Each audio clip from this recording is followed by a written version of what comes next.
quarter after 10, go!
Yeah.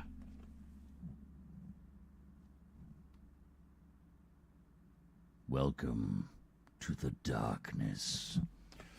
Oh, that's interesting. This is solely the light that's coming off my screen.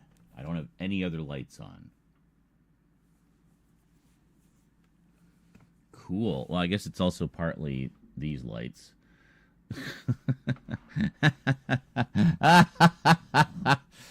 Yeah. Slightly later start today than I was intending. Oh, focus. Look at that. But hey, better late than never, right? And the nice thing is, of course, it's nighttime. It's dark. It's quiet. Great time to film. Actually, my favorite time to film, because far less interruptions. During the day, I mean, there's people coming and going. You got noise in the hallway. You got buses roaring by outside. You got, the phone ringing, just random people calling, or packages arriving, or whatever. And, yeah, it's just annoying. It's just annoying. So anyway, received a package in the mail today from Andy Breckenridge, longtime supporter of the show, as you know. No idea what it is. He assures me it's something he's positive I have not bought. We shall see if he is correct. Meanwhile, keeping with the Doctor Who theme, we also have a package from Jonkler the Collector 98, aka Michael. You guys all know Michael. Which he sent me literally months ago. Are you serious? Cat, did you just puke? Like, literally the second I start the stream. Hold on, let me just check. You okay, sweetie? You okay? Was it just a little dry heave, or did you puke? Your timing is incredible. What did you do? Is that it? Just a little spit up? Oh, God, good on. Right on Mummy's good jacket. Good job, Cat. Like, give me a sec. I gotta come. Where the heck? I gotta clean up cat puke. Hold on. Here, listen to another bit of music while I clean up cat puke. I don't know which one to put on. What's this one? Is this good? I think it's a good one.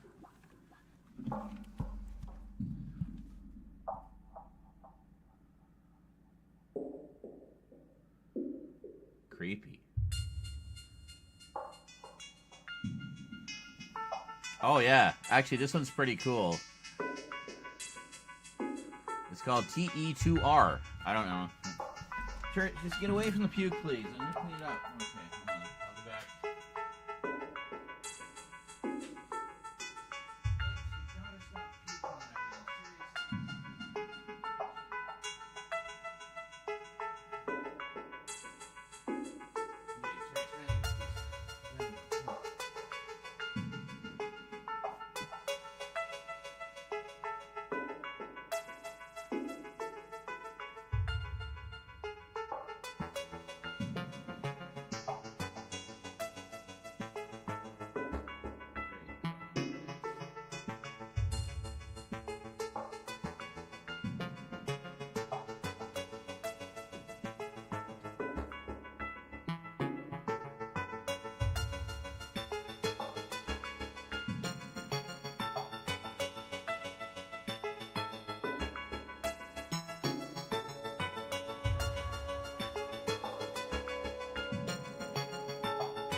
Is that going to be the cat's puked theme now? Anyway, hello everybody. Greetings and salutations and so on and so forth. Greetings Thomas and Bradshaw over on the YouTubes, and apparently nobody on Twitch. Excellent. Well, it's my own fault for starting so late. Sorry. Cheers. Made some coffee. So I had some food, had a shower and a shave, freshened up, and that's pretty much it. Rose is out. I don't know if she's coming home tonight. She's probably spending the night at her boyfriend's again. Yep. So, I mean, it's nice to have the place all to myself, obviously, but they just grow up so fast, you know. They really do. I mean, she's already, I can tell she's already getting itchy feet and wanting to get out and start her own life, and her heart's not really in her final year of high school that much, but she's doing what she needs to do to get it done, and she's looking for work and stuff like that. So I don't know. But on the other hand, I mean, she's like, well, I don't want to leave because it's expensive out there. But if she, leaves and is living with someone who also has a job and whatnot, then that's a different situation. Obviously, then she'd essentially be in the same situation she's in now, but she'd be fully independent, right? So I don't know. We'll just wait and see how things go. Meanwhile, I got to keep on keeping on with my thing and what I do and all that good stuff. So we made a good dent in our dono goal yesterday. Check that out. All right, where are we? There. That's all from yesterday. Not bad, eh? Almost halfway. 43%. I know it says it ends in a month. Technically, the expiry date is my birthday. My thinking is I'm going to leave this up until my birthday, and we'll see how many times we can roll it between then and now. How's that sound? Let's just go crazy. Let's go crazy. Yeah, and it'll be fun. So yeah, 43%. We had a couple of donos to kind of kick it off, and then just before the end of the stream, Mama Satan's Patootie Cooch, who you guys will probably remember as the Great Hobbit Hookah Boner, longtime big supporter of the stream and everything we do here, came in and dropped 200 bones, which was darn near half the goal. The goal started at 500, so it was darn near half of it. So that's pretty cool. Pretty cool. Off to a rockin' start. New Year's Rockin' Eve. I don't know why I said that, but okay. Let's just unpin that and just tidying up my taskbar a little bit. What even is that? Oh, yeah, okay. I don't need that on there. Let me just tidy that up a little bit. Any shite here I don't need? Yeah, I don't need the microphone. Oh, jeebers. Hey, another tenner. Thank you very much. $2.75. So Firefox1 donated $10. Another for the jar. Let's do some updates. So Firefox. Sophia. I'm surprised he didn't know how to pronounce Sophia. How do I figured this out before. How do I make the chat stop doing those ginormous icons? Hold on a second. Let me just check here. There it is. Take off moderator badges. There we go. Okay. That should do it. Fire! So fire, Fox. So fire. That's right. Blah. Will this be okay? Yes, I think we're all right. Excellent. Fire, fire. Let's go burn something. Come on, butthead. Anyway, yeah, so we got quite a lot of updates to do, and I kind of did them for you guys yesterday, just kind of showed you what all is in the stack. Not really going into too much detail, obviously, but yeah. So anyway, we're going to try to get right into it today. Just relax for a few minutes. Just relax for a little bit. And I guess what I'll do is, if any donos or subs or anything come through while I'm filming, we'll put the speakers on.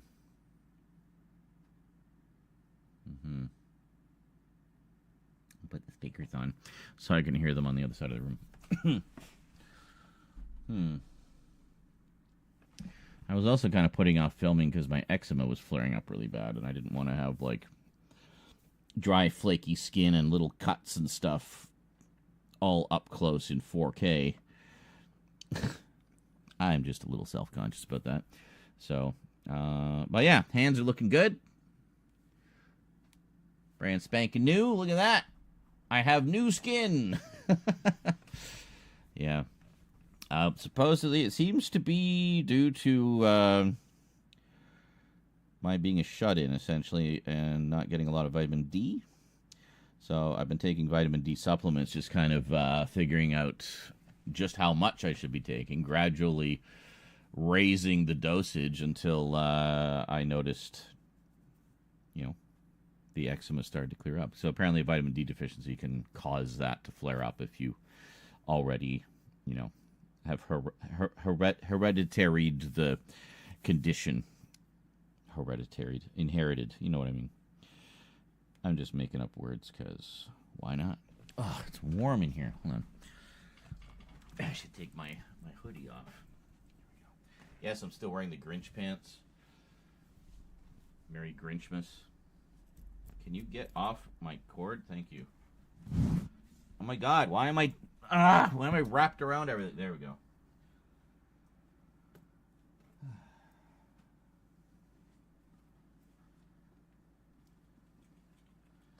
Church is hovering. I think he's waiting for the dinner bell, which you should hear that go off in about half an hour.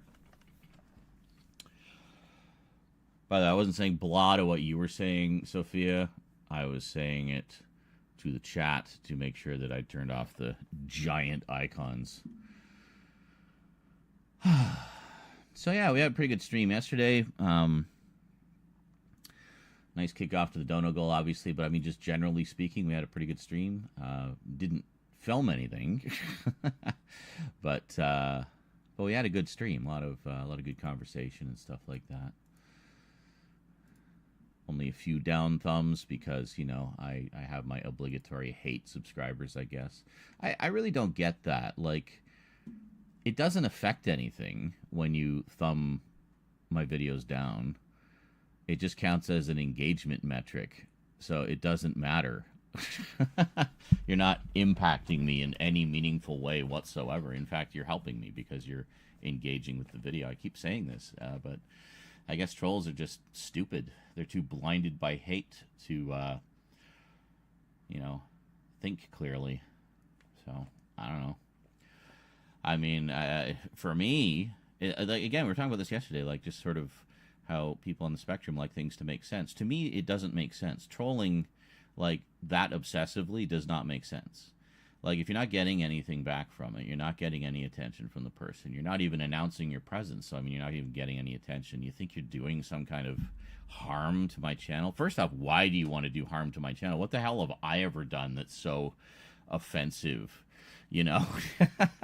I'm just a middle-aged nerd who talks about his video collection and plays video games. Like, what about any of that is so offensive that you just made it your life's mission to,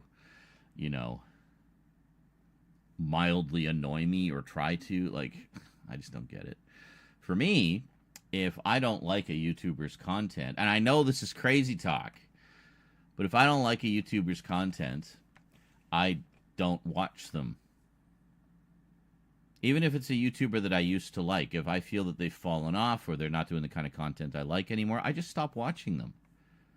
I'd rather spend my time watching and interacting with things I enjoy than hate watching things. And again, what is there to hate?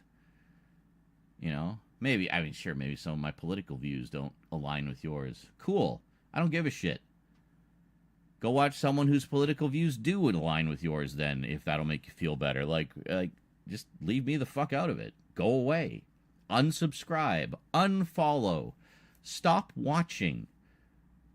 If you fill your life with things you enjoy instead of obsessing over things you hate, you'll very quickly find you will be enjoying your life so much more. You're just wasting your own time. It does nothing to me. I'm saying this as a public service announcement to these people, but it does nothing to affect me. I just see it and it's like, oh, okay. Still got some hate watchers for some reason. Okay, whatever. Hi. Hope that down thumb really made your day.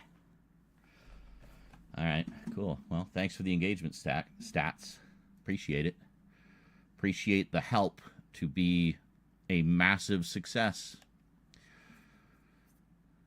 Always a good time every time I hop on. Well, good. Good. See? Yeah. It is not a Z-Man, Travis. It's the Z-Man. Yes. So I watched a little bit of your video, by the way, Travis. I don't really watch a lot of YouTube stuff. I'm too busy making it. And then outside of that, I'm too busy watching my collection. I just don't have time. So I kind of skimmed through it. Well, there's one thing I wanted to mention. It was driving me nuts watching how you were having trouble finding certain videos by certain creators to illustrate your point. And I understand part of the point was just to show how the algorithm just immediately starts shoveling crap your way. And you definitely demonstrated that even like from the first video. It's like one video in already. Look at all this shit we're being recommended. No, the one thing when you were searching, and maybe you course corrected on this later, but the portion that I watched at the beginning, sort of more intently, was Critical Drinker. You were looking at his stuff, but you were looking up some specific videos of his, and you couldn't find them. And I immediately knew why you couldn't find them, and it was driving me mad. You couldn't find them because you weren't on his page. If you're looking for a specific creator's specific video, go to their channel. Search from their channel, not from the main YouTube search. Main YouTube search is garbage. It hasn't worked right in years. And it's very algorithm fed. So it's going to like base what your results are a lot on what you've watched. And it's going to tailor those results for you, how it thinks. You know, it's...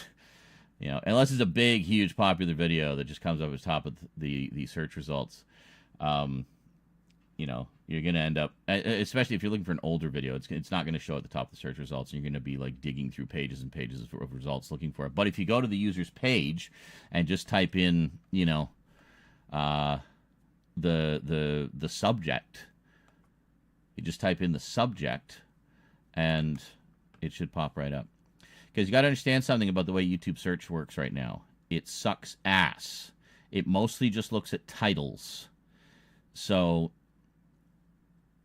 it doesn't look at tags. It doesn't look at descriptions. It looks at titles. The algorithm looks at descriptions and pulls information from that. And that's why it's a good idea to duplicate your tags in your description. Because the YouTube search itself does not even look at the meta tags anymore. Hasn't for years. To the point where I hardly even bother putting tags in anymore. But I'll put a few in mostly just to copy paste into the description. But anyway, I'm straying from the point. The point is, if you're looking for a particular user's particular video, like specific video from a particular user, go to their channel, their main page. You should see a little search box there. Search there. And it should just pop right up.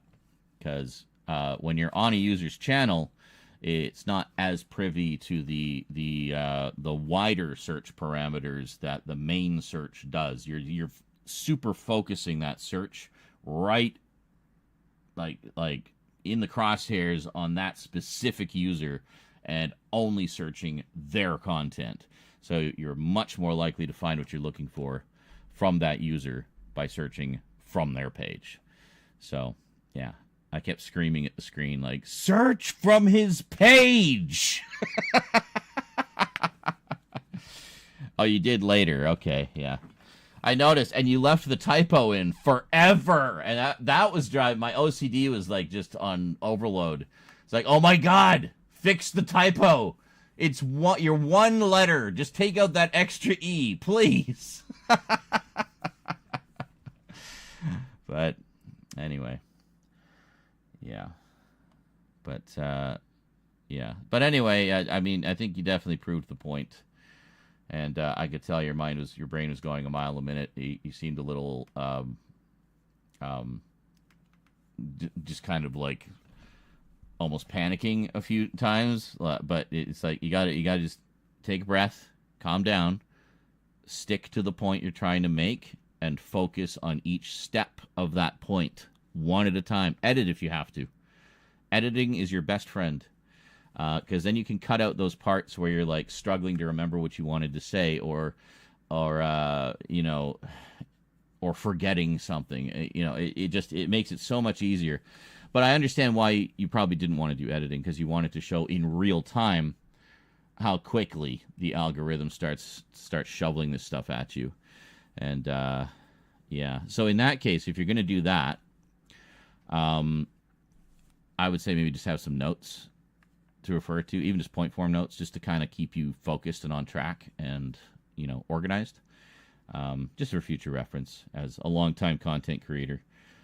Some friendly advice. But no, I think it's great that you did that, and I hope that it gets a lot of views because that subject is definitely something that I think is important, and more people need to be aware of that. Hey, Jonkler, how's it going? I was just talking about you behind your back. Yes. It says you would have to tear half the universe apart. I'll make it my life's work to destroy you and everyone you love. Wow. So, thanks.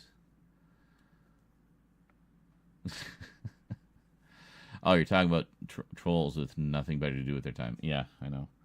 It's very sad, really. Like, I can't imagine filling your daily life with hate. Like, what a miserable, miserable life to lead. Willingly, intentionally, on purpose. To go out of your way to, like, specifically hate people. Like, to target people for your hate. I don't get it. I really don't get it. Oh, well. People are just wired different, I guess. Whatever. Again, thanks for the engagement statistics, haters. You are so fucking stupid that you think you're doing me harm, but you're actually helping me immensely. I can't wait until I get more haters like that think they're doing me harm, but they're actually just boosting me. Boost, boost, boost. Yeah, keep hitting that thumbs down. Go for it. Go for it. Please. I appreciate the help.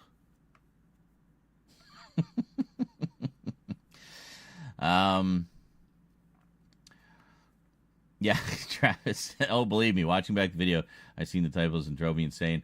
I made videos a bunch before. I always forget to do like one thing and it pisses me off. Oh, I know.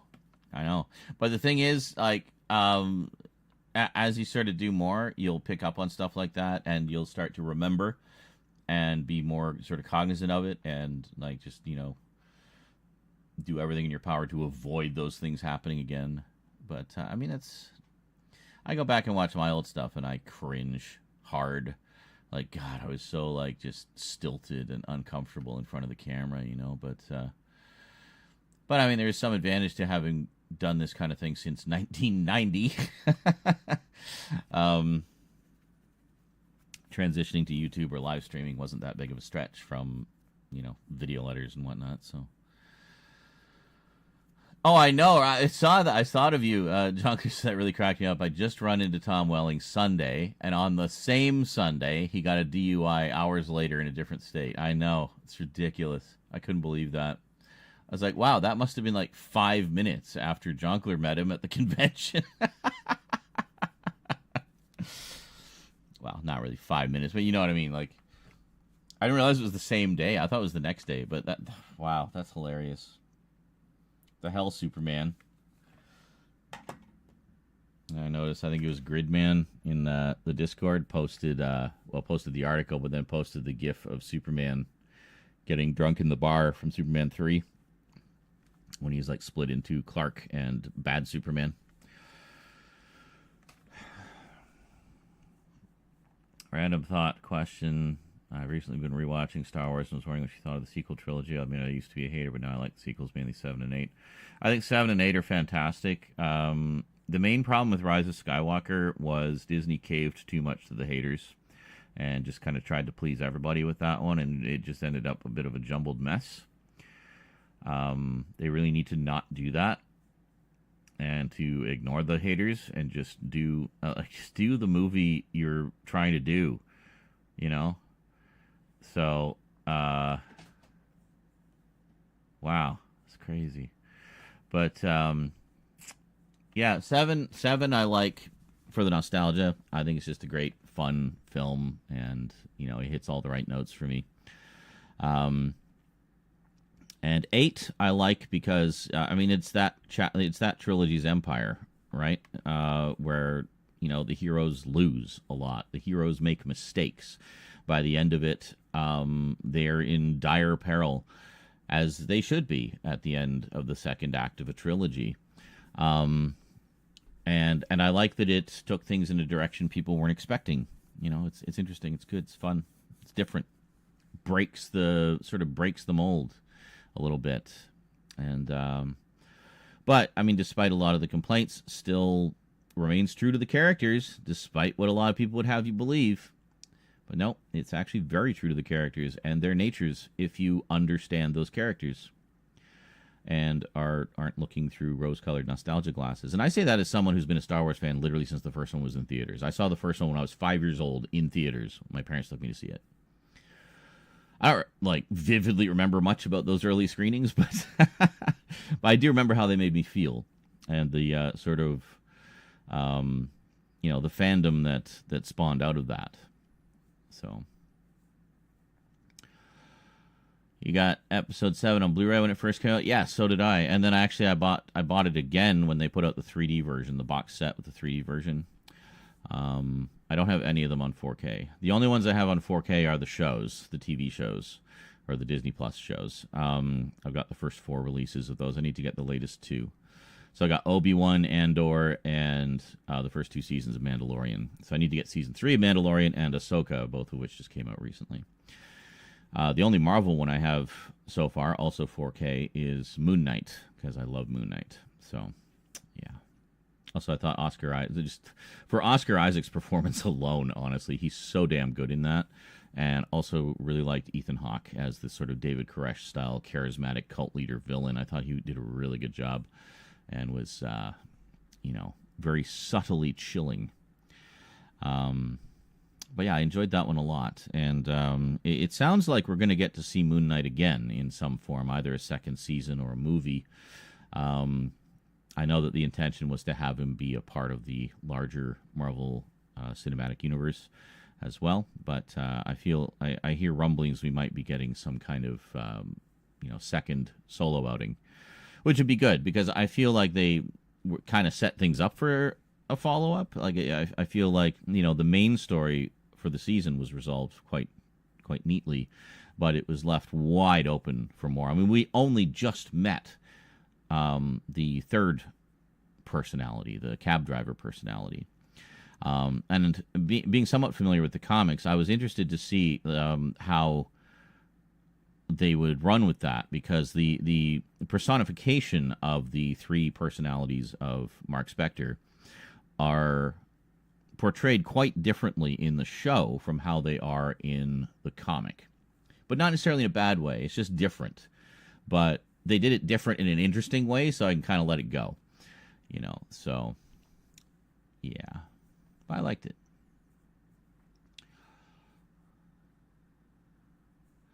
Well, that was what I was thinking, too. John says, what's really funny is people bitched about Palps returning and Luke losing his way and going into exile, yet I'm scratching my head. Was there that much hate for Dark Empire with Palps returning and Luke turning to the dark side? I know, right? Not really. I always thought Dark Empire was really well received. And the whole clone, I mean, people bitch and moan about them scrapping the EU, yet they've been cherry-picking elements from it. For the most part, I think the elements that worked better than, the stuff that didn't work so well. So we're kind of getting the best bits of the EU brought in and made into official canon. I don't see a problem with that. I think that's fine. You can have 2 separate continuities that don't necessarily need to be of the same continuity, I mean, that's not even the only 2. There's way more content. And then you bring in, the Marvel comics, and that's another continuity. You bring in the early novels before they did more, before the Zahn trilogy came out. And they're all very much in their own kind of thing. I just don't get what the problem is. The EU was not all gold, people.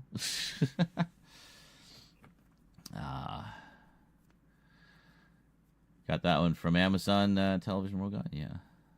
Never thought in a million years we'd see Thrawn. Yeah, you got fucking Thrawn in live action. You got Ahsoka in live action. You got Cad Bane in live action. Like, what is your problem, people? Do you even know what you want? I don't think they do. I don't think they know what they want. I think they just want to bitch and moan and complain that it ain't like it used to be. It's like, no. Of course it isn't. The franchise is like fucking 50 years old almost. So, of course it's not going to be like it used to be. So, yeah. But, yeah, what is this? Travis says, I cringed at my old Republican-leaning videos I made in 2020. Really? It was that recently? I didn't realize it was that recently. But, well, good for you. Good for you.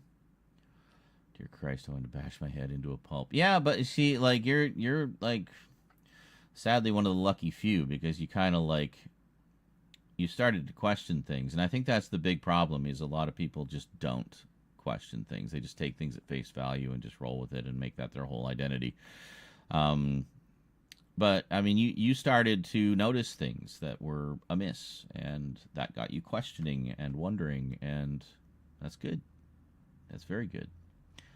You know, more people need to do the same. Like, I mean, I've always said, like, I mean, I basically just take kind of a common sense approach to politics. For me, it's about the issues. It's about the policies and the, you know, what people are being helped or harmed by this or that. You know, that's what it's about for me. So if I see, you know, policies and whatnot and ideologies being pushed that are harmful to people, then yeah, I will speak out against that, and I will have a very strong opinion about that, because I don't think any policy that hurts people is a policy that should even be on the table to begin with.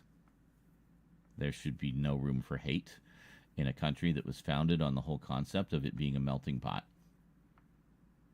It seems kind of counter to the whole reason America was founded in the first place, you know what I mean? Yeah, and Thomas says, oh, definitely Rise of Skywalker could have been way better than it was. And he says, Luke Skywalker is a character saved my life, and I will be forever grateful to George Lucas for creating my hero, and Rian Johnson for showing my hero saving the galaxy in his final moments. Well, that's the thing. Like, I don't understand why people have such an issue with that. It was perfectly in line with his character. Luke did basically the same thing that both Obi-Wan and Yoda did. Went into exile when things got hot. In his case, his problem wasn't necessarily that the Empire was coming back, but it was because he felt that he had failed. He had failed. He had got too big for his britches. He wasn't quite ready for that level of, you know, leadership, I guess, at that time. So, yeah. So he went into exile. Protecting the, you know, as far as he was concerned, protecting the universe from himself. You know, because, I mean, he moping on an alien planet or not, he was still a very powerful Jedi. You know, there's no question about that. There was never any question about how powerful Luke was. But it was about, you know, using that power for good. And he felt that he had failed in that. And, well, there you go. I thought it was a great direction to go, honestly. It was interesting. It shows that heroes have flaws. That seems to be something a lot of people have problems with. They want their heroes to be perfect. And I'm sorry, but if you have perfect heroes, guess what? You have a boring fucking story. A hero with no flaws, a hero with that doesn't have to overcome any conflict and just kicks ass left and right, that's boring. That's boring. Like, people who make that complaint know nothing about writing and the hero's journey. And, you know, that's it. And Luke is like the classic hero's journey. Classic, like right out of Joseph Campbell, man. It's like right out of Joseph Campbell. So he has his moment, he has his fall from grace, and he has his redemption.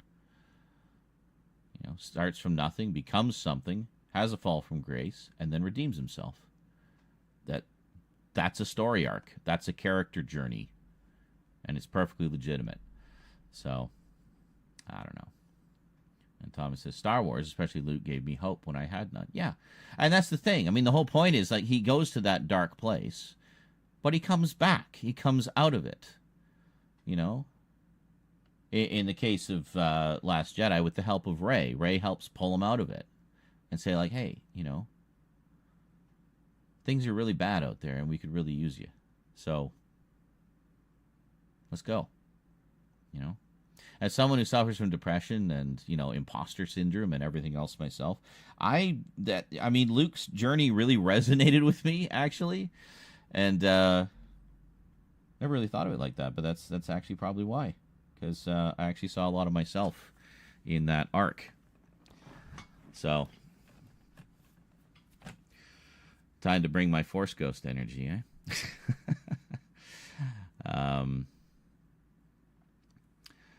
As Travis says, you'd be surprised if I've only seen the first 2 or 3 episodes of Daredevil. I really need to watch the entire show before the movie. That trailer looked fucking amazing. It's not a movie. You're talking about Born Again? Born Again is a new show. 12 episodes. Is it 12? No, 18. 18 episodes. It's actually a pretty long season. It's like I had 12 or 18. I can't remember. But yeah, it's a new series that follows on directly from the original series. But yeah, definitely check out Daredevil. At the very least, check out Daredevil and Punisher. Those two are so good. Jessica Jones is great too. There's still a bunch of them I haven't seen. I've seen the first 2 seasons of the first 2 seasons of Daredevil, and then Punisher. Oh, it's 9 episodes. Okay. Well, maybe they're doing 2 seasons of 9 episodes then, because okay, there you go. That's why. Yeah. So it's still 18 episodes. They're not putting them all out at once, which makes sense, I guess. But yeah, definitely check out the rest of Daredevil. It's very good, and the Punisher is really good too.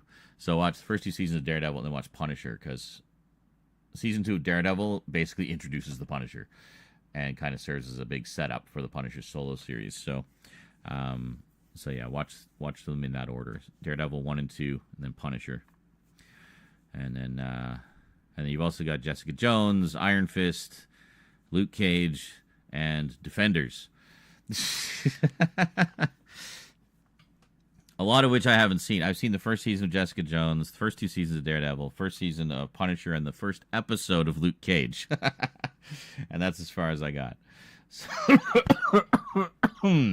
I kept meaning to binge them before they pulled them off Netflix, but I never got around to it. And annoyingly, we didn't get all of them on Blu-ray here either. We got a few of them. And then a few were only released in the UK, and then the rest weren't released here. Yeah. Well, let's be kind to Iron Fist. The comics that came from were great. The character is great, but I don't know. It's like what I haven't seen it, so I don't know. But I mean, what I heard from people who watched it was that the first half is kind of but then it picks up towards the latter half, so it's like, okay, that's fine, as long as they course corrected by the end. A lot of shows have rough starts, so yeah. First season of Jessica Jones and the first 3 episodes of Luke Cage. Yeah, I watched that. It was like first 1 or 2 episodes, I don't remember, and it was one of those things I didn't stop for any particular reason. I think I just binged up to that point pretty hard, and I just kind of needed, I was kind of burned out on it, so I wanted to watch something else. I just never got back to it. So what's funny is it was those shows that were part of the reason I actually signed up for Netflix in the first place. I was very resistant to streaming at all for a really long time. And so kind of funny, like now. So I just bought all these movies and everything. And so what do I watch the other day? A Netflix movie. Yep. At least it was a good one. It was Subservience with Megan Fox. So I enjoyed that. Where she plays a domestic android / AI who, let's say, takes her instructions a little too literally. But yeah, it's good. It's a good one.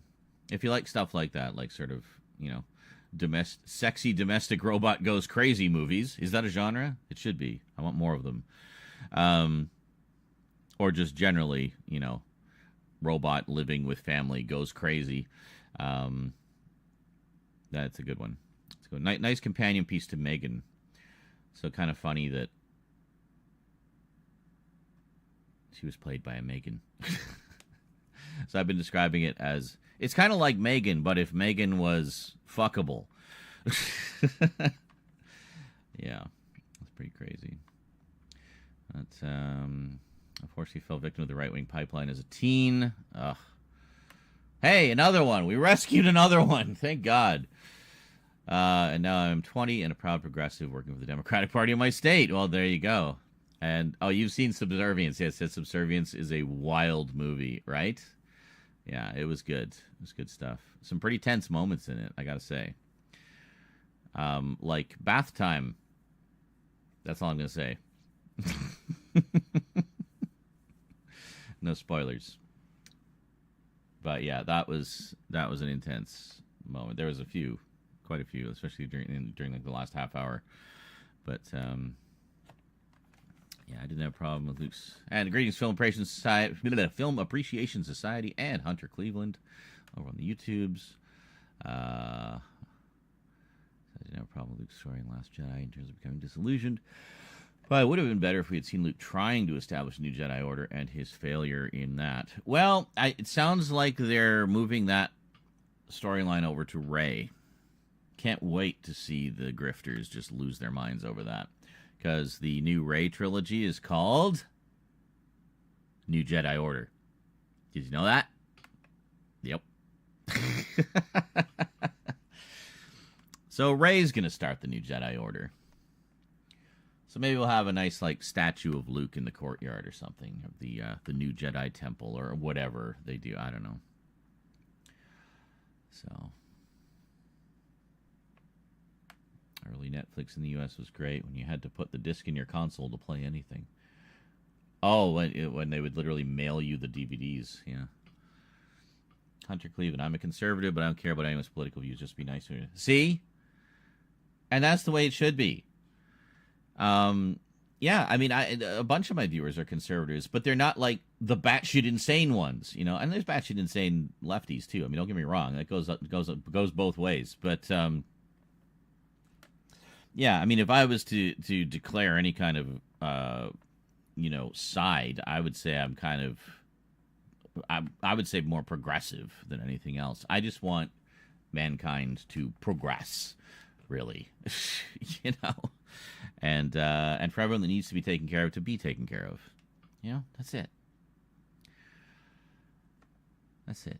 As you say, just be nice and just be nice to each other. So,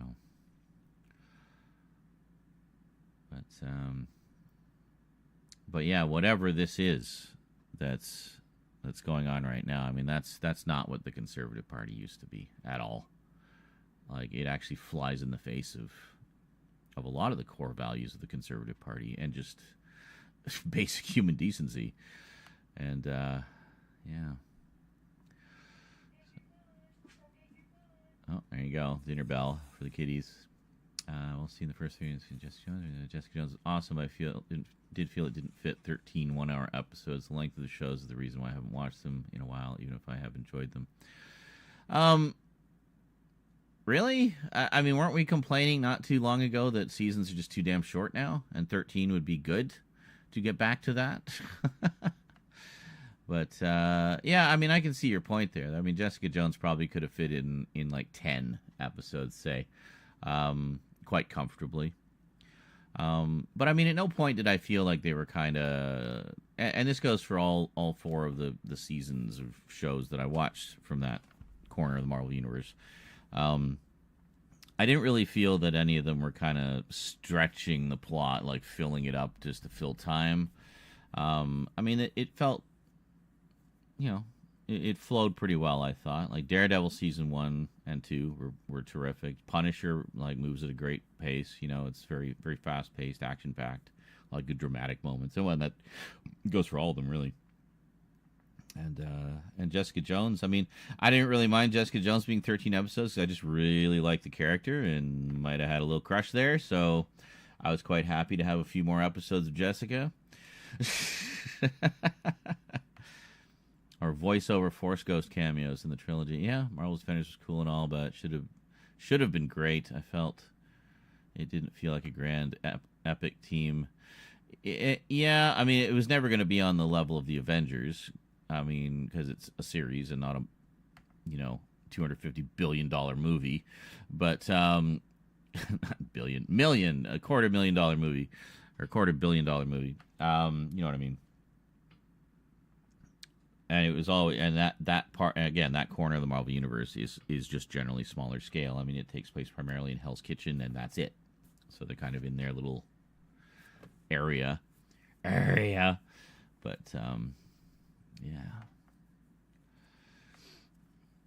Oh, he says, actually, not exactly. The DVD by mail was fantastic. I meant the early streaming where you had to put a disc in to stream movies and shows. Really? It had a lot of things people would want to watch. What do you mean? You had? I mean, isn't it one or the other? You put a disc in and watch it off the disc, or you stream, or was it like the software was on the disc or something? I don't know. It's weird. Thomas says, yeah, definitely look into signing up on its website. That's what I did. Also going to bottom a lot of local campaigns and some candidates put in a good word for me. Cool. All right. Bradshaw's going to watch Schindler's List tomorrow. And, yeah. Cool. Excellent. Oh, well, good. Good. Yeah, and I think a lot of you guys kind of do the same thing as well. Take a more common sense approach to things from the sound of it, and that's good. I think that's how it should be. Would we consider Cloak and Dagger and Runaways a part of that grounded street side of the MCU or its own corner? Well, I mean, technically, I would consider all of it part of it, including The Gifted and Legion. Because, I mean, they were technically part of the Fox X-Men universe. That's been incorporated in some respect anyway. So, but probably much like in Deadpool, it's like a broken, dying part of the MCU. Maybe they'll bring those characters into the proper MCU at some point. More likely not, unfortunately. But, yeah, I got to finish all of those. I did watch all of Cloak and Dagger. I actually really liked that one. I thought they had a pretty interesting take on the characters. And honestly, being a longtime fan of those characters, it was great just to see them brought to live action in some form, Yeah, really liked it. And I know they appear again in Runaways. I have not seen beyond the first season of Runaways. I really liked it, though. I thought it was really good. And I definitely like to see the rest of it. And same with The Gifted. I only saw the first season of that. I watched almost all of Legion, and then for no apparent reason, I stopped like halfway through the final season and never got back to it. So it's been so long, I couldn't even tell you anything that happened in it, so I'll probably just rewatch it at some point. Legion is great, by the way. And you got Aubrey Plaza in it, too, so I mean, yeah, anything with Aubrey Plaza, and I'm there. But, so I was there early. Netflix, you get discs in the mail like DVDs and Blu-rays of the movies, but also you had to set up your Wi-Fi on the console and use the disc in your player to play the interface. I'm so confused. It sounds really, like, janky and cumbersome. But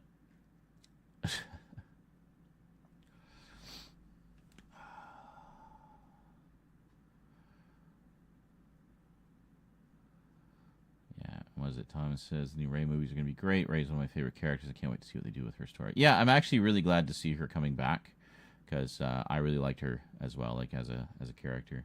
Overseas to Mary Sue. Fuck off. Just shut up. We're not going down that road here. That's what you want to believe. Fine, take it somewhere else.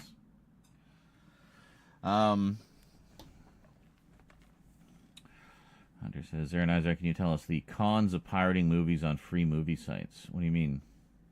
Well, if it's a free movie site, how is that pirating? Like, is it a legit site like Tubi or something? Or I don't know. Hey, greetings, Thomas. How's it going? Separate discs. Okay. But did you have to do that every time you watched a movie, or was it just like, first time setup or whatever? That's so weird. I've never heard of that before. Everyone I ever talked to said, "Yeah, I just get the discs in the mail, and we just watch them, like regular DVD." So I don't know. Weird. Anyway,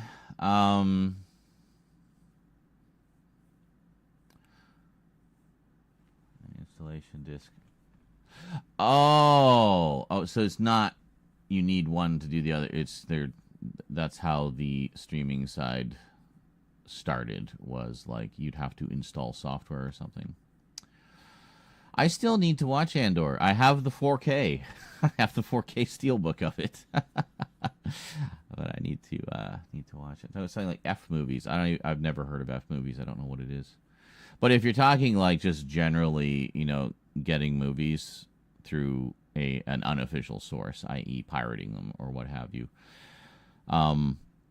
the only stuff I do that with is basically stuff that just isn't available any other way. I mean, the obvious con is you're not paying for the movie, so nobody involved in the movie is getting any money for your particular viewing of it. Now, some people make the argument, "Oh, they're rich enough already." Blah blah blah blah blah. It's like, okay, fine, but the point is, you're not supporting the content in any meaningful way. Simply watching it, I mean, that's fine, great. You've seen it. You can spread the good word about it, but you're not actually supporting the content in any meaningful way. You know what I mean?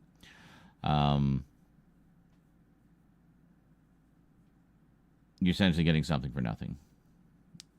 Meanwhile, all these people have worked on that movie. I mean, you look at the credits; those are all people with families and lives and mouths to feed and need a roof over their head. Every single one of them.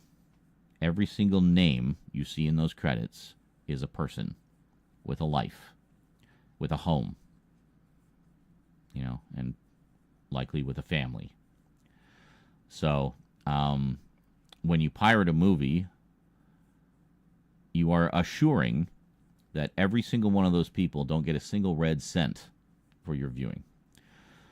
Now, you may think, oh, well, it's just, what difference is one person going to make? Yeah, but if 10,000 people do the same thing, if 100,000 people do the same thing, then it starts to have an effect.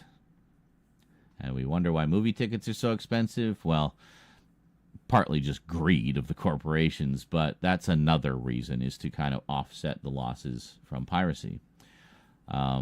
So, I mean, it's up to you where you sort of draw the moral line.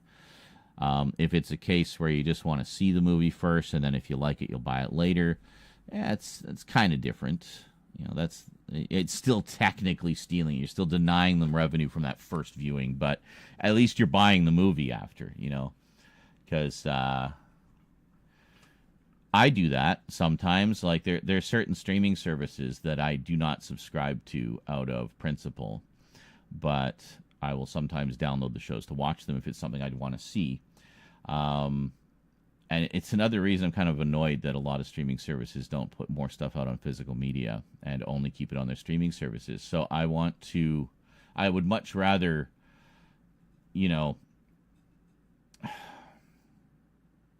have the option to buy it. Like, for example, I don't subscribe to Shudder, but I don't download any of their content, ever. And the reason for that is Shudder actually puts their original content out on Blu-ray.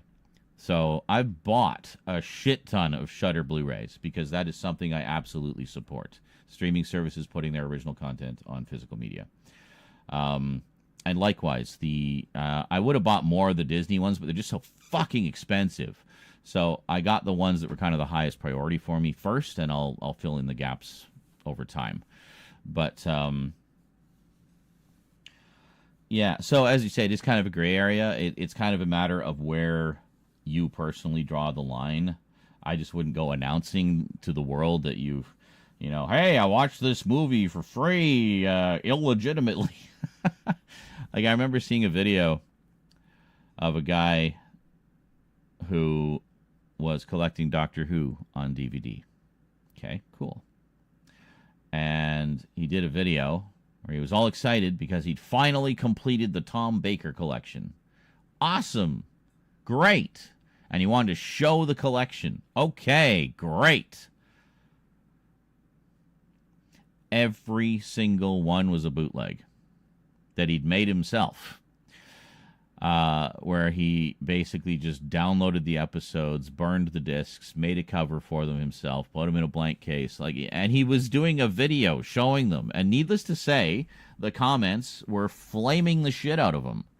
It's like, wow, not a single original DVD in the entire bunch. And I mean, he makes the argument, well, not everybody can afford it. It's like, okay, then quietly download them and enjoy them to yourself. Don't make a fucking YouTube video about it. Because some of us take great pride in supporting the goddamn franchise. You know what I mean? And have gone to considerable effort to support it over a great number of years with our hard-earned money. So we see someone just stealing, and then bragging about it. And then getting all upset when people call him out on it. You're not on as firm a ground as you think you are there, buddy. So, yeah, I couldn't believe that.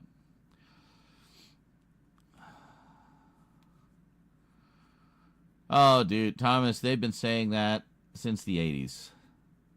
And they've only been right once.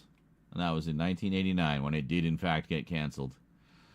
But they've been saying that consistently since Series 1.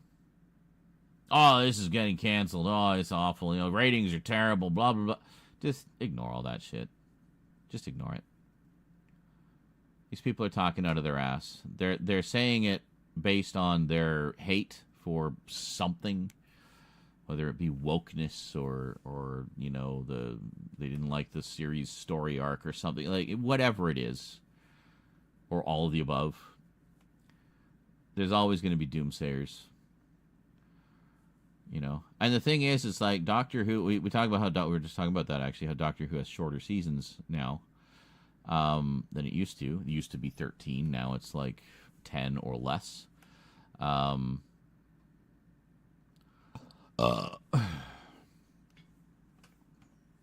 So...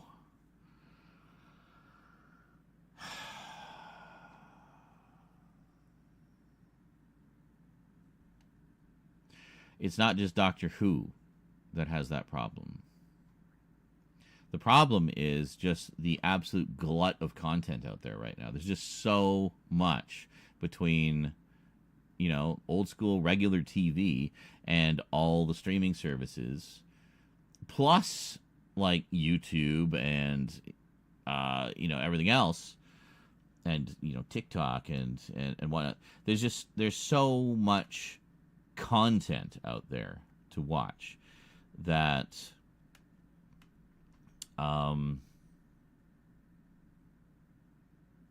you know, everything is getting shorter seasons because people aren't watching as much. They're not like sticking with one thing as much as they used to, so they're cutting down on the number of episodes to try to maximize the viewership for, you know, for that length of for the length of the attention span of the audience, I guess. But well, yeah, and that there's that too. I mean, it's lasted 15 seasons. I mean,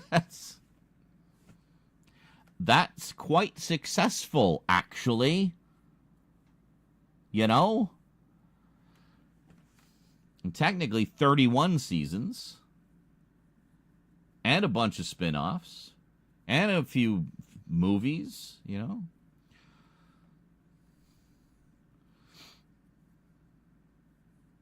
Didn't enjoy a couple episodes. So yeah, I mean, that's pretty much status quo. I mean, almost every season has one or two episodes that don't resonate as much, you know, and it'll have a couple of bangers too that are just like instant classics. So, I mean, you know, that's true. Actually, this is the 20th anniversary of New Who. That's crazy. That's crazy. You'll never what? Season 1 or 2? Oh, I know what you mean. How they decide to reset the numbering because of the fucking Disney Plus deal. I mean, it's clearly the same series. It continues on directly from the end of series 13. So, I don't know. I mean, it's kind of like when they started it over, they started the numbering over. But I mean, at least in that case, it made sense because the show had been off the air since 1989. It had one TV movie in the middle of that, and that was that. You see some just alternate. What? Huh? What are you talking about? How can you tell if a DVD is a bootleg? Well, I mean, again, it's fairly common sense. I mean, you know what a real DVD looks like. So you should have, on a real DVD, you should have a lot of information on the back, like copyright information, licensing information, studio logos, all kinds of stuff. Now, a lot of bootlegs will put what, at a glance, appears to be all of that information on the back. But there will be something that's slightly off about it. Things like the Blu-ray logo and the DVD logo, those actually need to be licensed in order to use the official logos. So one thing a lot of bootlegs will do is they might just use the logo and say, fuck it. But other times they'll have one that isn't the official logo. See, there's the DVD logo right there. So you should have that. Main thing is like studio information and copyright information. Also, look up the barcode.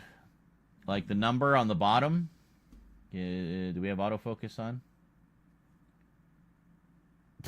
Apparently not. Anyway, the number underneath the barcode? Look that up. You can actually look those up on Amazon.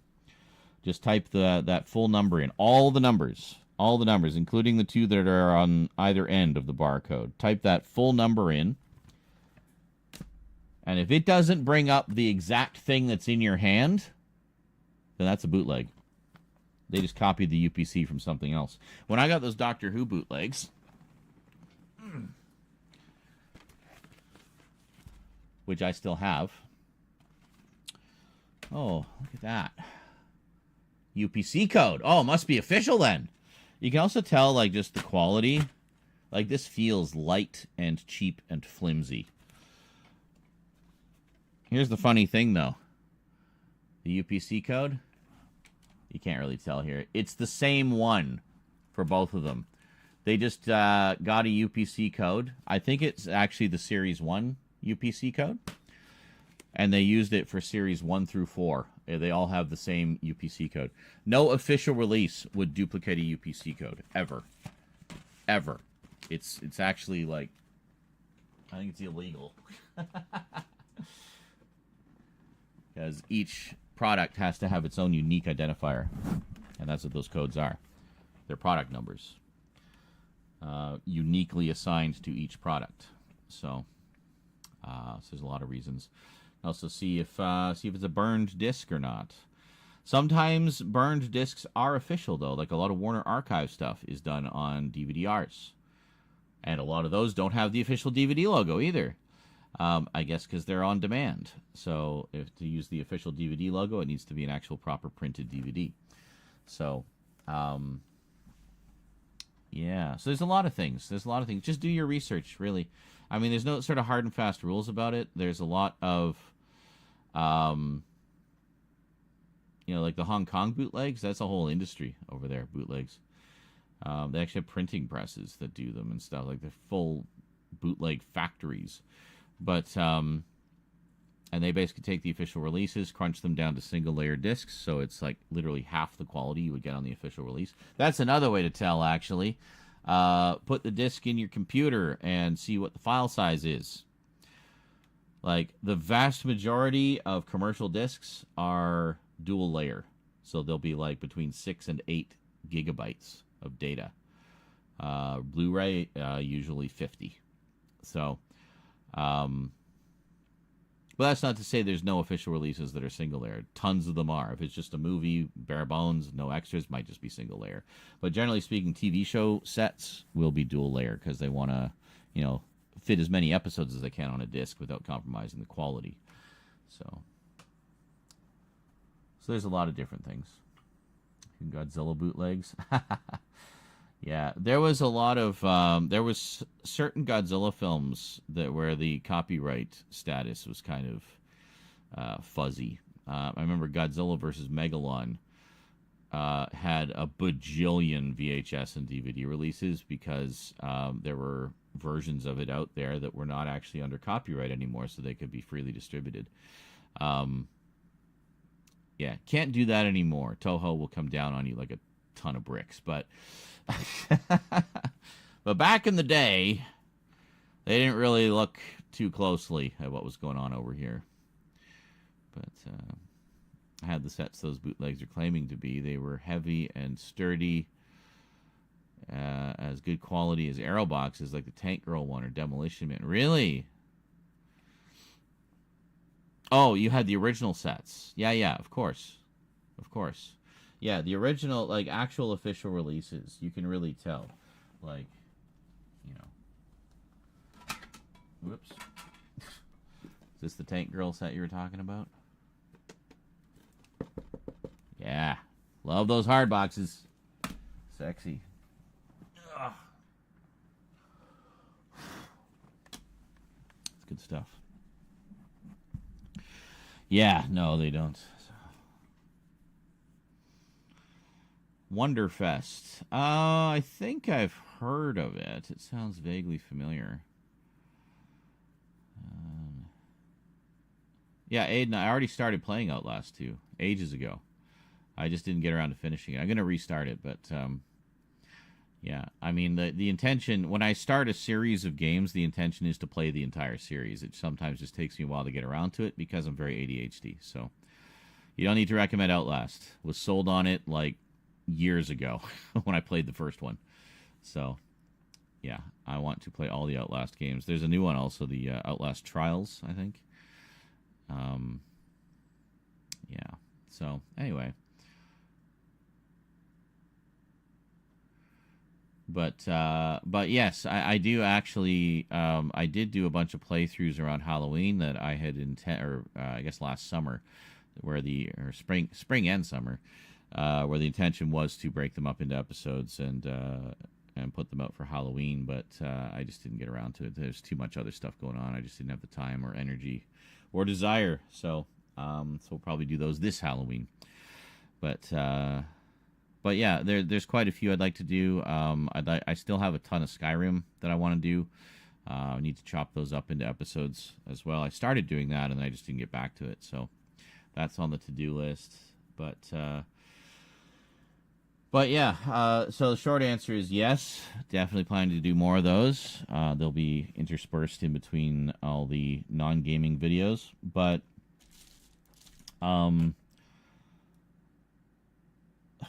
the sad truth is not a lot of people will watch or enjoy those. So they are not a priority. People mainly want to see this stuff. They want to see me talk about movies and the collection and such. And those are, and the views reflect that. They just get more views. So, as I'm doing this to make a living, I got to go where the views are, right? So if that's what people want, then I'm going to give them more than they ever thought, to dream of. So there's going to be a lot of that coming. So the plan is to basically get kind of all the updates and closer looks and stuff that I want to do. Get all those kind of done and in the can and ready to go and on the schedule. Then I can take a break from updates, closer looks and stuff and do some gaming videos and get a bunch of those on the schedule and stuff. So it's going to be gradually over the course of this year. We'll be kind of getting everything fired up again. But video games will definitely be a part of that. But it's going to be a little while before you really see too many of them trickling in because I want to put the focus back on Multimedia Chronicles because that's that's really my bread and butter. So But there will definitely be more gaming videos in the foreseeable future.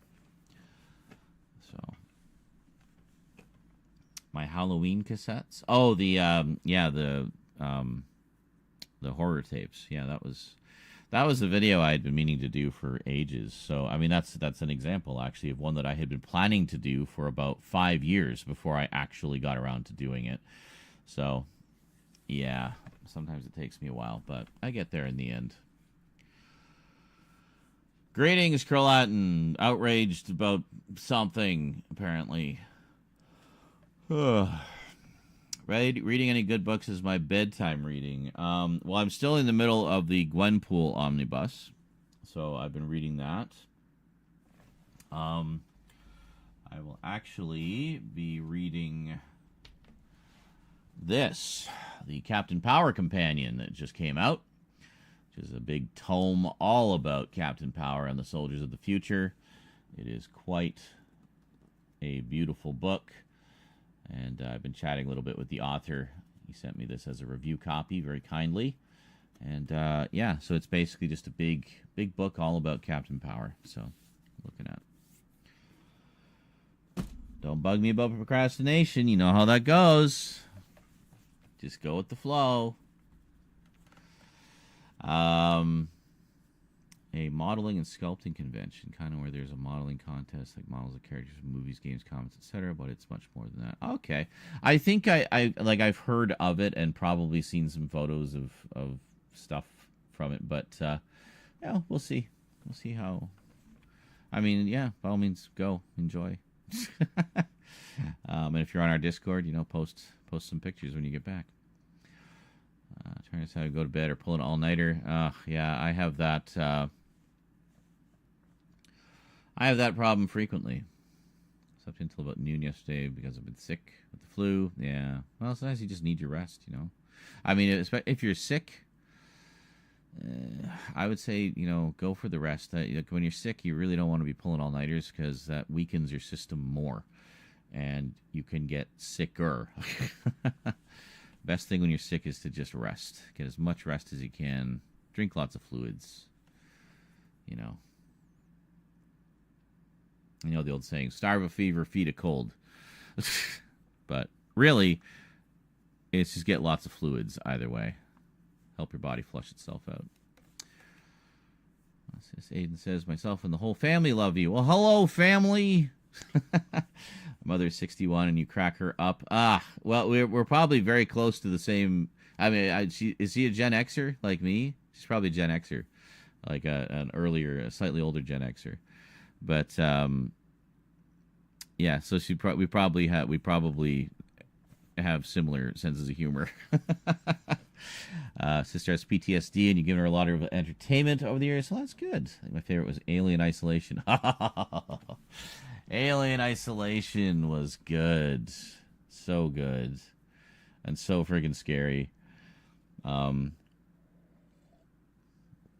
Yeah, that one was See, that's a good example of one that was pretty well received. I had a lot of really good comments on that. I still get comments on it from time to time.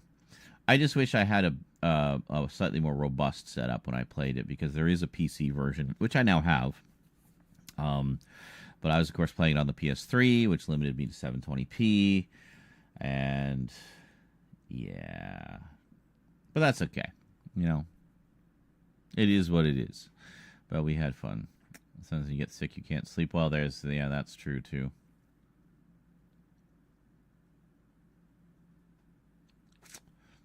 People smoke when they're sick. That's even worse. Yeah. Coming from a non-smoker. You don't know. You don't know. That is like one of the most powerful addictions. And it's been legal forever. Yeah.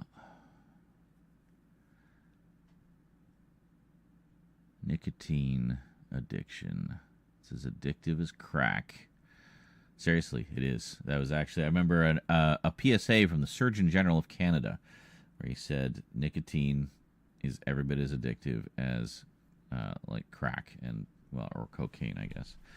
But What I think of the Alien Earth teaser? Well, I mean, it's hard to say. It's just a teaser. I generally don't review trailers because they're not always fully accurate representations of the source material. But that, I mean, it just seemed to be going more for a tone. And I liked the tone of it. And I'm looking forward to it. So, yeah. I haven't seen Romulus yet. I do not own it yet. I will get it for the collection at some point. But I don't know. From what I've heard about it, I don't like forming opinions before I've seen a movie, but I'm not overly excited about it from what I have heard. Yeah, but I don't know. Well, I'll check it out at some point. I'm sure it'll be fine. But I am looking forward to the series anyway. Half of us here aren't human. I don't know. Are you a bot? So, since Jonkler is here, maybe the first thing we should do is open up that package that he sent 8,053 years ago.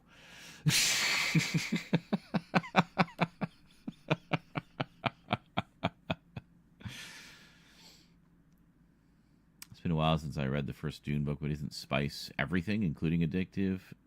Yeah, kind of. The Hulk lighting.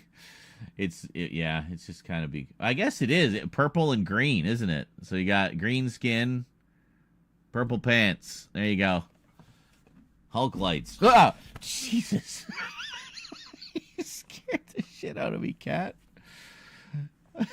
Where did you just like teleported in? Where did you even come from? Hey, sweetie. Oh, it's okay. Are you just in investigating mode? You don't want pets? You investigating? And say hi to the people? See? That's the people. Say hi, people. Hi. Do you want to sit on my lap?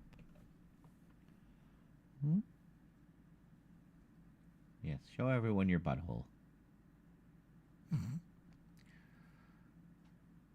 Oh, and that's right. And Thomas sent one as well. See, this is why I need to get them up to date, because I'm starting to forget who sent me what. But, I mean, I would remember as soon as I looked at the stack. Hi. How's it going? Hi. Did you want to sit? She's just got her two little paws, like, pushed onto my leg. What you doing? Did you want to sit? Are you trying to...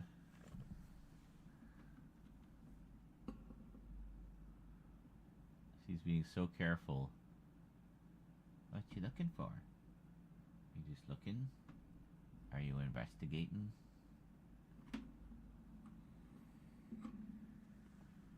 What are you doing?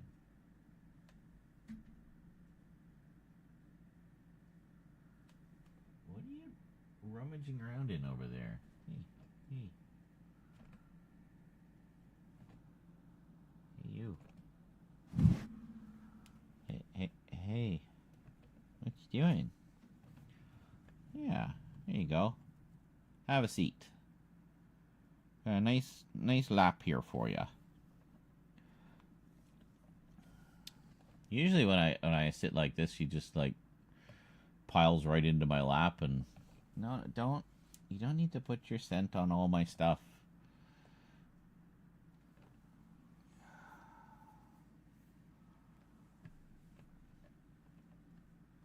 What are you doing?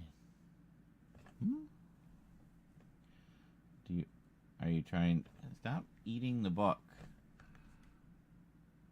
She's putting her scent on it. Is that your book? You want the Captain Power book? What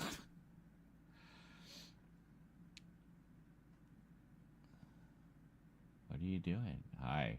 What are you doing?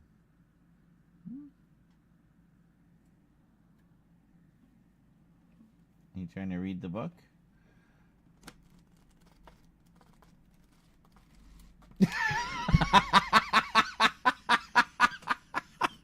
Ow! She just bolted, claws and all, on my leg.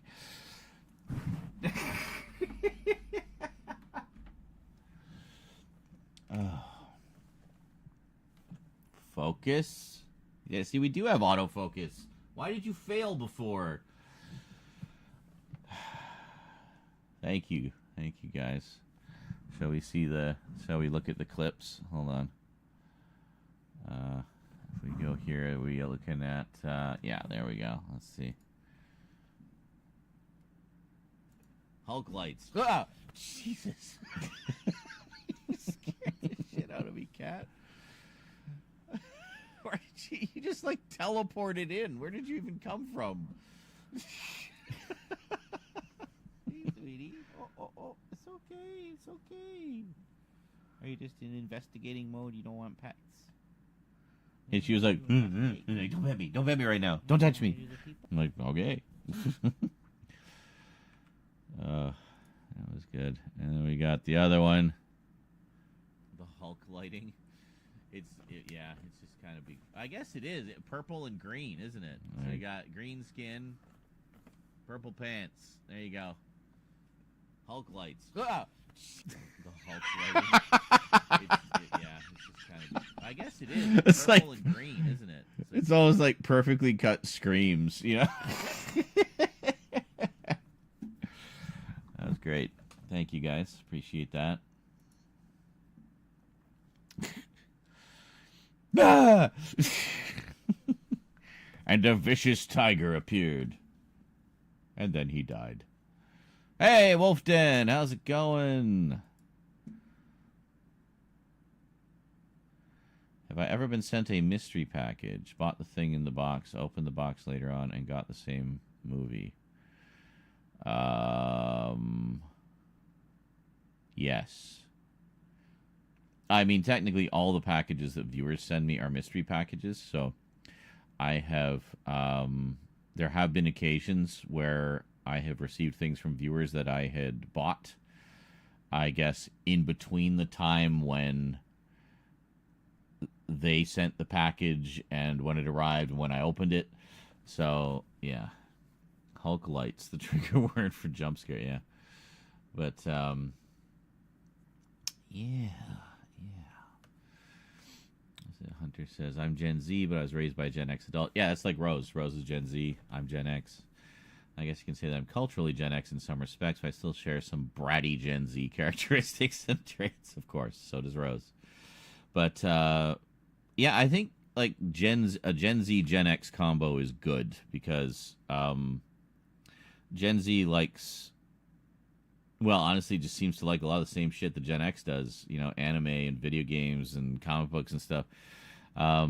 Rose is like a voracious consumer of media. She loves to read, and that goes for novels and comics. She's always loved reading, and I'm so happy that she does, really. And she approaches it much the same way as I do. We just like a good story in whatever form that takes. You know, whether it be a book or a graphic novel or a movie or a TV series or an anime or a video game, it doesn't matter. Is it a good story? Cool. I'm in, you know? Not exactly. Both are highly prone to misinformation. Based on what criteria? I don't believe that. I don't think that being prone to misinformation is a generational thing at all. I think it's just your education, your upbringing, whether or not you've been taught critical thinking and how to spot bullshit. So, yeah, Rose has a very good bullshit detector. Not just in terms of misinformation, but also in people. Like, she's had, you know, a number of people pass through her life and her social circle that turned out to be not great people, and she was, like, the first to spot that and to say, okay, no, this person isn't worth my time, and move on. You know? And I've mentioned that to her on a number of occasions. Said that's actually a really good skill to have, and I'm glad that you developed that skill early, because that will serve you well in life. Don't lose that skill. And for God's sake, never ignore red flags. So, yeah. Millennial, but taste in content is very Gen X. Yeah. And I mean, I hear that a lot. Like, Cass, I guess Cass was like late Gen X. Is he Gen X or is he too? I don't know. We were absolutely not afforded the same opportunity as boomers. I don't know what you're talking about, but okay, sure. I don't know any Gen X bigots. I don't know where you're getting this. This sounds like misinformation. Like, as someone who is Gen X and knows, okay, so he's millennial. He's 1984. As someone who is Gen X, knows a lot of Gen X's, the only ones I saw that became bigots were always bigots. Like some of my, hard right friends that went even harder right as they got older. So, you don't know. Very anecdotal. Okay? Well, I mean, I'm telling you as someone who's lived it. From, sure, my own personal sphere of experience. But, I wouldn't say we were afforded the same opportunities as boomers, not even close. By the time I was an adult, all the industries had already been filled up. There was no opportunities left. That's it. And, beyond that, you had the tech industry in its infancy. And I was, I didn't have the training or knowledge or desire, really, to get into that industry in any meaningful capacity beyond creating content for it or using the technology to create and distribute content. I was originally going to do, as you guys know, I was working on a a text adventure many moons ago that I was going to distribute as a shareware title. And but unfortunately, my ADHD hyperfixation ran out and I didn't finish it. So, but that's just one example. There was a lot of other examples. I was going to do like a shareware library, which at the time was a good little racket to get into, but like shareware public domain library and stuff like that. And yeah, but again, the hyperfixation ended and I didn't follow through on it. So, I mean, that happens. But,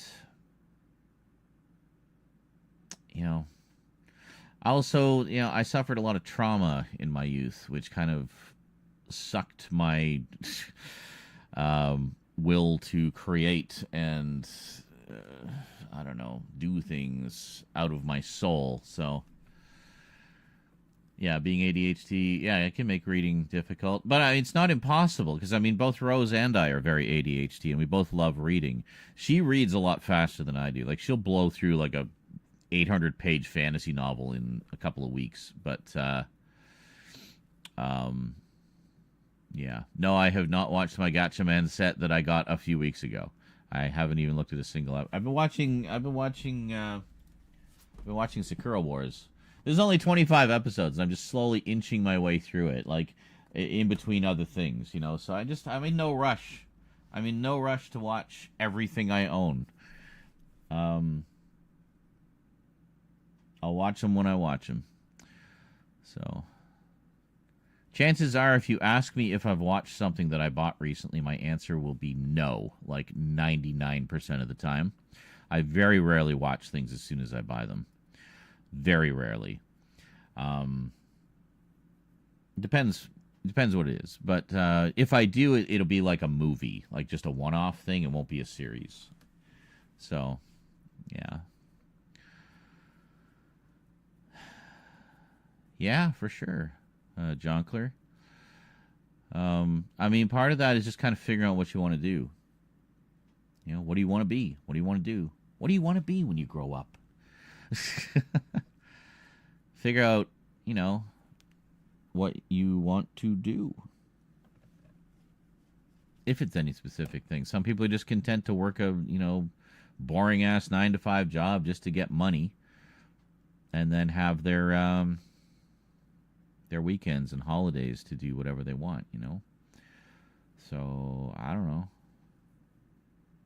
Others, you know, want to really make their mark. Like for me, I've always kind of wanted to make my mark, to be an entertainer of some kind.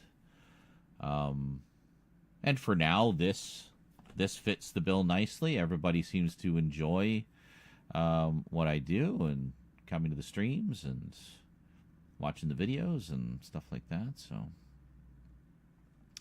yeah, but I mean, that's them. That was right for them. That worked for them. You're not them. You're you.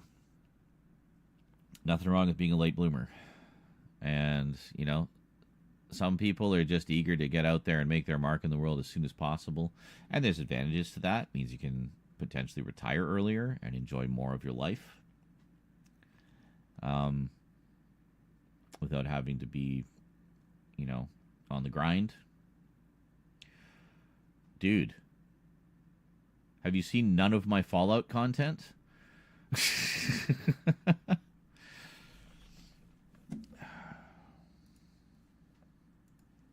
We've talked about it on stream a number of times before.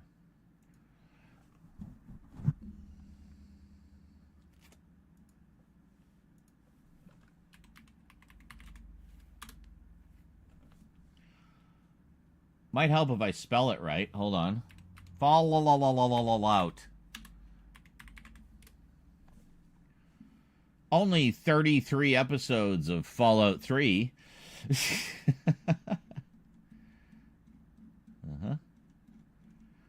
Might be. Hold on. And we got Fallout 4 as well. I did a couple little videos about Fallout. If we go over here.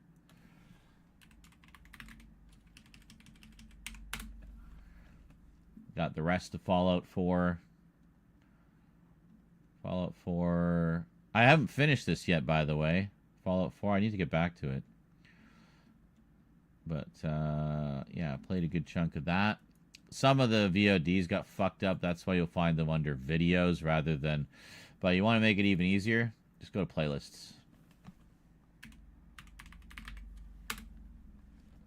The Fallout Saga. 59 videos of Fallout stuff. Knock yourself out. Oh. What? Just stop. Stop. Jesus. I hate when you're trying to, like, pause the video and the buttons are, like, jumping all over the place because it's still loading all the interface.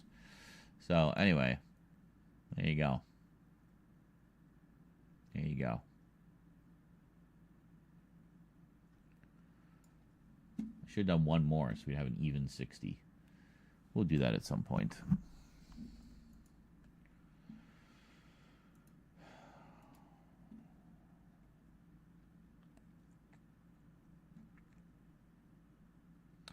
I think Jonker was being facetious, Sophia.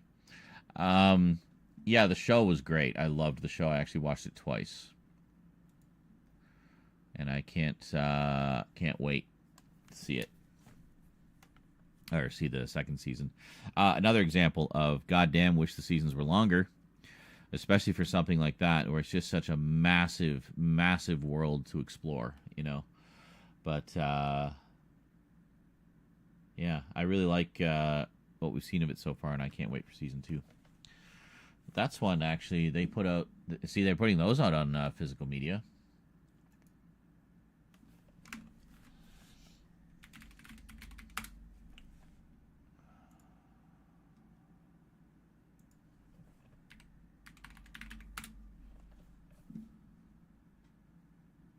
Okay, that's a fucking bootleg. Well, I thought they were. Oh, no, here it is. No, that's not official. Fuck. Why does there have to be a goddamn Tom Cruise movie that uses that word? Now I just see nothing but the fucking Tom Cruise movie. All right. Well, I thought there was a steelbook or something coming, but that may be not for a while yet. But yeah.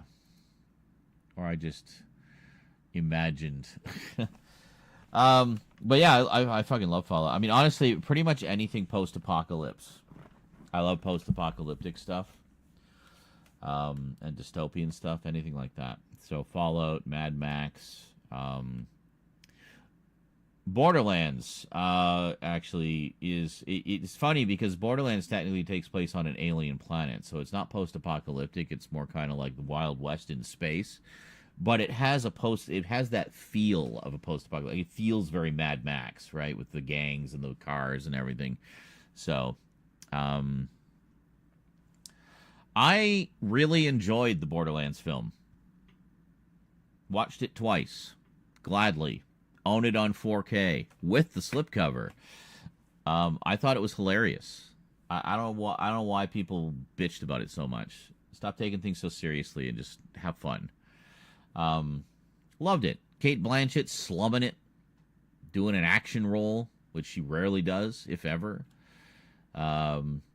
Jamie Lee Curtis being just wonderfully neurospicy as Tannis. I loved her character in that. Jack Black I thought was fucking hilarious as Claptrap and easily had the best lines in the movie. I don't know why people shit on Kevin Hart so much. What is everybody's problem with Kevin Hart? I don't really know his work, so I don't know if there was some heinous thing he did back in the day. But let's face it, the character of Roland in the games is boring as shit. He's like so boring. So yes, I'm glad they made him funny and actually gave him a personality in the movie. Yeah. Even Tiny Tina. Tiny Tina was fun.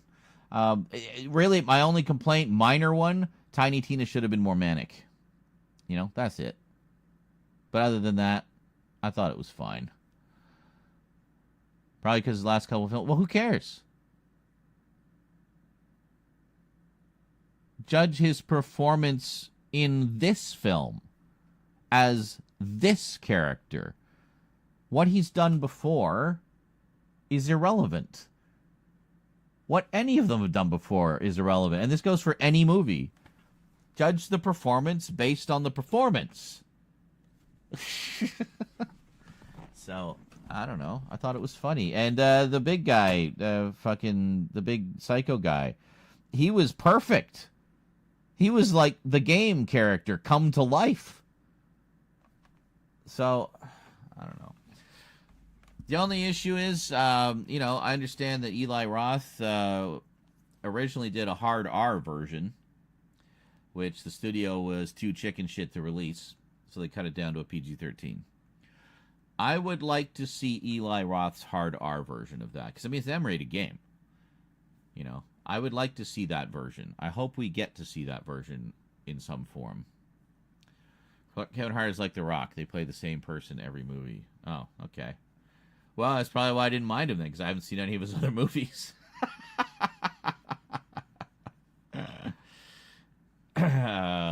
Yes, Fallout, Borderlands, Dune, Twisted Metal, Furiosa. You got a lot of dystopia shit. Dystopia and post-apocalyptic. Yeah, I don't know. Would you call Dune dystopian? I mean, Dune's really just grand, epic space opera sci-fi. It's not post-apocalyptic. It just takes place on a desert planet. So, you know, I don't know. I enjoyed the Borderlands movie. I will watch it many, many more times, and I will laugh just as hard every time. It also helps that I was really high the first time I watched it. So I actually had to pause a couple of times because I was laughing so hard. In particular, there's a scene with Claptrap that just destroyed me. I had to pause. And I ran it back a couple times, had to see it again, laughed again, had to pause again. That's it. I just enjoy movies, you know? I find joy in them. And also, having just recently played the games, you know, I was just picking up every little reference. And there's a lot of them. Oh, Moxie. Holy shit. Moxie just stepped right out of the game. What is it, Gina Gershon? She was awesome as Moxie. Oh. Mommy. So. I don't know. I enjoyed it. Oversaturation. Yeah, I guess that makes sense, Bonehaver, yeah. I can see that. See, I haven't been as exposed to that because I'm just, I guess, horribly behind on current movies. I mostly watch older stuff. So, in defense of Borderlands, will probably be 10 times better than that Minecraft film. I will watch the shit out of that too. I don't care. I have no particular, emotional investment in Minecraft. Like, it's fucking Minecraft, people. Chill. But anyway, I don't know. I feel, I mean, from what I saw, it looks like they're doing that one very tongue-in-cheek and goofy, and fine. If that's the direction they want to go, cool. I'll see that. I mean, I don't know what people are expecting, like a deadly serious, dark and gritty Minecraft movie. Okay. I don't know. I mean, if you want something that's more like the game, watch that. Or what was it? And it wasn't. It was like it was Telltale Games, the Telltale Games version of Minecraft Story Mode. So that's fine. Watch that. I don't have any investment either, but it does look terrible. Yeah. Sometimes terrible is what you want, though. Terrible isn't necessarily bad. You know what I mean? Sometimes you want something terrible because that's what you're in the mood for. It's like, I just feel like watching some shit today. So let's put on the Minecraft movie. You just don't want anything that's overly deep or whatever. You just want to watch something stupid for 2 hours, Especially in this day and age. I feel like we're going to be gravitating more towards stupid, funny, dumb movies because, well, it's escapism, isn't it? And laughter is the best medicine. I will always maintain that. Am I weird, or does Jack Black in the Minecraft movie make me want to see it? Yep.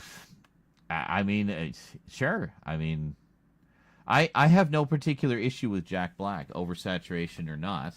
I've always liked the guy. I think he's funny. I like his music. I like his, humor. So, you can have something stupid that can be entertaining and self-aware. Sure. Maybe the Minecraft movie will be. We don't know. See, and this is why I don't judge movies by trailers. Let's wait for it to come out first. Let's see the movie. Then we can rip it to shreds or heap tons of praise on it. Like, wow! That was like the Citizen Kane of video game movies. Was not expecting that from that awful trailer they dropped a few months ago. Boy, did that trailer ever misrepresent that movie. That happens, Sometimes movies just have shitty trailers. So, I don't know. Do I think Minecraft is going to be one of them? Probably not. It's probably going to be just as shitty. But, I don't know. I don't care. I mean, one of my all-time favorite movies is Howard the Duck. All right? So, I find joy in places that maybe a lot of other people don't. Didn't they just get fed? Yes, an hour ago. Well, that's, yeah, okay. It's the late night. They have extra feedings overnight because they're nocturnal mainly, right? So, yeah, Paul Blart Mall Cop. Good example of just, and it's another one of those vehicle movies we're always talking about. But, yeah, just stupid. What's his face? Kevin James being Kevin James. I mean, he's basically the same character and everything. He's just Kevin James, But he's got that personableness, I guess, that people like. So, I mean, King of Queens was great. That was a great show. Yeah. What keeps happening lately is the overly goofiness that takes itself seriously. I'm not sure what you mean by that. Jack Black is another one who I'm in the same boat with Kevin Hart and Dwayne Johnson. Was just about to say there have been examples of that. Yes, like the trailer for Get Out makes it look like a comedy, but yeah, see, that's a good example actually. And I mean, to be fair, Get Out is in a lot of ways a dark comedy, but it's also very chilling and very scary and very disturbing and very smart. Get Out is fucking great. I need to watch that again actually. Yeah, that was just. Yeah. I swear comedians make the best horror movies, honestly. Like, oh, Jesus!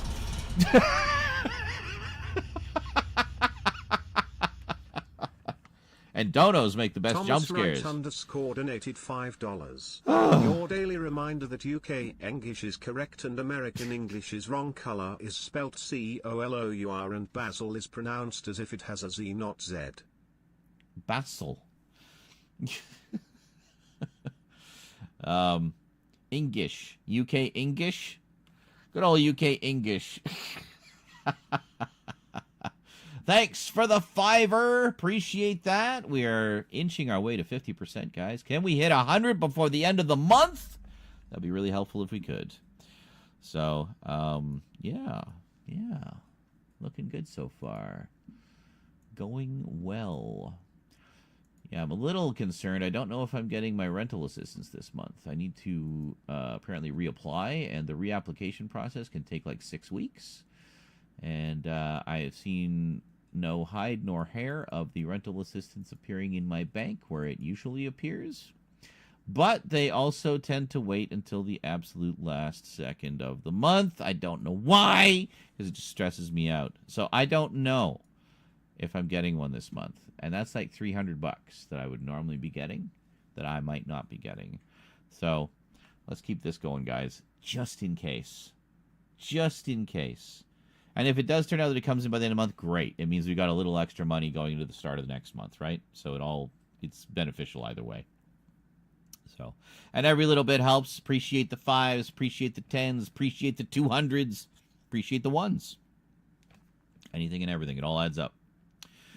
So, thank you very much, guys, for the support. Appreciate it. And I will be,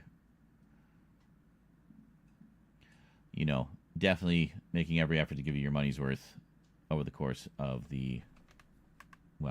forever. Over the course of the forever. Starfleet with Queen covering the end credits on each episode. Okay. So, me with the Game Boy ports of Star Wars, The Empire Strikes Back for the NES, and Super Star Wars Return of the Jedi. They're not great, but I like to play them. Yeah, those are all right. They have Super Star Wars on console. They actually re-released it recently. I think it's on a couple of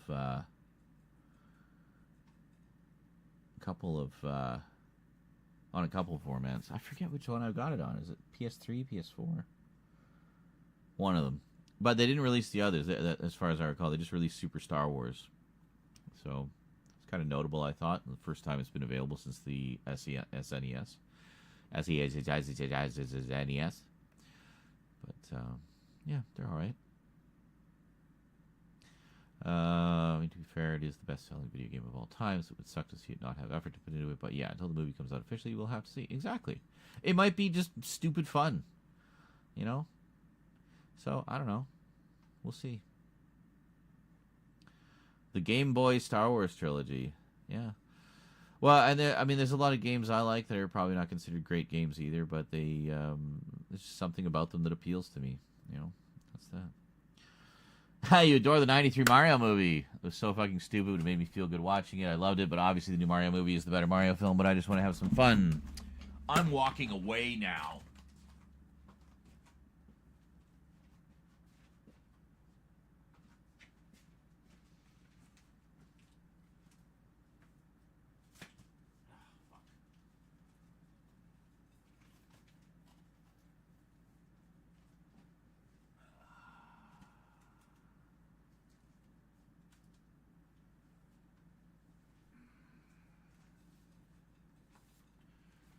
This will be in a closer look. I have not opened it yet because I'm going to open it in the closer look. I don't know if you saw that I got this from, who put this out? Umbrella? Yeah, Umbrella Entertainment. It is indeed the 93 movie. On 4K. And it comes with a whole bunch of stuff, including the scripts and a big hardcover book of behind-the-scenes stuff, lobby cards, artwork, posters, tons and tons and tons of stuff. Also has The work print, the full work print restored in high def, which is about 30 minutes longer, I think, than the theatrical version. So, yeah, only the theatrical version is in 4K, but the work print has been restored to high def. It is on one of the 2 included Blu-rays. Just looking for region coding. Hey! Another $5. Can we get a $5 train going? Donated $5. Nice. Figured I'd drop a donation before I head to bed for the night. I'll keep the stream on in the background though. Good night, Zedman and crew. Well, have yourself a wonderful unconscious lurk, and thank you for the lurk. Appreciate that. And thank you for the $5. Appreciate that. Look at that. We are at 47%. $15 more and we'll hit 50. I'm hoping we'll at least hit 50% tonight. But, yeah, so anyway, this is a beautiful freaking box set. This is actually a re-release of the limited edition that came out a little while ago. What was it called? The Trust the Fungus edition. That's what it was. It was originally a limited numbered edition. The number would have been right there. So I was wondering why there was no number, and that's because this is the 1-Up edition. So, like, they gave the set an extra life. Huh? Right? So this is the 1-Up edition, which is exactly the same as the Trust the Fungus edition, but not a limited version. So, yeah, kind of rare for them to do that, actually. Usually when you miss it, you miss it. It's gone. But yeah, so that's pretty cool. I have a few more things coming from Umbrella, actually, which I think aren't arriving until later because they had some pre-orders in them, so they hold on to everything until the pre-order is released, and then they just send you the whole order at once. So anyway, very cool edition. Well, greetings, Vermin Art. How are you? Vermin fell asleep with the stream up, and then he woke up. All right.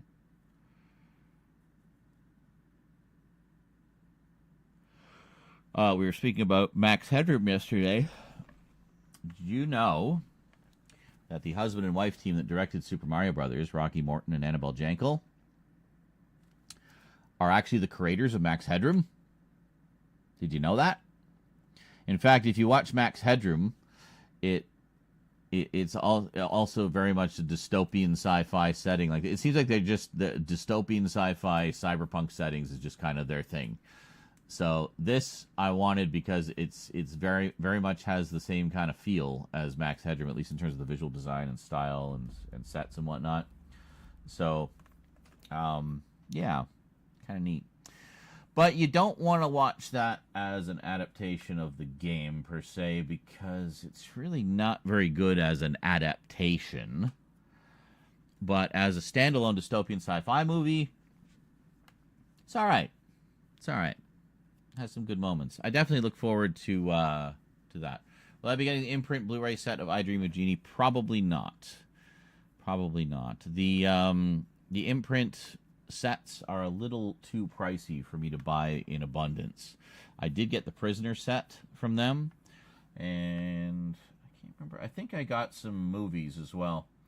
I'll have to. I don't remember. It's. We'll get to them when we get to them, but probably not. As much as I'm sure it's good. Yes, totally. It was them that did the hacking, Kralatin. You figured it out. It was Annabelle Jankel spanking Rocky Morton. No, it wasn't. Well, maybe it was. I don't think so, though. That would be very strange.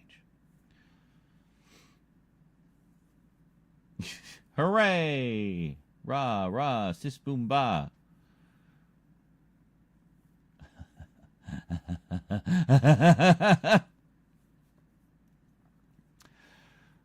a 22-book series, and one book in particular I've ordered 3 times because twice I got sent the wrong book from the series. Oh, I hate when that happens. That happened to me many, many years ago when I was trying to get... There was 3 volumes of Inhumanoids, the 80s cartoon. And I was trying to get volume 1. I had volumes 2 and 3. I was trying to get volume 1. I ordered volume 1 twice from the same people, and twice they sent me volume 2.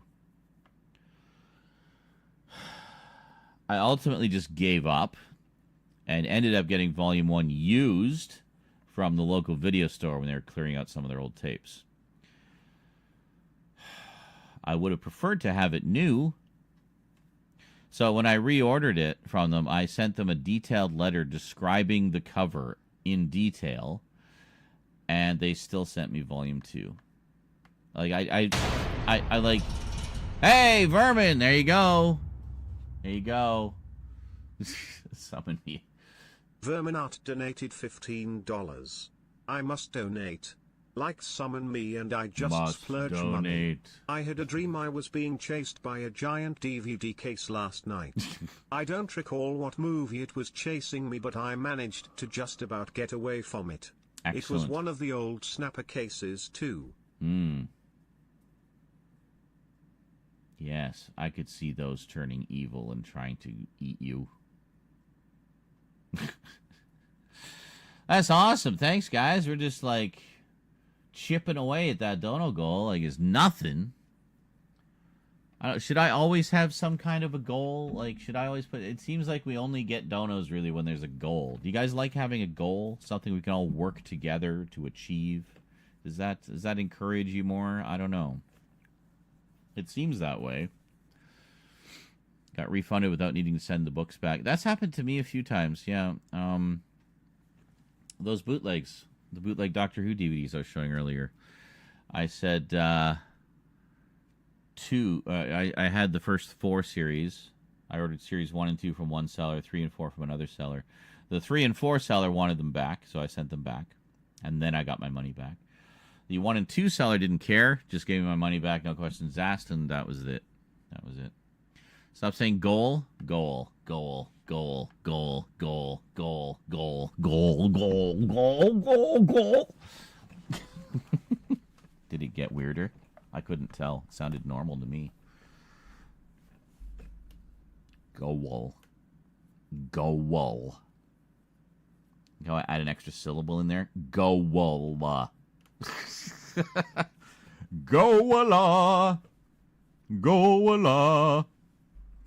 It's one of those words just sounds wrong when you say it over. It's funny how that works, isn't it? Like you'll say, I remember in my drama class one time we did an exercise like that where we would pick a word and then repeat the word over and over again until it didn't make sense. So I think we did elephant, we did fabulous, and we did chair. So I liked combining them into elephantabulous chair. Elephantabulous chair. Elephantabulous chair. Elephantabulous chair. Which, I mean, doesn't make sense to begin with, but yeah, there's certain words like that. You say clutch or hinge, or 2 of them. I mean, I think it works with just about any word, and that was kind of the point of the exercise, was to see if it would indeed work with any word. So we just picked a random word, and yeah, it just kind of does after a while. I don't know why. It's weird.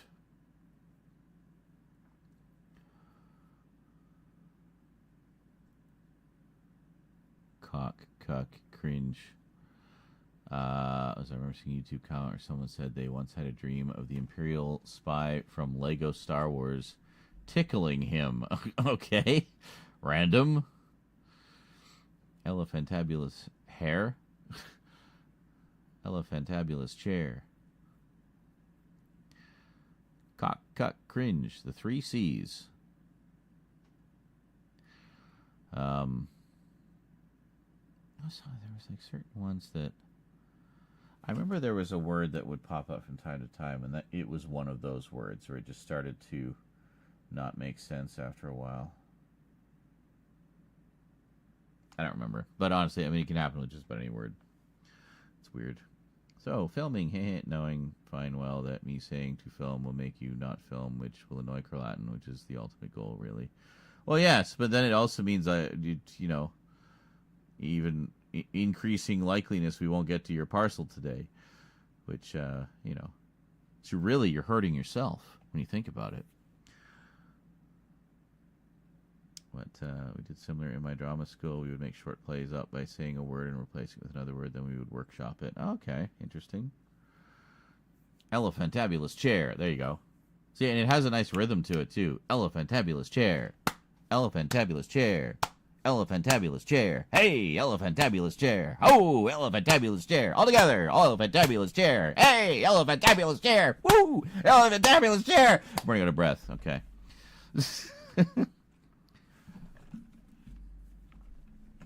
I'm happy whatever happens. Well, good. It's a very positive outlook on life. Excellent. Just go with the flow. Sounds like a chant from a 30s comedy. I'll take it. One more quick note before I actually go to sleep. I remember as a kid watching the Super Mario Brothers Super Show on Netflix. I remember being perplexed by it, honestly. Really? Why? It's not terribly complex.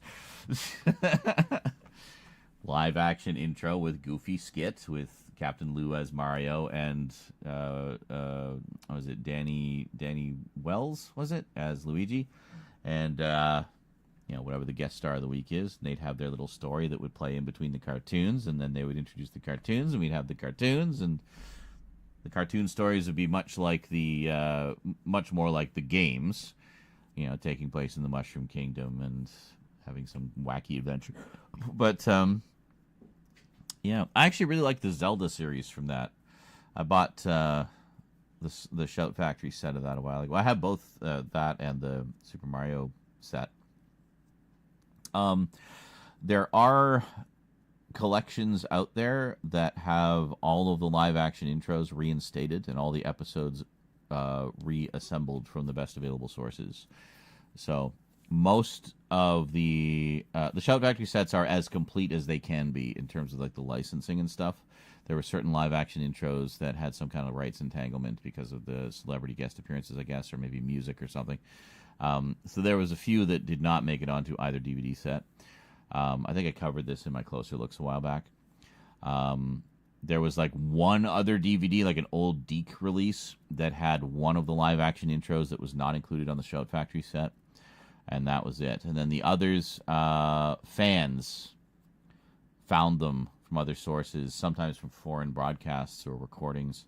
And, so anyway, there's a set out there that has all 65 episodes put back into broadcast order. So it's like you'll have 4 episodes of Super Mario and an episode of Zelda. Zelda was always the Friday show.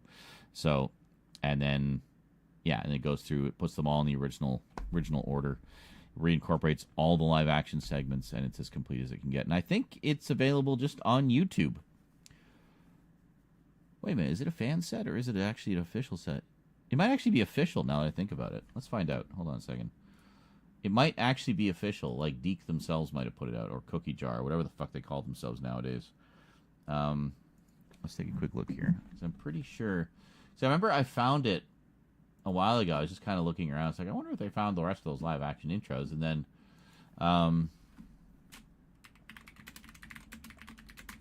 Super Mario Super Show. There it is. Wild Brain. Yeah, it's official. It's actually official.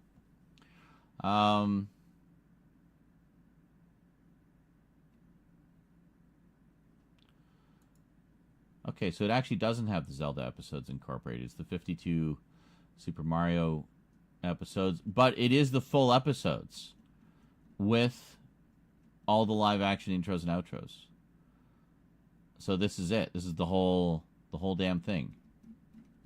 So that's all the Mario ones, and then we go here. Okay. Yes, it's Wild Brain. I guess that it's not Cookie Jar. Now it's Wild Brain. Captain N. What? whole bunch of Captain N, like Captain N movie compilations, I guess. That's interesting. Slug Terra. Yeah, so I guess these are like compilations where they just do like a 3.5 hour compilation of episodes. So I don't know. Super Mario 3? Wow. Let's go up here. Playlists? Yeah, here we go. Inspector Gadget. Well, shit. Oh my god, these playlists. Super Sonic. Mummy's Alive. Super Mario World. Captain N the Game Master, full series. That's a big deal because that's not available on DVD currently. Legend of Zelda, here it is. Yeah, so Legend of Zelda. Okay, Legend of Zelda does not have the live action intros. That's interesting. I wonder why. They did release some of them on the Shout Factory set. So I'm pretty sure there is... If we go back... Because I know I found one that had everything.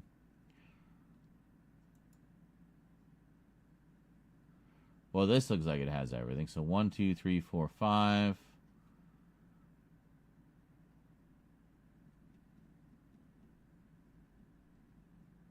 $11 years ago. Wow. 52. And this is some of the other sketches added in.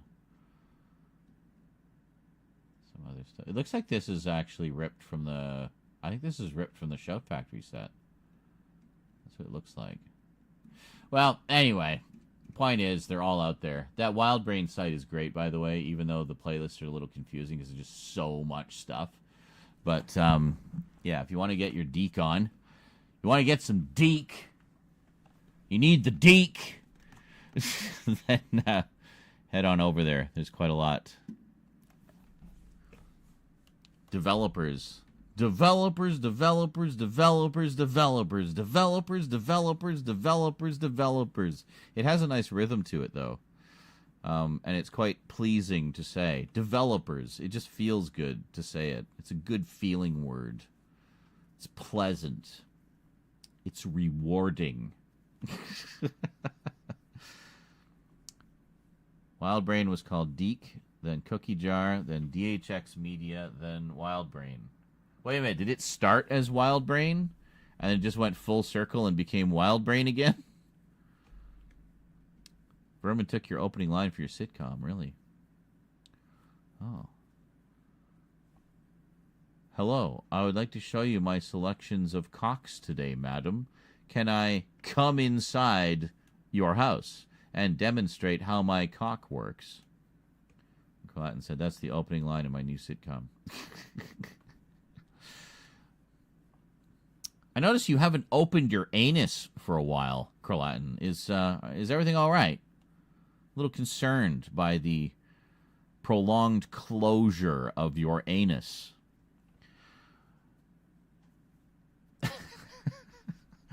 Anyone new to the streams, I have no idea what I'm talking about and think I've just lost my mind. But, yeah, that was... Yeah. Opening my anus in this economy? Well, I mean, that is a point. But sometimes, you know, you just gotta take a chance. Gotta take a chance. We all need to stare into the abyss of Krolatin's anus. Alright.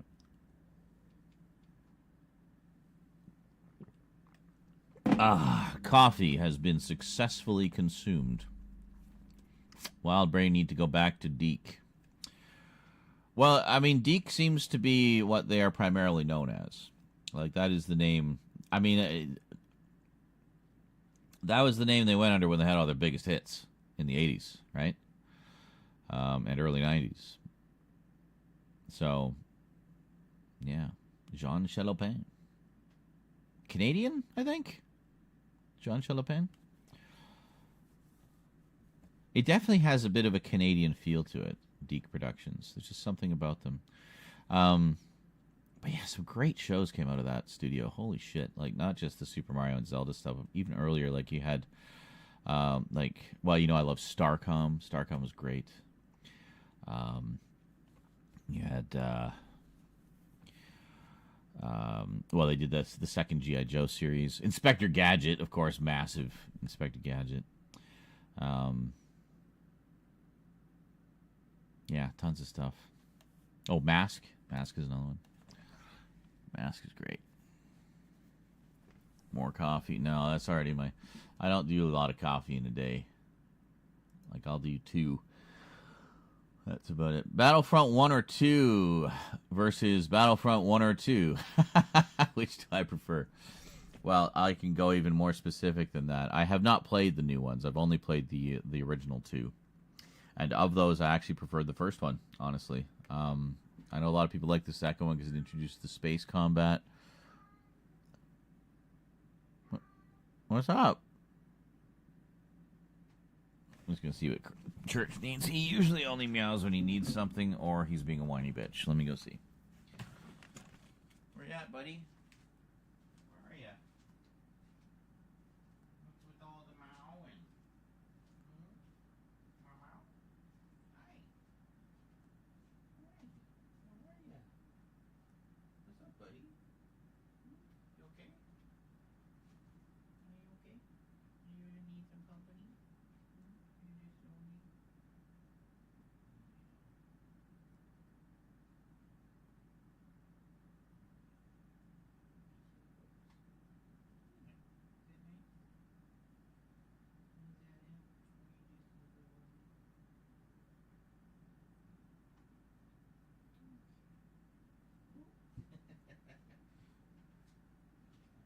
There you go.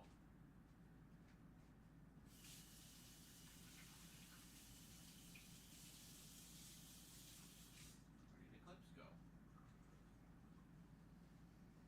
It's just occurred to me we haven't seen Eclipse since I scared her away by flipping through the pages of the book. Pole position, yes. Sorry, my brain's... I'm more in Doctor Who mode at the moment, so I'm not thinking in 80s cartoon.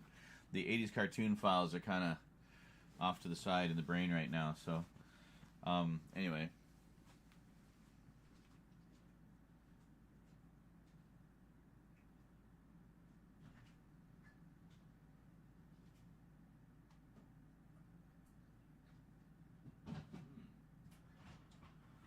I forgot...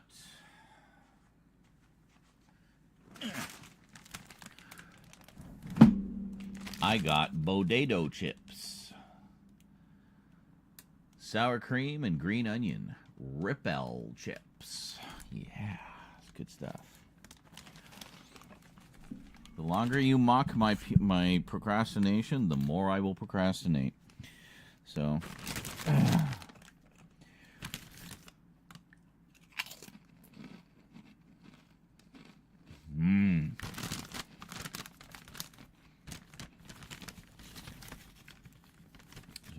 WildBrain was used for an old animation studio DHX owned. Then DHX took the name and renamed themselves to WildBrain. Okay.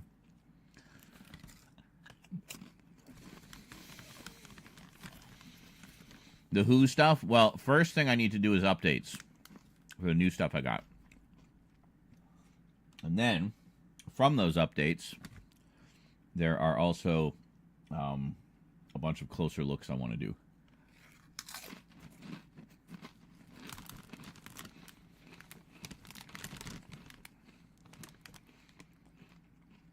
So when we do those, that's when I will do the closer looks at the ones that you sent me.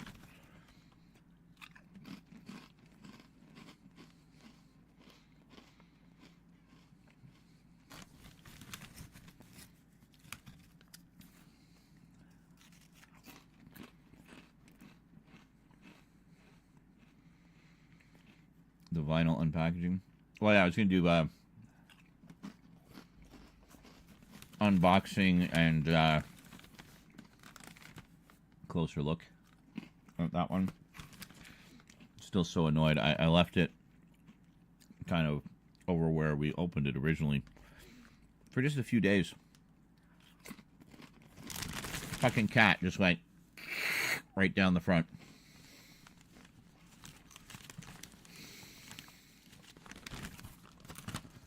Yeah. It's like, thanks. Thanks, cat. Appreciate that. Little shit.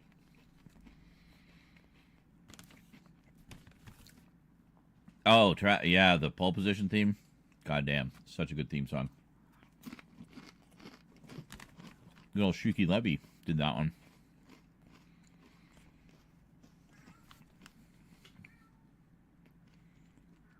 What's up, church? Oh, trust me, it can't be fixed. It's like the claw mark actually tore part of it. What, church? I don't know what he's mowing about. Sometimes he just gets, like, needy. Or Mrs. Mummy. Really? You guys are going to go bananas right now? I might need to wait for the cats to get it out of their system. I can't have lights and stuff strung up all over the place, and the cats are going batshit crazy. Because they tend to crash through wires and damage things. Actually, if you watched the package opening when we did the vermin package, they knocked over the lights a couple times. Ugh.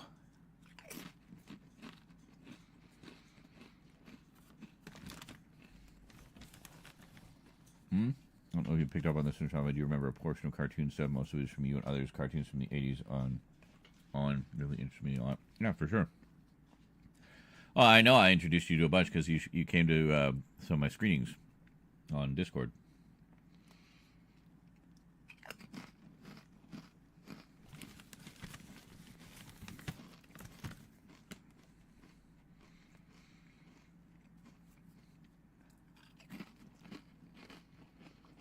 You would often say, "Oh, I've never seen this before," or "I've never heard of it before." It's like, cool.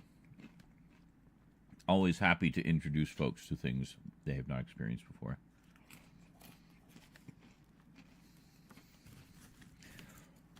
That actually really tickles the neurospicy part of my brain, which the joy of sharing one of your interests with somebody. You know. I don't know if she has. I think she did do some test runs with the equipment. I think wasn't she using some of it while we were streaming? I'm pretty sure she did. But yeah, the idea is she wants to do that with her friends. Doing her little ghost hunting gang. I've told her she can use my old camera. She can get it to work. Vermin Art Canada.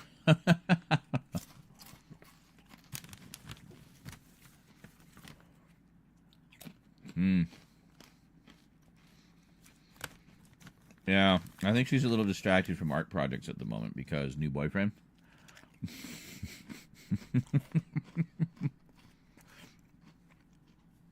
And most of her art projects have been preparing this big elaborate Valentine's Day thing for him. So maybe when we get through Valentine's Day, me too minus the boyfriend. So I even want to know. Cats, what are you doing? I see what's going on. I'm hearing them crashing through stuff. What are you guys doing? Why are you going crazy?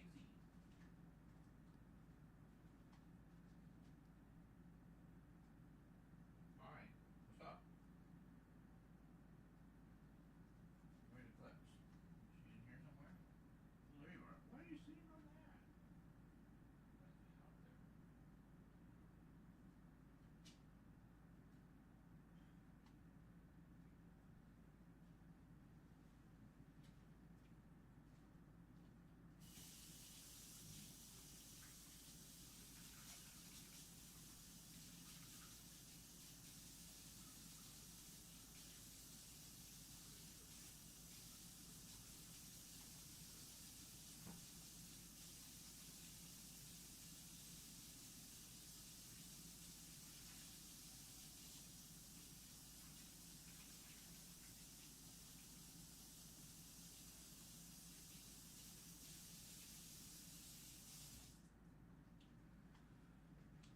actually had a bit of a ghostly encounter last night after the stream. Kind of freaked me out. I'll tell you about it in a sec.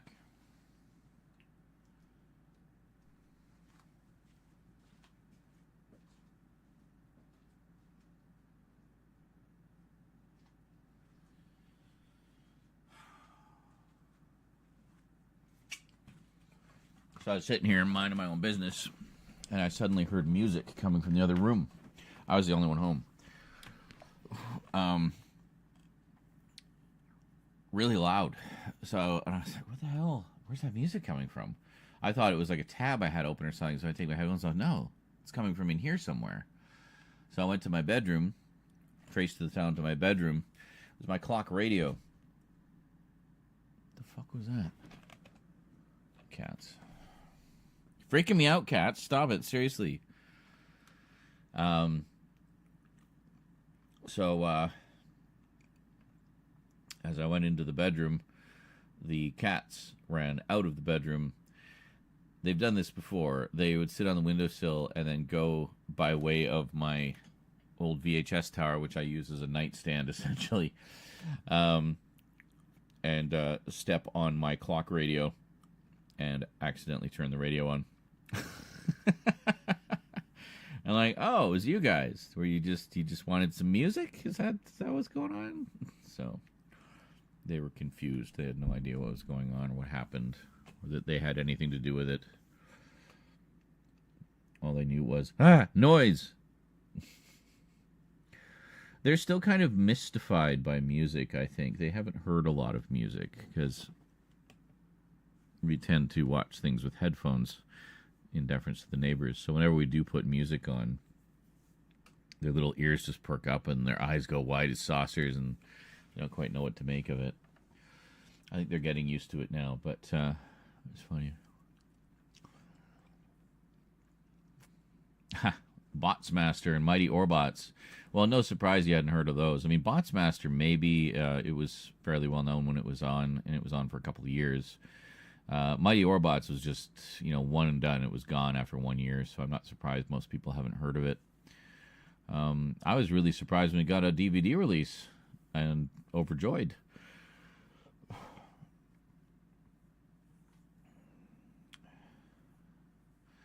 I should see, speaking of pole position, I noticed there was quite a lot of ghosting in the rips that I did before, and I don't know if that was because of me and I like just converting them wrong, or if that was on the DVDs themselves.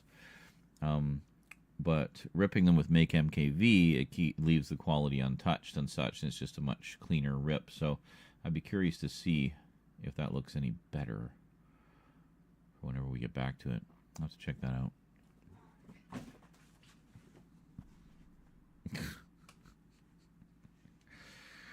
Zoom, zoom, zoom, zoom, zoom, zoom. I heard some protests. I don't know what's going on, if one of them ate all the food and the other got left out in the cold or what, but, well, there's more food in like an hour and a bit. And then after that, they gotta wait till 6. I don't know what that was. But I hope you enjoyed it.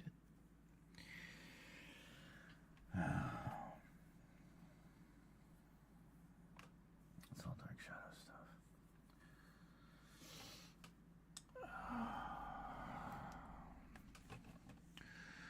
What do I think of radio stations in Canada? Ours in the States kind of suck. I don't know. I haven't listened to the radio in probably 30 years with any degree of consistency. 30 years ago, I enjoyed them.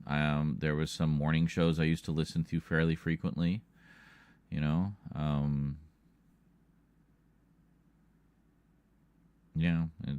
they were good. They were good. I mostly listened to. You hear them scampering around like maniacs? What are you two doing? Why are you going crazy? Why are you going crazy? Crazy, crazy, crazy. Crazy cats. Yeah. Anyway, Yeah, when I lived out in Winnipeg, I used to listen to the radio quite a bit. But yeah, I haven't really listened to the radio in quite a long time. I just listen to music on the internet now. Just look up the songs I want to listen to, or listen from my own library, either CDs or MP3s. Or most of the time, it's just MP3s. So I just listen to whatever I've ripped from my oon collection. Yeah, Clatton says it's all Spotify and podcasts. Yeah, nowadays, pretty much.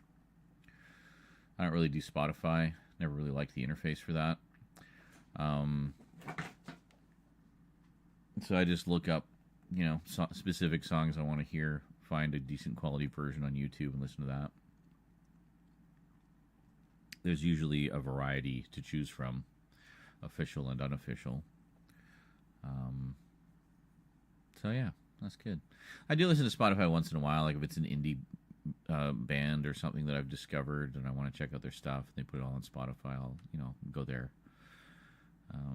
There's some video game soundtracks, like again from independent artists. You'll find video game soundtracks there, so I'll listen to those there. But I mean, more often than not, I prefer to have just digital files or CDs. So the talk show. What talk show? Well, I wasn't going to describe them really. There was like a morning show I used to listen to in Winnipeg. It was just like on the rock station. I just liked the personalities of the two guys that hosted it, so I thought they were really funny. So it's nice to wake up to. And then the other thing was when I was in Toronto as a teenager, I used to listen to, there was like an alternative station that had a lot of like alternative and industrial and experimental stuff and electronic stuff. So really liked that because that was at a time when a lot of that stuff was pretty cutting edge. It was very like new. So there was a lot of really great independent bands coming out of that scene that were just doing some really cool, innovative, creative stuff. So, yeah, I listened to that quite a bit. It was a station called CFNY 102.1 CFNY, The Edge. I don't think they're all indie anymore. I think they've since rebranded and are just kind of a typical station now. But at the time, it was pretty cool. I discovered a lot of obscure bands through that, many of whom I still listen to today, so that was pretty cool.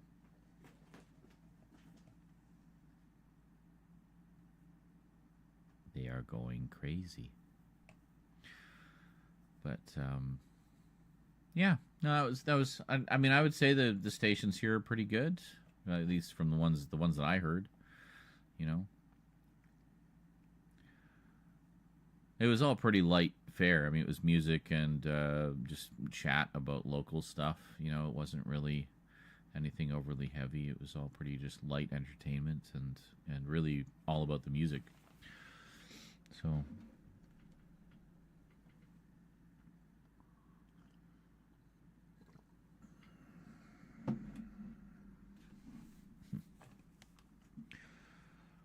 all about the music. Ah, yeah.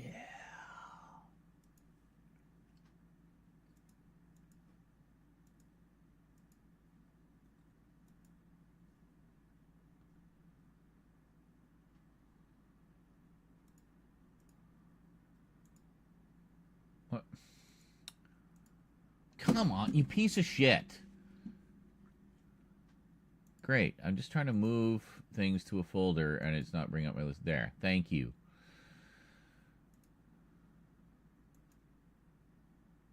Fucking webmail, man. Like, yeah.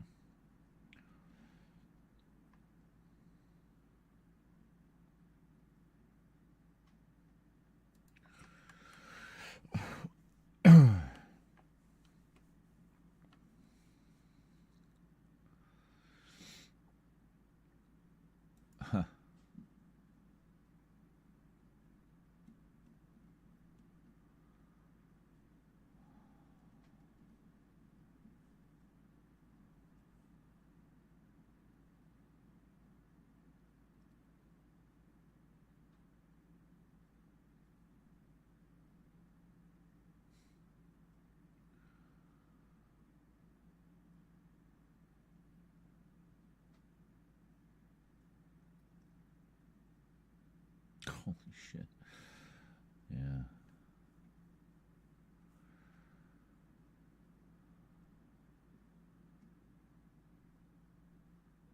Just looking at the roller coaster of stocks with Nvidia right now after the the big unveiling of DeepSeek. So they lost about 17% over the weekend, I guess, and then Monday they regained 8.9%, but mainly because of investors looking for bargains, essentially, just trying to get it while the stock's gone down a bit and make some money. Makes sense. If I had the resources to do so, I'd probably do the same thing. Get a few shares, make a few bucks. But because some of those companies that and then there was like over $1 trillion in losses in other tech companies, like mainly to do with parts and whatnot, related to the I guess processor side of things with AI. Yeah, crazy. A few, yeah, only $1 trillion worth. No biggie.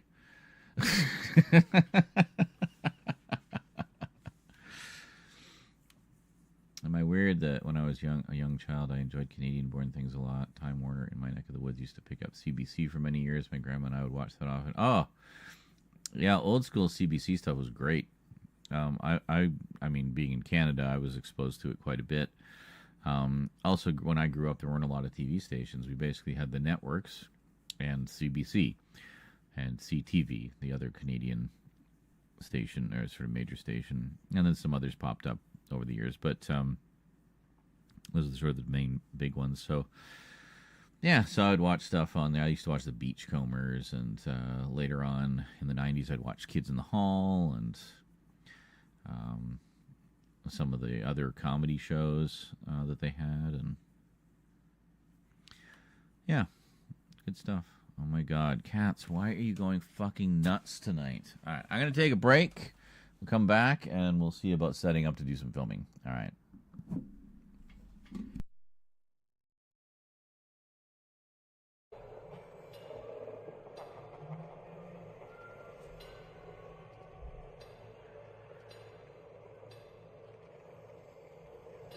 Just trying to fix something here. I'm not sure what...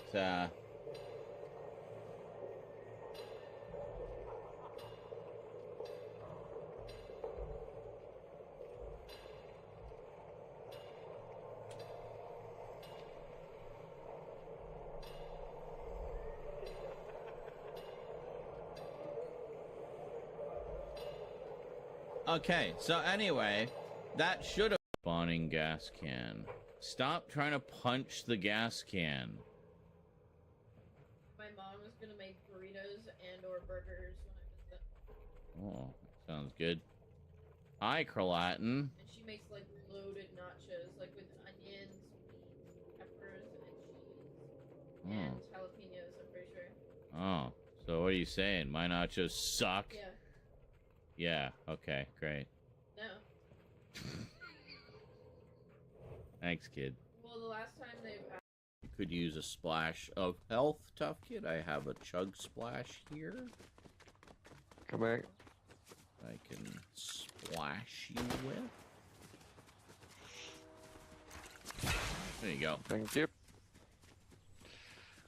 Just looking out for the team.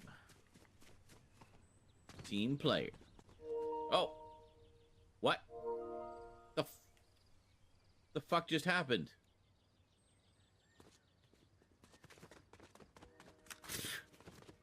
My PS5 disconnected and then reconnected.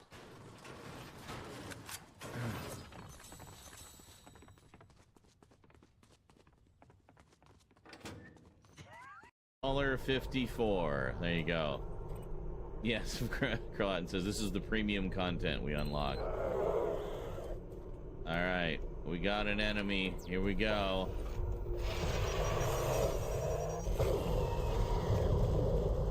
Jesus! That used all 4 shots.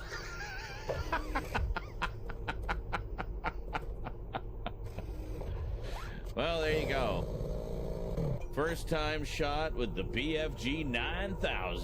God damn it, ain't holy, holy. I didn't have to lift a finger. Holy shit balls, Ada. You're like...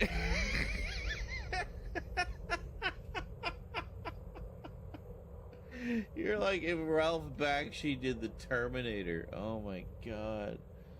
Ugh.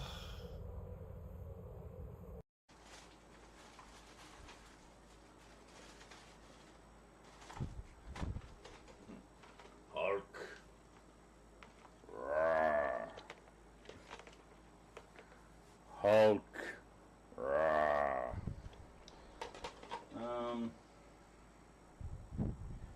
God, this is...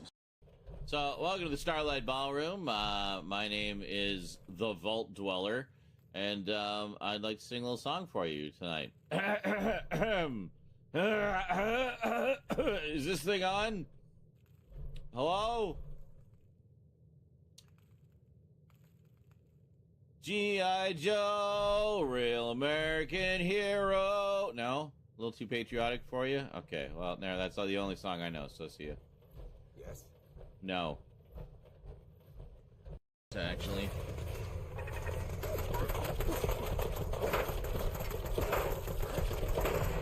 That was a stupid way to take on a turret.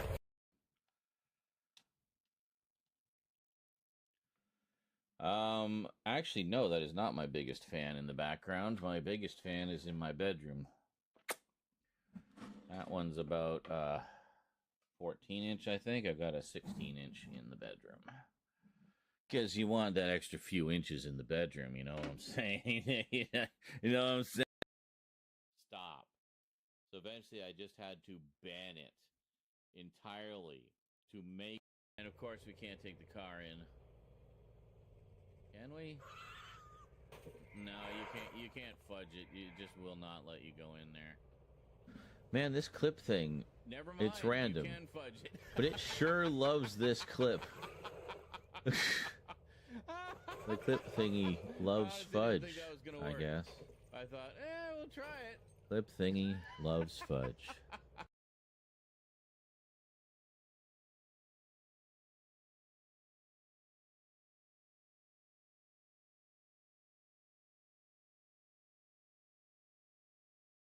Down.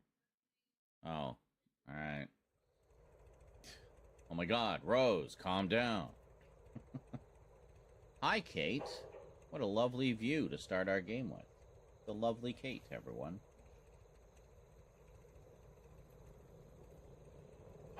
Oh, wow, Codsworth, rude. Did you see that? Codsworth's just like, no, I love you more. Pushes her out of the way. How rude. Codsworth being pushy. Back in Daxter. Alright. Is it 5 bonus hours? I think it's 5 bonus hours, yeah. Yeah, that's right, yeah, because we had 4 from, and then we had more from, and then contributed a few bucks.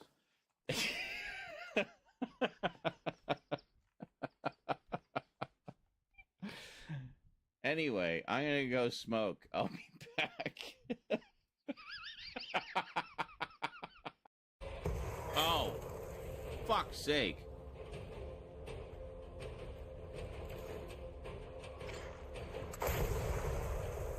Fuck you and your goddamn spears.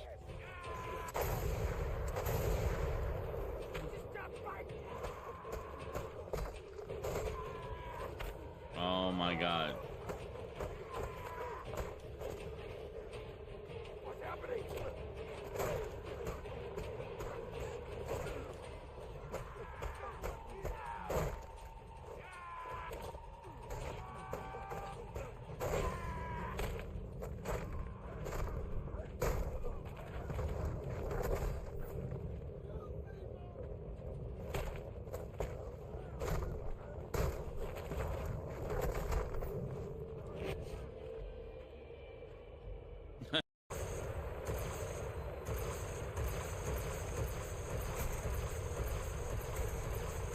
Here it comes. Oh, right on my face.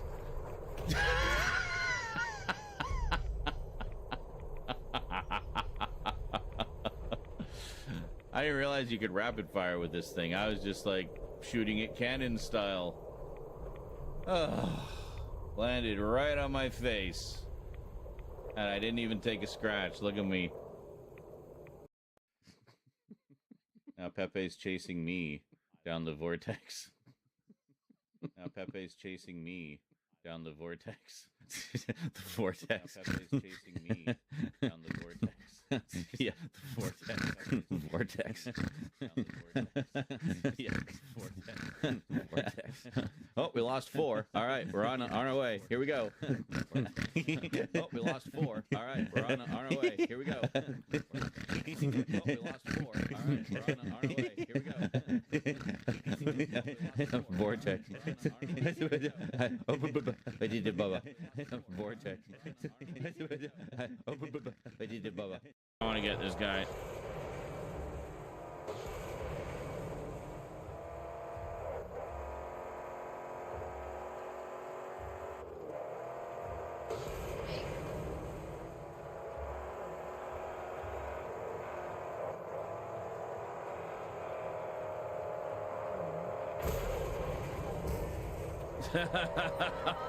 Oh, there we go. That's the way we like to do it. Ram that gas tank. That. Let's go do some more spamming the Thunderpoon death runs. Because that's what I like. That's what Daddy likes. Alright, there's one up here in Dry Gusty. Let's go up there. Go to Dry Gusty. Oh God. But we knew. We always knew, Mix. Why? Why do you keep haunting me, dead wife? Or yeah. Crichton says exaggeration. Obviously it will be finished. Unless you're absolute ass. Which is entirely possible. It has been known to have happened previously in the past, where I have on occasion been absolute ass. It almost rhymed and rhythmed. That was sexy.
Which, what, who?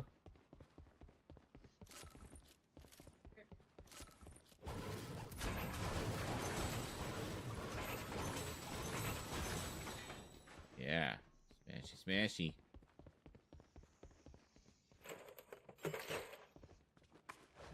Oh, get down here. Really?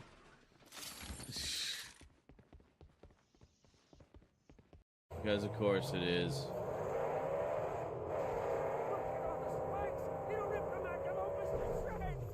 What did I... There's nothing there. I just crashed into... Hold on, let me test that again. 'Cause I didn't crash into the thing. I went here. Yeah. Crashing into nothing. What is... What?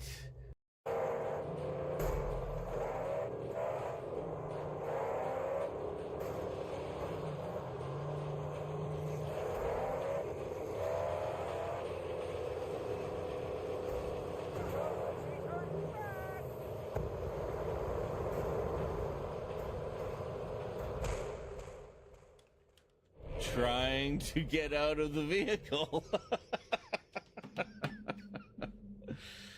But I guess because there was cars in the way boxing me in. I'm getting through the firewall. Oh, they got heavy ice.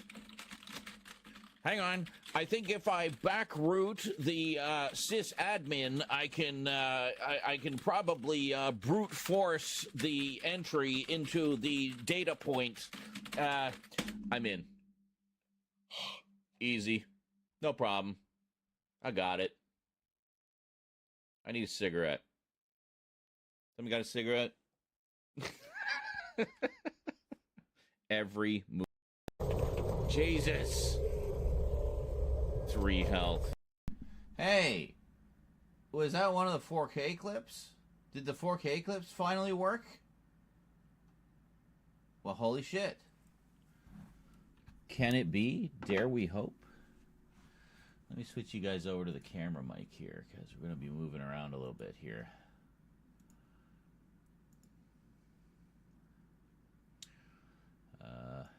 Yeah, there we go.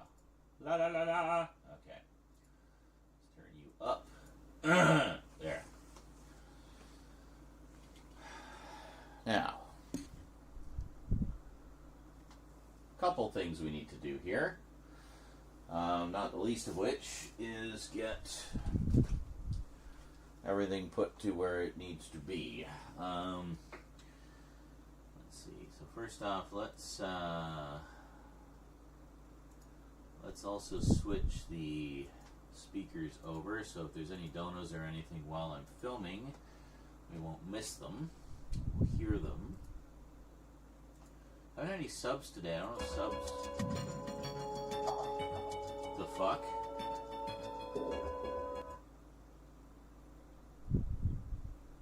Why was that still going? What?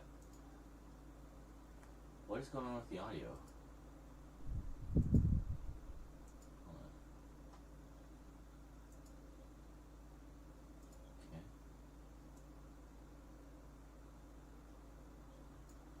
Okay. Okay.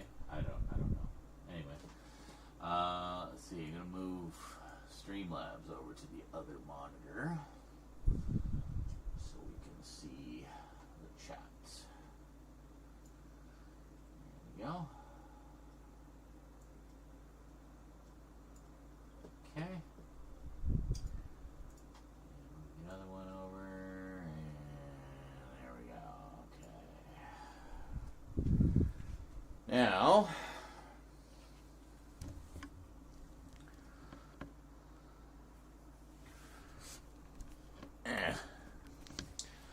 I need to move some of the stack so we can actually see what we're doing. So I think we're going to move some of this stuff over just to get it out of the way. Even though this is stuff I'm still currently kind of doing things with, but that's okay.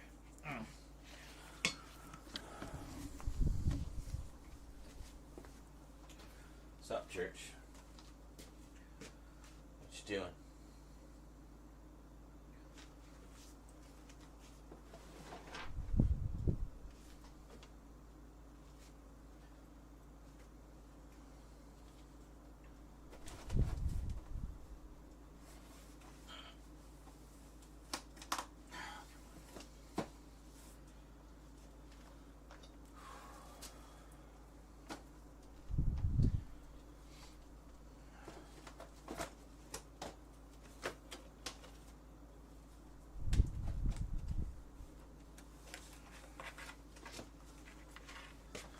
Me.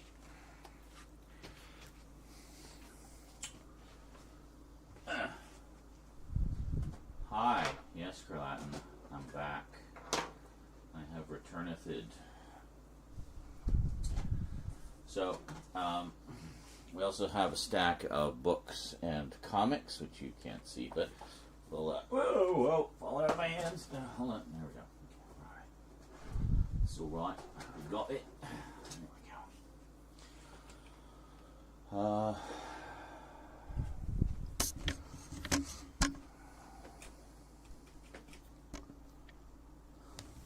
What are you doing, church? You guys see church?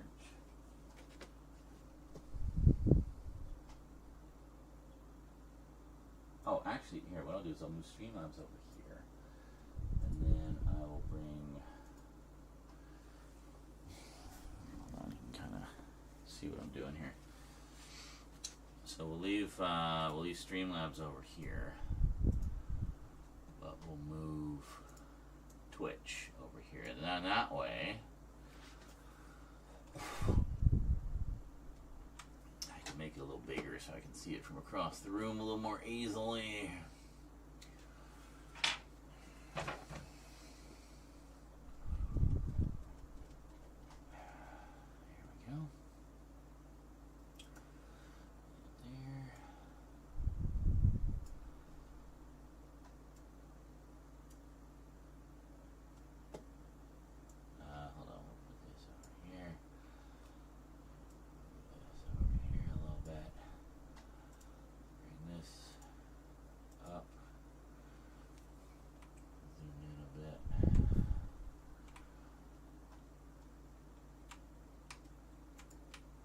Come on.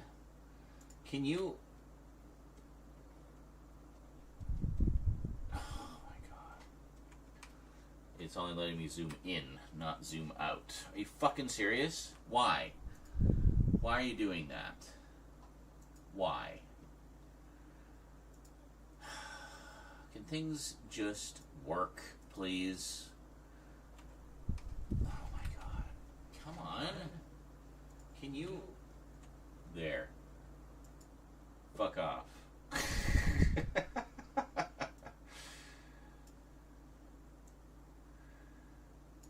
Alright, there we go. So with that, I can see the chat over on the other screen, and then here, yeah, and then here I can see what you guys are seeing there.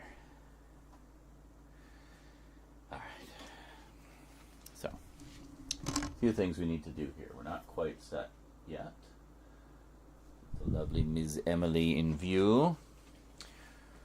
So one of the things I wanted to do, talked about this yesterday, but was find a way to mount this so that I can project it back there.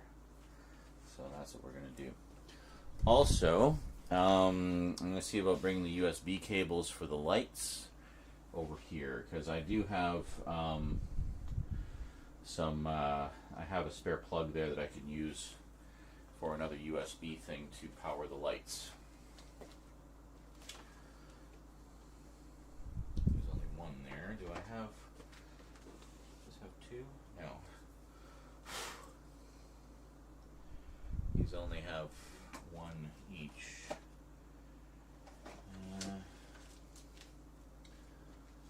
Where did I put those other ones? I had more.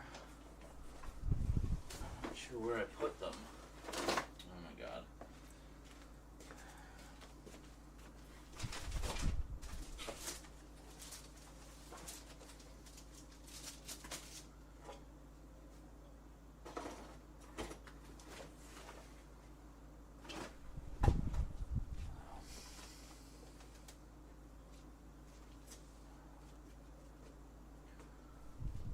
Godzilla. I need to move some of these things.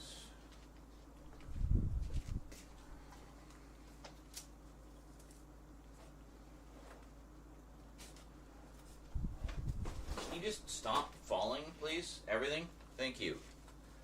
Jesus.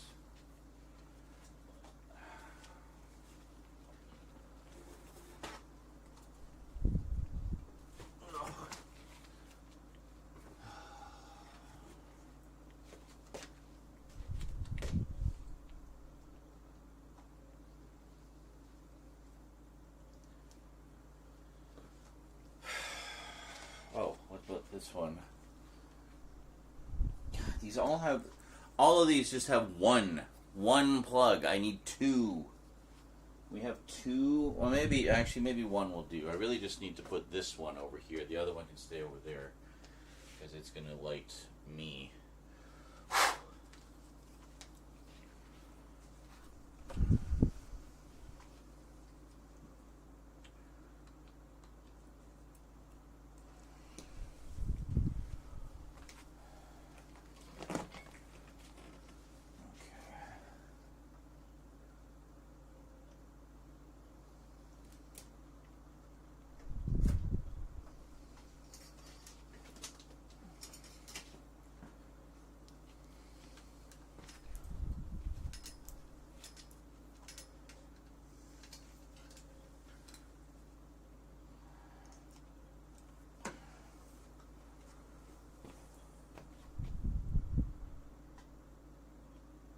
There we go.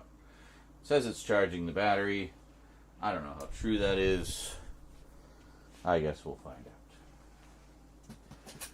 Anyway, I had some trouble mounting. I tried mounting one of those effects lights before and ended up... I put it on my music stand. It ended up falling off the music stand and smashing. Still works, but the... yeah, anyway. It might actually be a good idea to fire up the second one to get a little bit more light, but I don't know, we'll be fine for now. So what I have here is a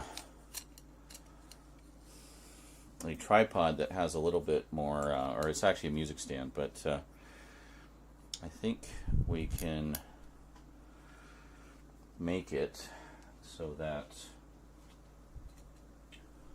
it will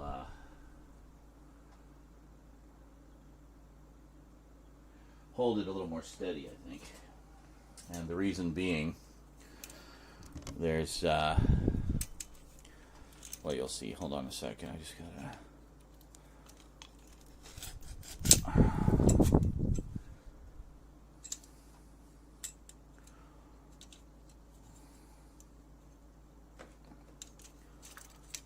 Okay.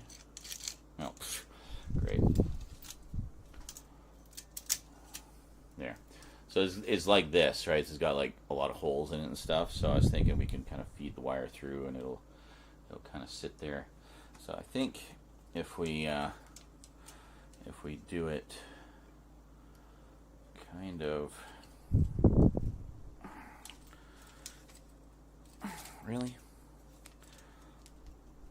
Why are you being shitty? Come on.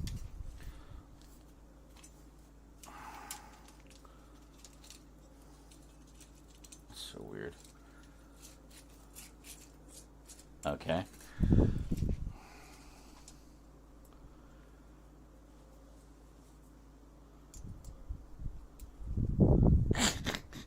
Church is watching intently. Does this go the other way? No.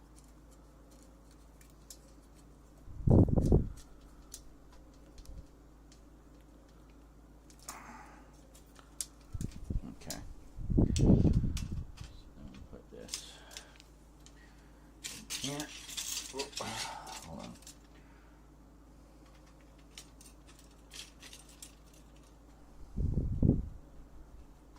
It's kind of a flimsy thing, isn't it?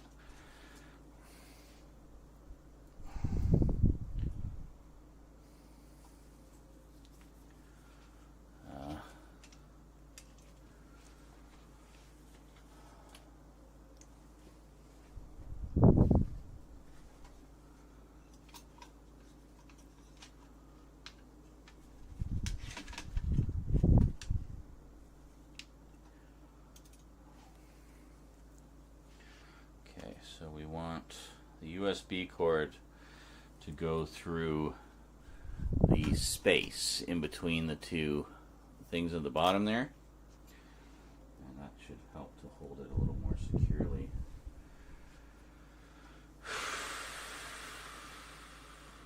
No. Church. Get away from the wire.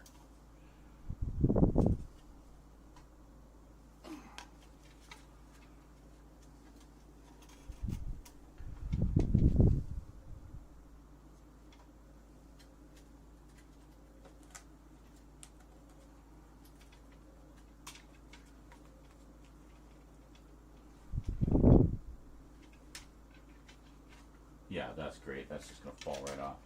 For fuck's sake. Come on. Just a little more. That.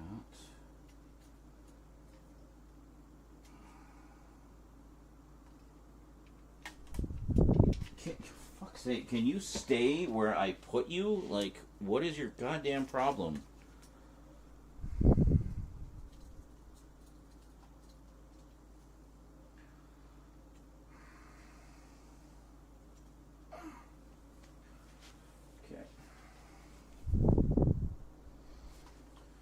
I think actually, if we move it down a little bit.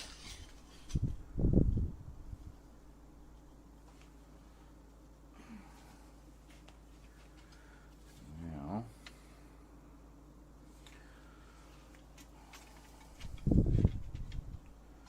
yeah, I guess the nice thing is kind of if it does fall, it'll fall on the carpet, but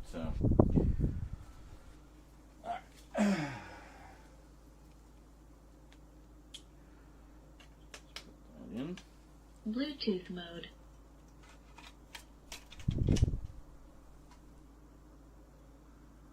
There. That looks pretty good.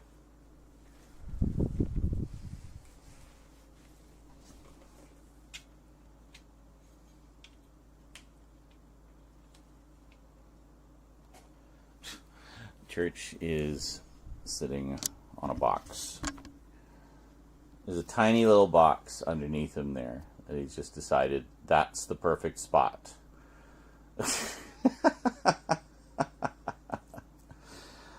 Oh, Church. Look at you. Little goofball. Such a goofball. Okay, so. That should take care of most of our lighting issues.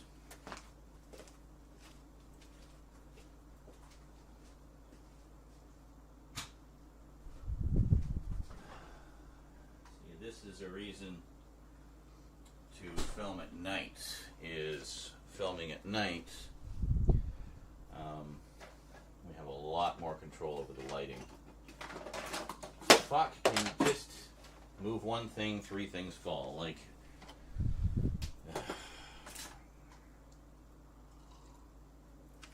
Definitely need to find better homes for things.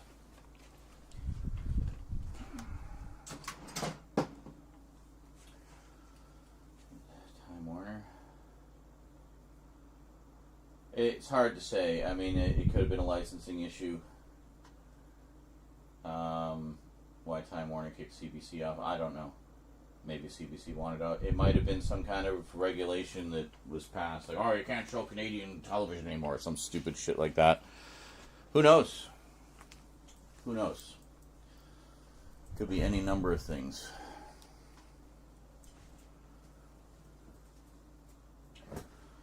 Quick question, Thomas. Is there anything Doctor Who related in your package? Because we're setting up for Doctor Who stuff here, so I just wanted to double check with you.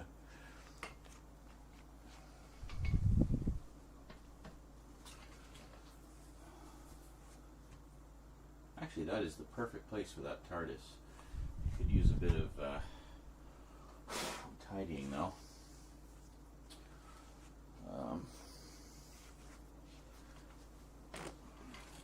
Church. Not in the way, buddy. Not too badly. Just gonna give the TARDIS a little wipe here. I'll be right back.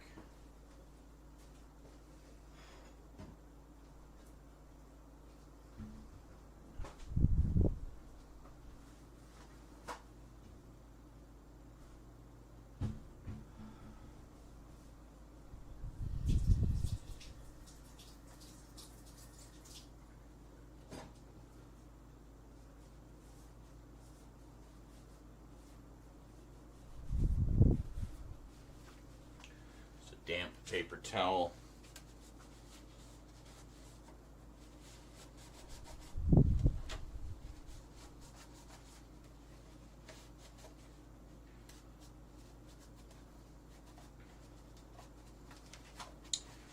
Definitely picked up some dust. Sit on the shelf for so long, you know?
This used to have, it says sound clips and stuff, but unfortunately the battery's long, so it's dead.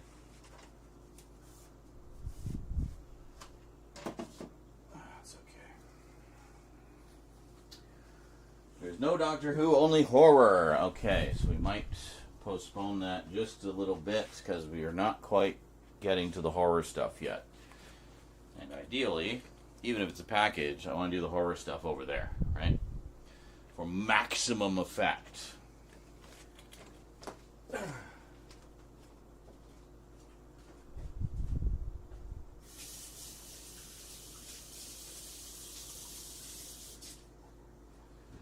Which means we got to get through some of the other stuff first to put it where it belongs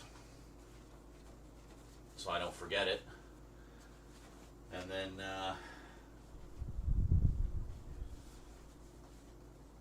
clear all the non-horror stuff out of the horror section, and then move in to do the horror updates and stuff like that, of which there will be many.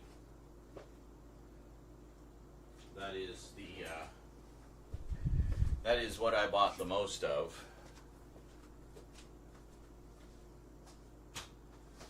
So I'm doing the other stuff, the non-horror stuff first, just because, it's not currently Halloween, even though it's Halloween all year. But basically to just kind of have a variety of stuff before we go all hardcore into the horror. So, yeah. That's fine. All right. So we got our stuff. What you looking at, Church? You looking at the stars? Looking at the stars? Yeah, it's pretty, huh?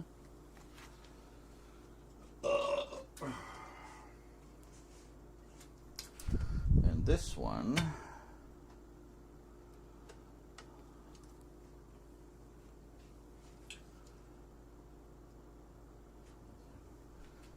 yeah, you see what a difference the, hold on, if I angle you up a bit.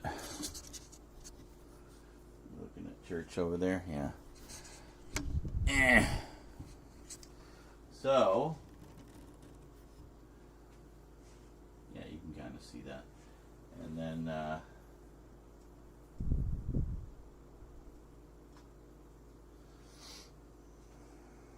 you can see how much the floodlight really adds to the background, even just on the camera there.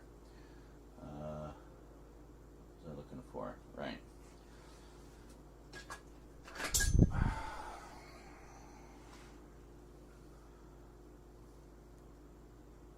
Oh. There we go. Yeah. So the idea is the light is directional.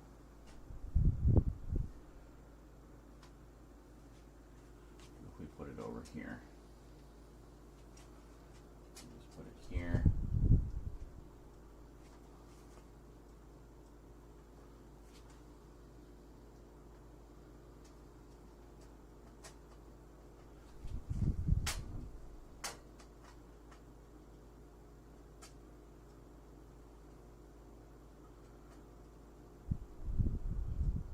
good. Let me put this back on. Now watch. Yeah, quite a difference, eh? Just floods it with blue. So the idea, yeah, oh yeah, look at that. With the directional light is we have color and stars, which will show up a little better in the other thing. Actually, hold on a sec. Just going to give this one a wash as well, and then this one. Nice thing about this is it has like feet, so you can position it. You can kind of angle it a little bit, but you can also just lay it flat and have it project straight onto a wall if you want. So I usually have it up and angled ever so slightly to just kind of point it over my head. Yeah, so I thought, I don't know, maybe we currently have a green vortex. Maybe we'll do a purple one. I feel like purple in the middle of the sea of blue and green stars will look really nice. Yeah.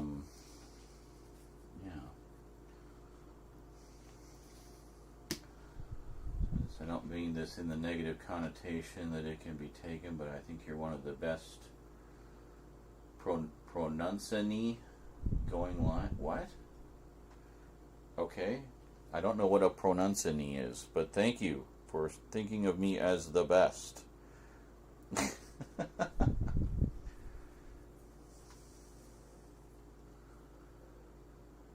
right.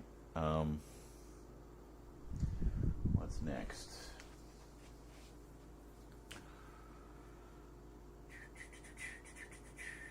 Right, I was cleaning the light.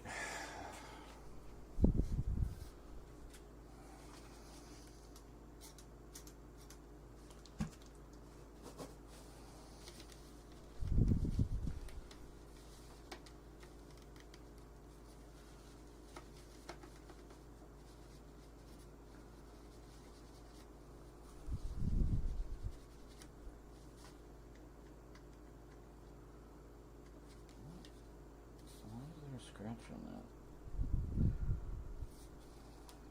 Weird. I don't know.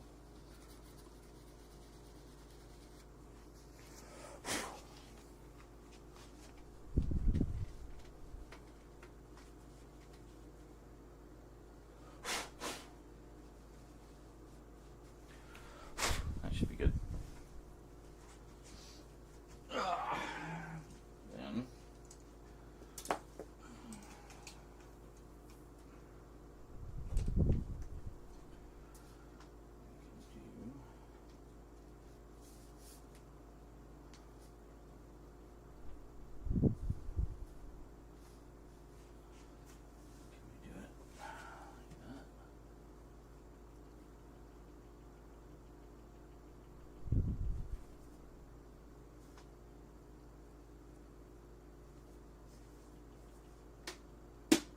stop clicking.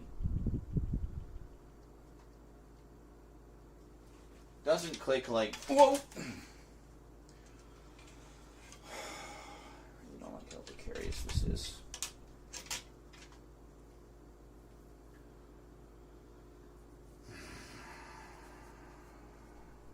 Am I able to, I don't know, tie this to it or something? That's great. I get the optimum angle and it's clicking annoyingly.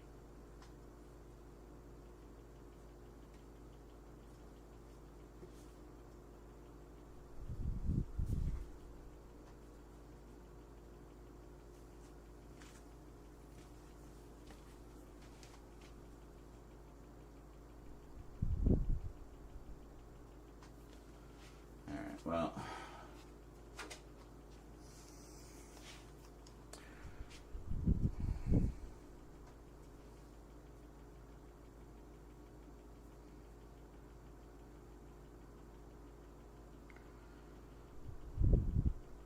What? Well, that's not what I was looking for at all. Hold on. Oh my god, is it just gonna be clicking and clicking and clicking like that?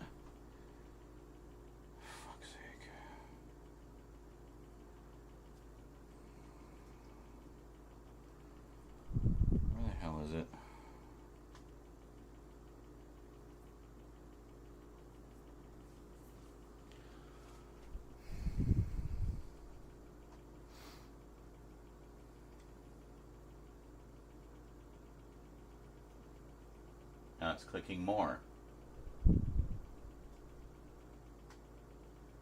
Why is it doing that?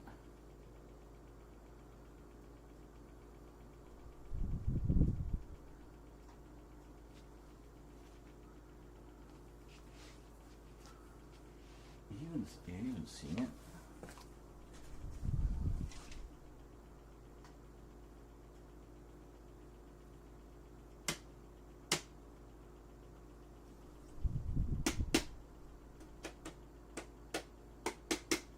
Sometimes it's just like stuck a little bit.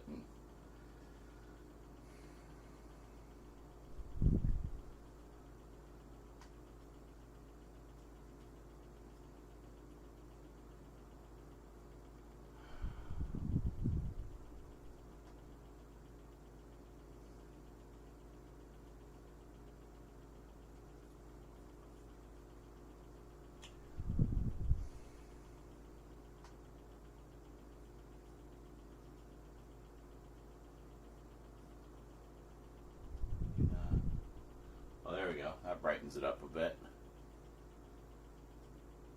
Are you hearing that clicking?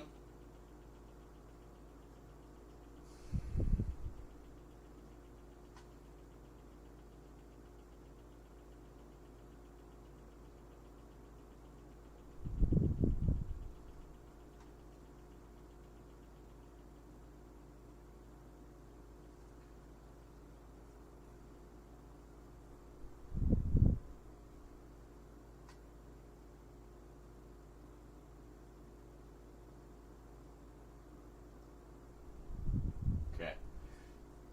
It sounds like it's the rotation.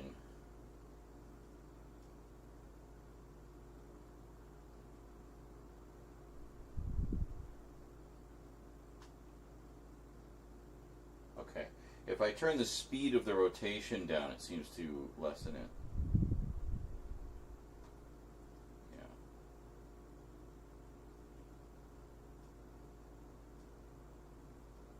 There. If I put it at about 25%, it's still moving very slow. Why does this keep blinking? Stop that.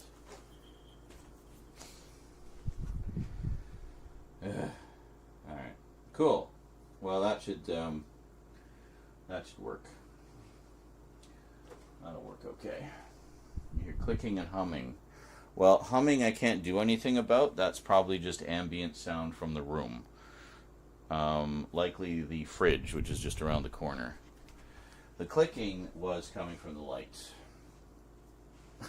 Church, by the way, is completely mesmerized by it. Is that pretty? You like that? You like the pretty lights? Hmm?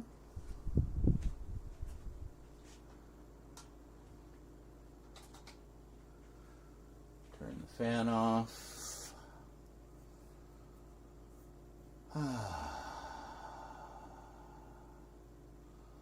Okay, that should all be good.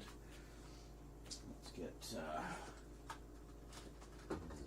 camera. Fuck! Literally just touch it. Bumped it with my ass. It's okay, Church. Sorry, I got it, buddy. Why? There. The light was slightly unplugged. All good? Are you satisfied? Have you sufficiently explored the universe, Church? Actually going to turn this tripod a little bit. Just so.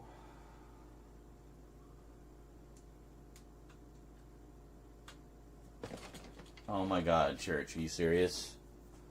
Why? Why are you up there? No, no, no. Down, down, down. Psst.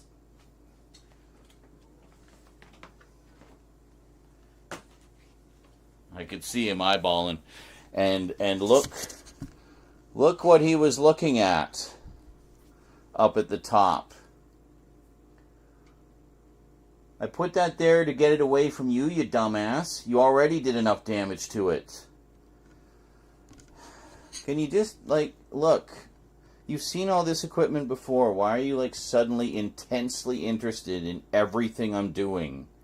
Can you just go away and go to sleep somewhere, please? What are you doing? Church, get out of there.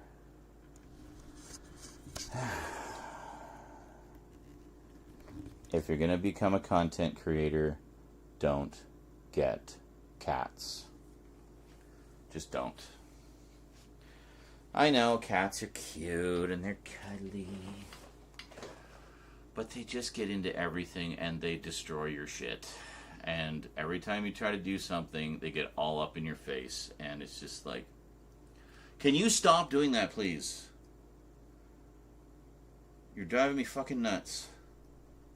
You're like flickering. Stop it.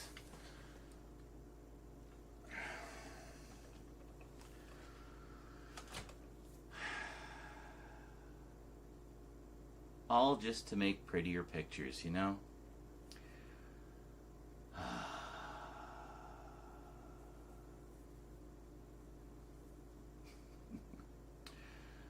Yes.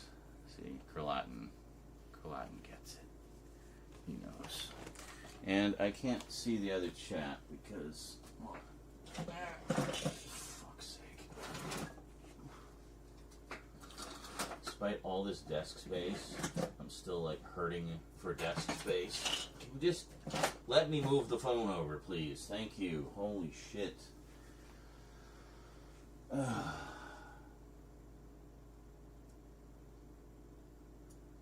Fine, whatever.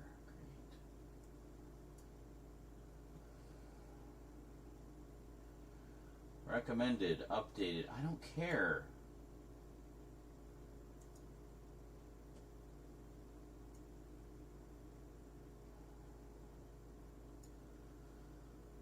Alright, good enough. Actually, we'll just move this up a little bit. There. Alright. Okay, I think we're good. Thank you. I like it too. The diamond logo is my favorite. Alright, well, we gotta figure out.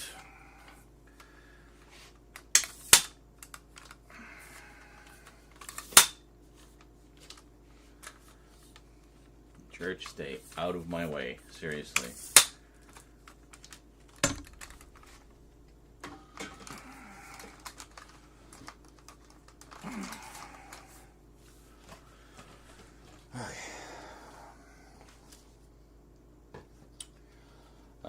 Shit. I think we're gonna...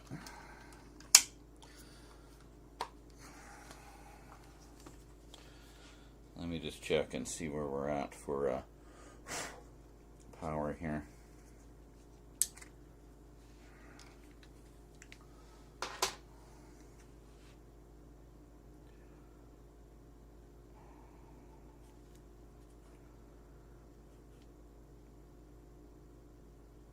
That's good. I'm nearsighted, but it's not quite the right focal length for my prescription, so I can't quite see properly in here. Battery looks to be in pretty good shape. We'll leave that as it is then. The other battery's charged. It's been on the charger since we were doing the other stuff before.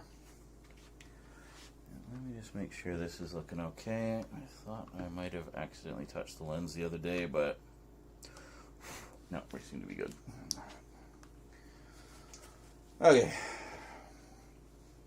So we're going to put this about here, because that's kind of where my head will be.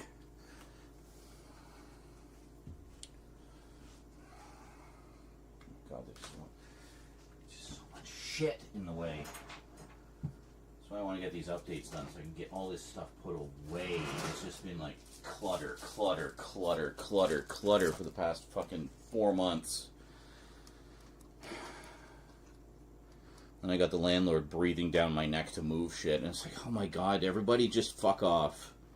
everybody in the world collectively, as a whole, fuck off. Alright, let's see what we got here. Where can we go? Now, is that gonna... You want to do that, maybe? I don't know. That doesn't quite look right. Do that. Well, I feel like maybe if we move over a little bit, kind of center it better.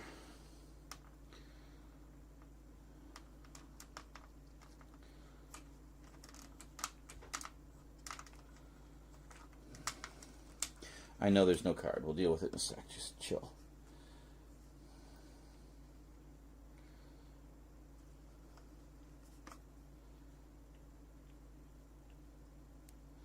Really, Church? You're gonna, like, slobber all over yourself right now? You're gonna do that right now, huh? Great.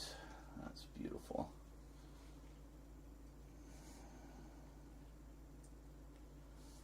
Let me just check something here.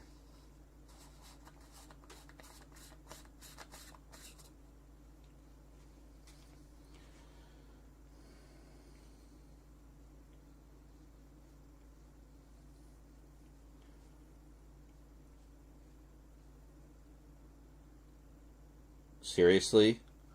Oh my fucking Christ. Can things just work, please? I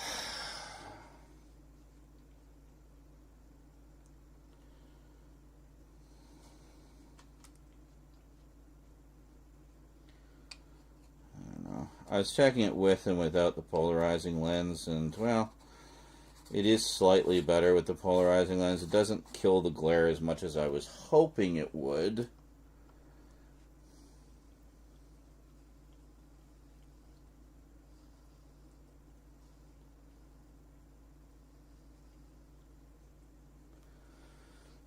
If we zoom in a bit, does that even do anything? It doesn't even fucking do anything.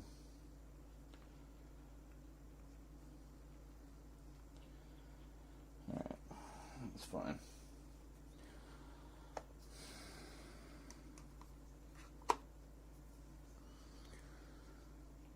Okay.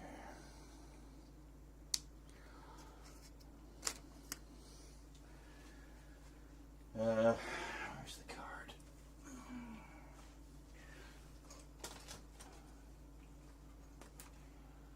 Where's the card? Is this it? Yeah. Okay.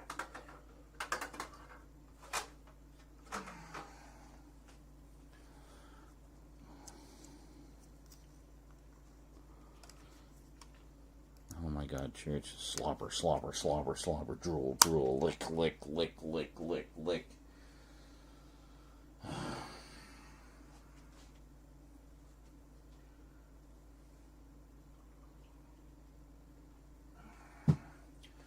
Okay, why does this look like shit?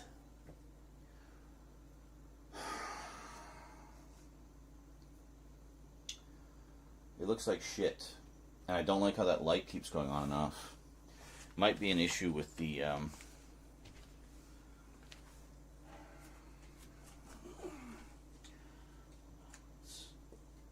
Oh, that's not good. Fuck's sake. This thing is, like, hot. Well, no wonder we haven't been using it.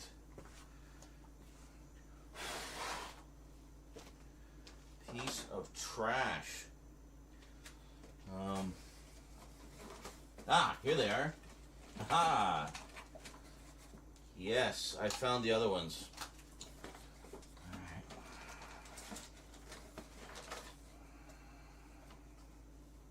There's a few here.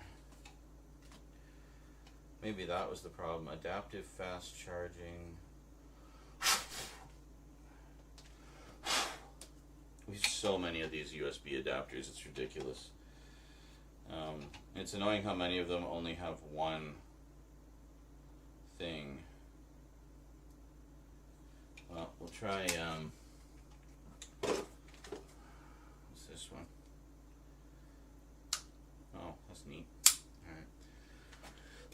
it's probably this big brick one. I think a lot of these were roses.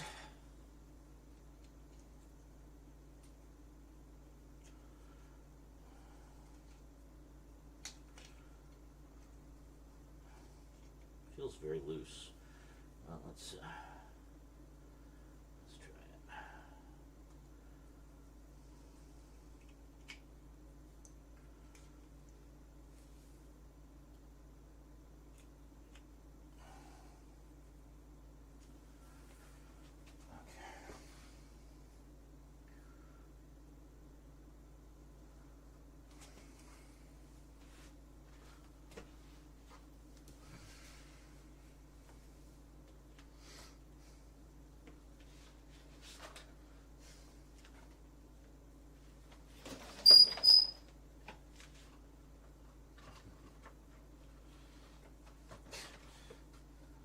Rosie put all the little skeletons in the crotch of the big skeleton, so it was like it was giving birth to triplets, like skeleton triplets.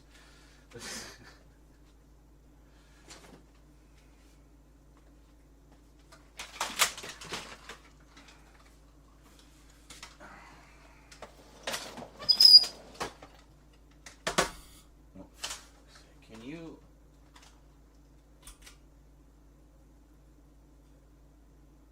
just be off. Thank you.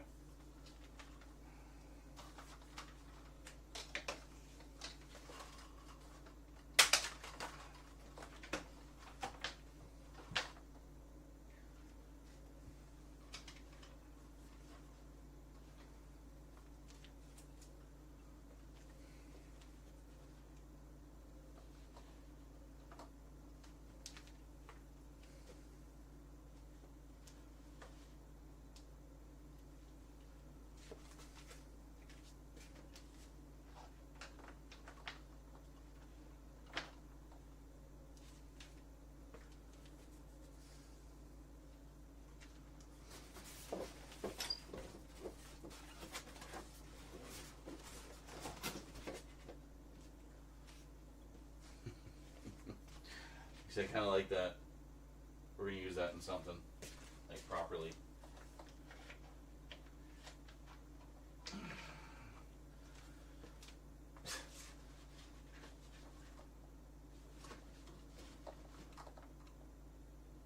There.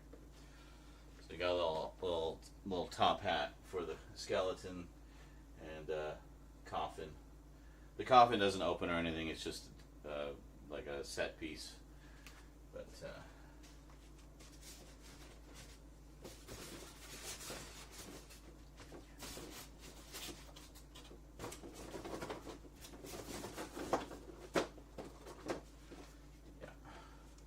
basically got it as a prop for Halloween stuff, just something to fill out the set a bit.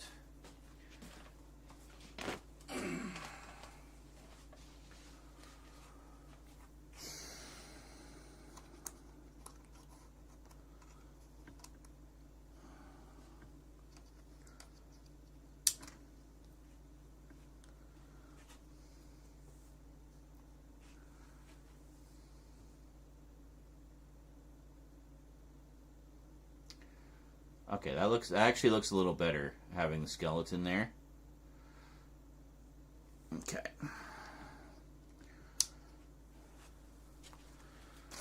What we definitely need to do is move this big box of stuff.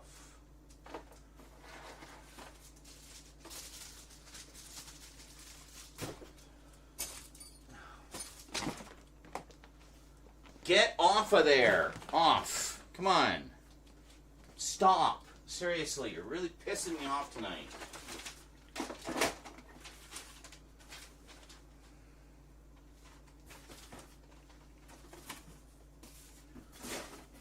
Like, why are you doing that? You never jump on the chair. Ever.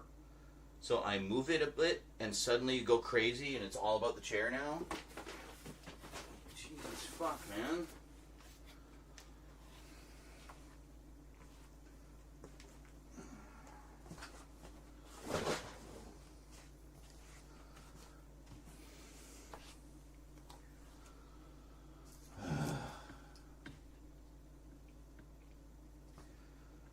necrosis. Yeah, see, that looks better.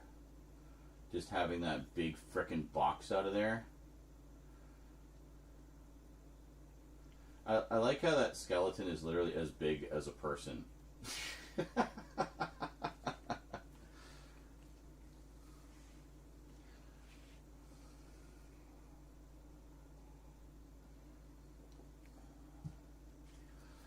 Let's see how much my chair is falling apart. Okay, church, buzz off now, please. Thank you. Is Jonker still here? I haven't heard from him. Maybe someone that's 13, or just short. You know, there are short adults as well.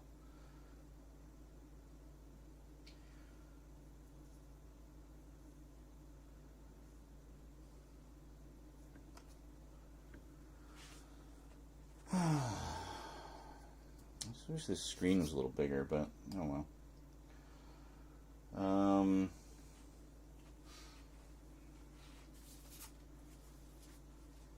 Now you're licking yourself 10 feet away, or like 6 feet away from the camera.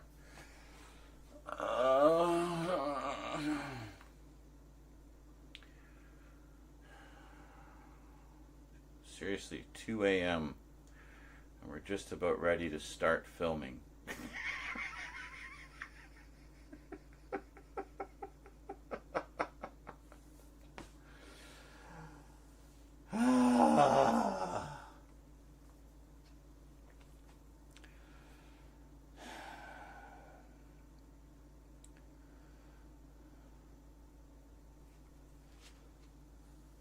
Did he buzz off finally? Did you get the hint? Obviously, I can't leave this chair here because he's trying to use it as a ladder to get up there. And the last thing I want him to do is wreck that vinyl set even more. It's early for me. Yeah, sure.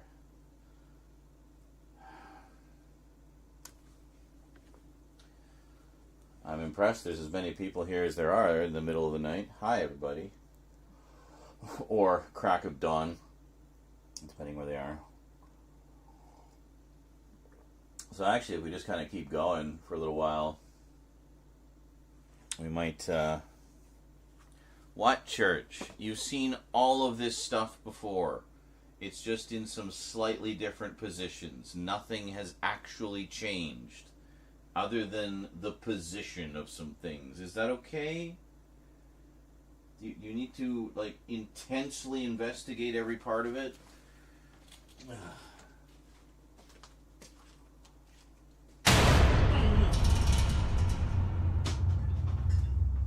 Jesus. Thomas Wright _ donated $10. Buy yourself something pretty.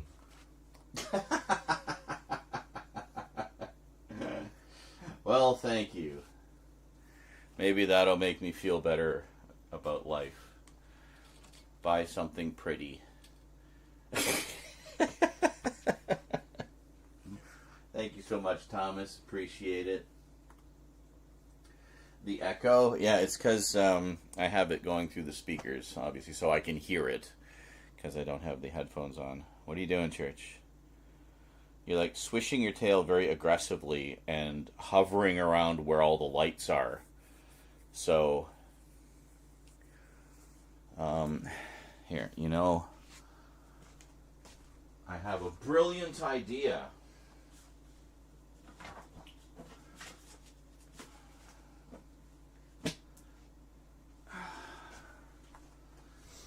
We have cushions.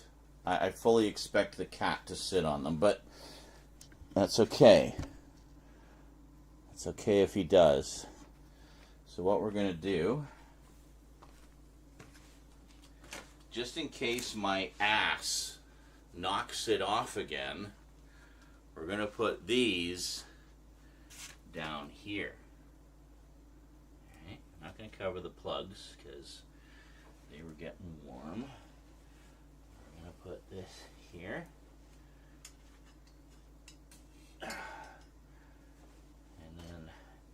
There we go. So now, if it falls again, provided it doesn't smash into the leg, which it probably will, they'll be fine.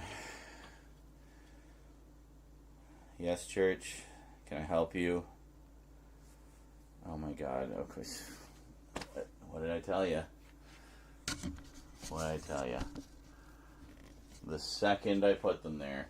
Those cushions have been on the couch for months, and he hasn't shown any interest in them. So I put them there, and suddenly they're interesting. Really? You're kneading the dough? Are you going to hump the cushions? He usually kneads the dough before he humps the cushion.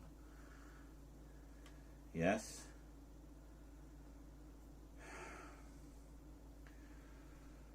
Church, you are precariously close. Come on, out of there, please. Can you please, just... I didn't put it there for you. You are precariously close to everything.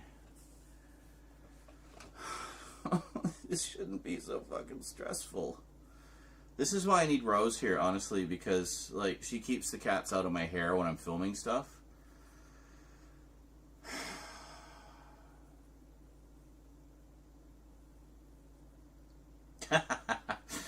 Yes, 10 a.m. So good for me. Oh, thank Christ. Saved by the dinner bell. But now they're going to be, like, munching voraciously in the background. So, yeah, I think now that we kind of got everything set up, we should go have a smoke. Is Jonkler still here? I can't remember if I asked that. I haven't heard him for a while. I'm assuming he's not. But,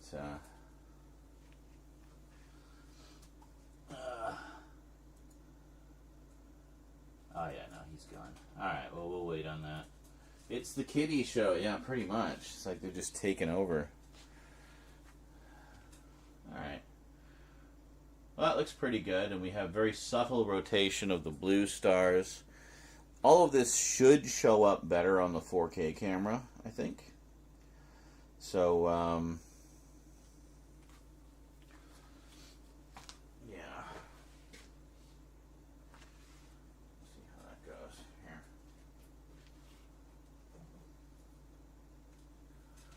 We'll put Freddy there. Freddy Fazbear. You guys see him? Yeah. Oh, yeah. You can see him really well, actually. Yeah. Got this little plush Freddy. I got Rose a Freddy and a Foxy. They were on sale when HMV was going out of business. So I think they were like $20 each. Regular like 60 or something ridiculous. So it was like stupid cheap. So I got her a couple. I thought they were cute. Cute and just a little bit creepy because it's Five Nights at Freddy's, right? So, I'm gonna go smoke. I'll be back. Enjoy some clips, I guess. Sure, clips are good. Let's watch some clips. Enjoy the clips.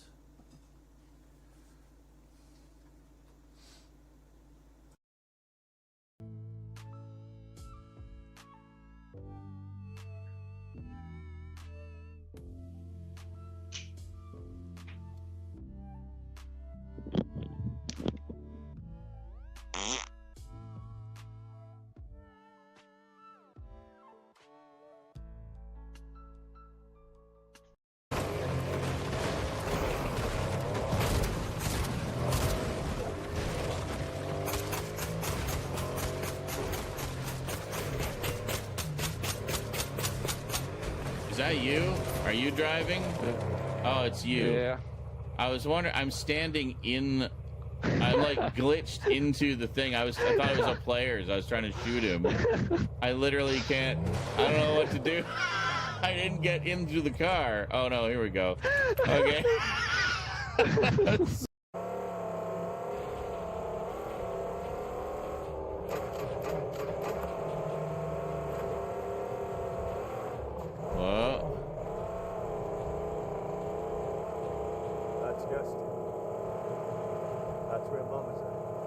Yeah, you don't want to go to Gastown, do you?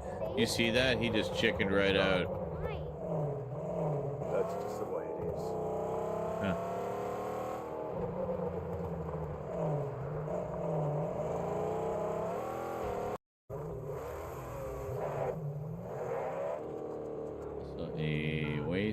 Cylinder here. Hi, how's it going? What's up?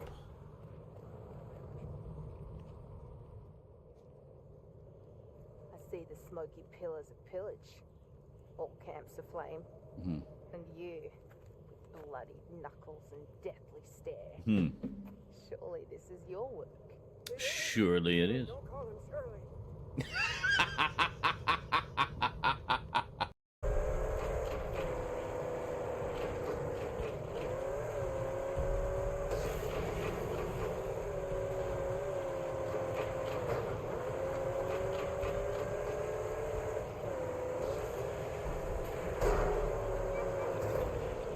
One final stroke.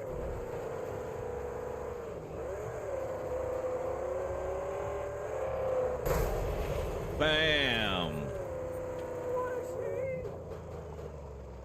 Whew.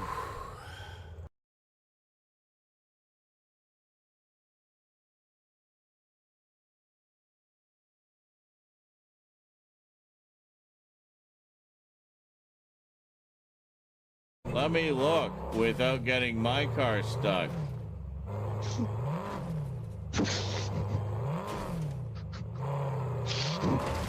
There. Oh no. You gotta get Fuck. Fuck's sake. I literally.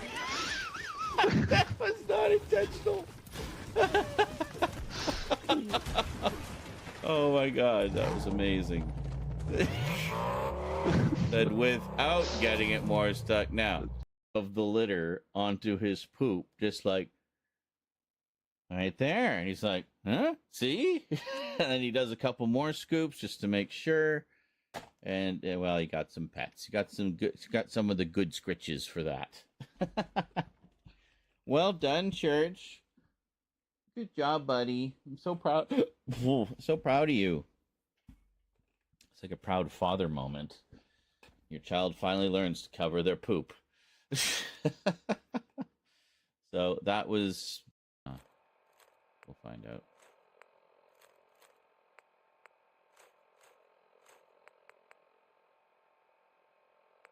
Oh, what is going on? Oh, okay.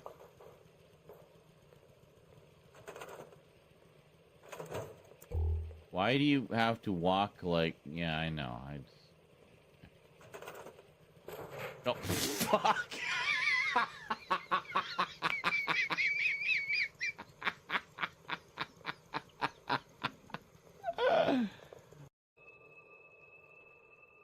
Cool. Do we have gasoline somewhere? Gasoline? Hello? Oh, can we drive this? Whoa, tires are freaking out. Whoa, dude. It doesn't know how to exist. Okay, it's fine here. But nope. Ah! How ancient are these clips? Oh, it's a clip of a clip. Who the hell is doing clips of clips? Like, they're already clips. You're literally watching the clip. The clip is done. Why are you making another clip of the clip? And I haven't even used that title screen in like 2 years. And now we're back to this one. Oh my god, it's the first one. It's the first one. This is where the vortex started. This one. This is it. We found ground zero for the vortex. Oh my god. Cool. Most of you probably have no idea what I'm even talking about. Anyway, it's been a running joke. We keep seeing this showing up in the thing. Anyway. Things are funny. Go down here. Why is it so choppy? I don't know. I have to optimize some of these scene collections. I thought I already did, but apparently I didn't optimize them enough. Actually, I did do a separate one for scary games.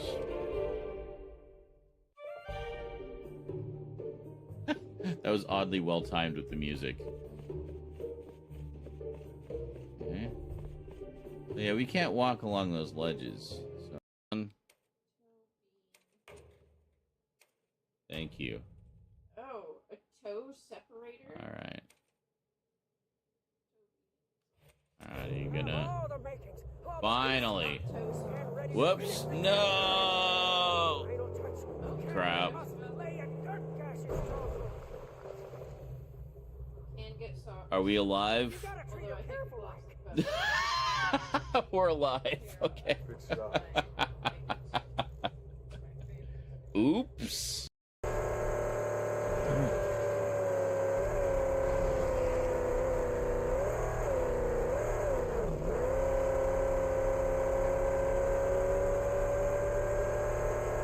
Oh god, okay. I gotta follow the path to get up there.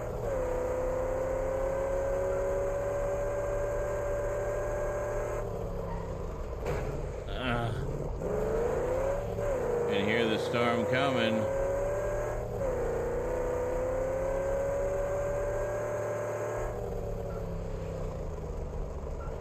Is it still coming? Oh shit, yeah, it's still coming. Oh fuck! Oh, why did I stop to look? Oh my god. Which way am I even going? This way, I think.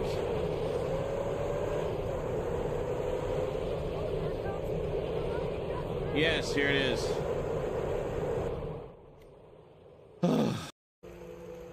Fuck yeah. I mean, look. And she goes to town with that thing, too. Like, look at this. This skinny little Irish lass toting this ginormous minigun. I love it. That is such a vibe. I absolutely love it. Beautiful. You know what I hate about bus drivers? Flagging the bus down. Hey! Ow! God, like I can't move anywhere without hitting something. Alright. Anyway. Had a smoke, had a pee, picked my nose, and made some tang. Cheers.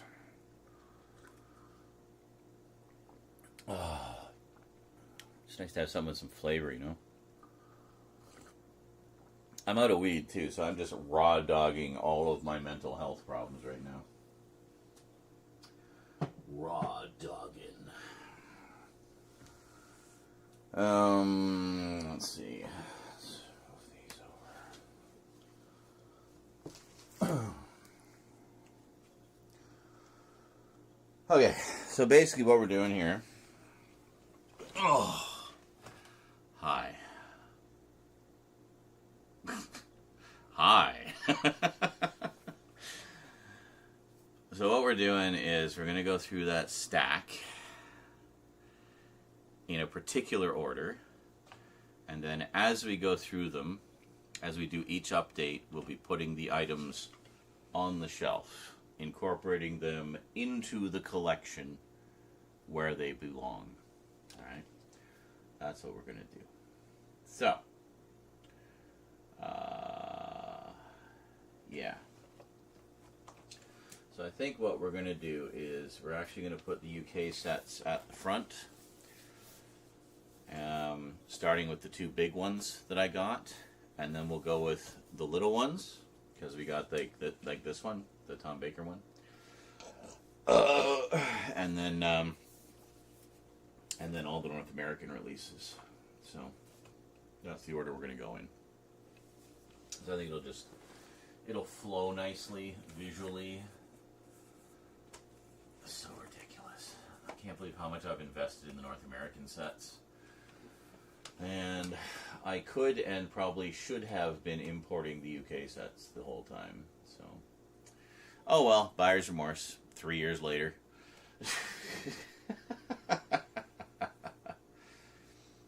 Hey Andy, how's it going? Is your package Doctor Who related?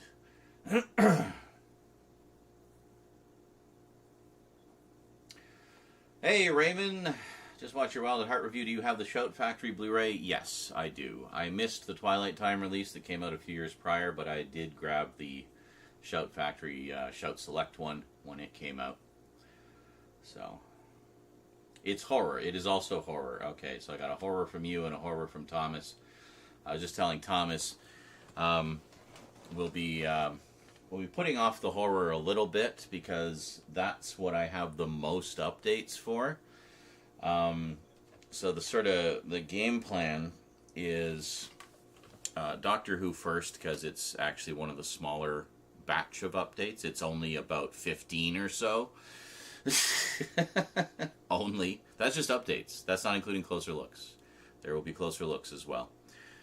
But then, and greetings, Anton. Welcome. See, now people are starting to wake up. It's a good time for the UK. It's early morning on the East Coast. You're up bright and early, Scully. Good morning. Look at you being a day person and all. You get like you're like on the farmer schedule. Gotta milk the chickens and shave the cows and paint the lawn. Wow, I don't like being so close to this thing. But I'm not going to be moving around too much anyway. And then, why is it zoomed in so extremely? I don't know. Will it recognize this? No? Okay. There's supposedly hand gestures. I don't know. I know this one. Yeah, I know it recognizes it because after a couple seconds it blinks. Okay. So I don't know what that is, if that's like turning the zoom on and off. Okay. It definitely recognizes that because the light blinks whenever I do it. What? Oh my god, guys. Chill. You've been going crazy for literally 2 hours now. You need to chill the fuck out. Just go to sleep. Have your carb crash and go to sleep, please. I thought cats are supposed to sleep like 70% of the day. Why is it they're only awake? Why is the 30% they're awake only when I'm trying to do things? 11:20 in Sweden. Well, there you go. So you guys are a little ahead of the UK by, I guess, an hour? Hour ahead? Yeah, an hour ahead. So 9 hours ahead of me. That's good to know. Holy shitballs! Ryan Chataway, Film Talk and Vlogs and Porn, says, hey, this isn't Pornhub. Yeah, sorry. Pornhub and I have an arrangement now. Anybody who accesses Pornhub just gets redirected to my stream. So, hi there. Feeling frisky? Seriously? Now I just hear intense slobbery licking. Can everything just stop filling me with rage?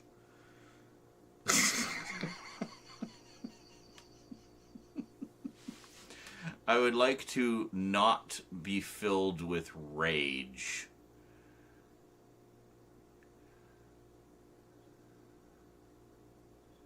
Why would Ryan want to go there, Kralatin? The streaming's much cleaner on YouTube. Especially the 4K. I mean, I know that you're stuck in 144p because of your crummy internet, and that's fine. But, others are not so, living in 1996. So, many other things to be filled with. Yes. Let me fill your brain with things. I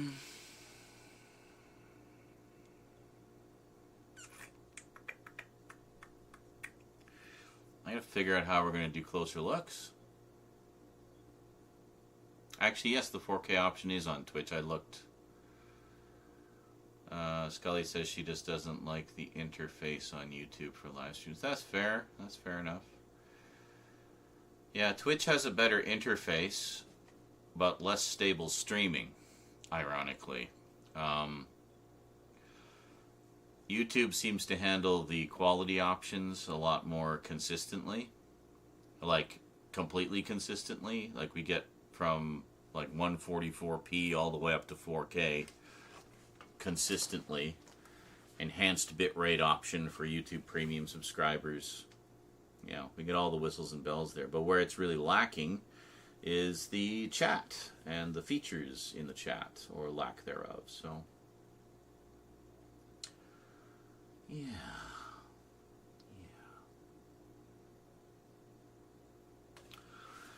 Alright, well, let's figure this out.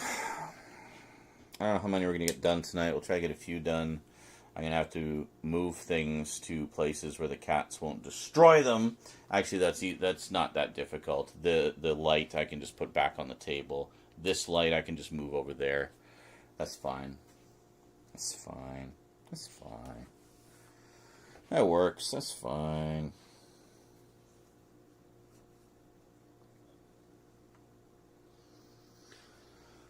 So I actually need to move this up a smidge.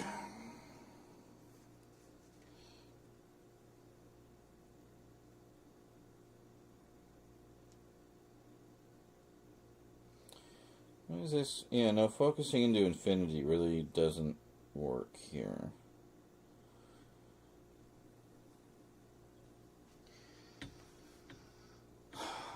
Actually, do I have a... Yes.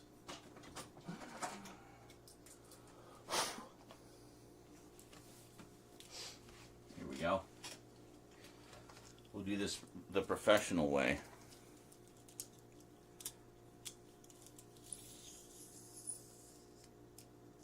Really, this isn't long enough. Well, where is this? 10... What? 10... Get off of it! Off! Jesus.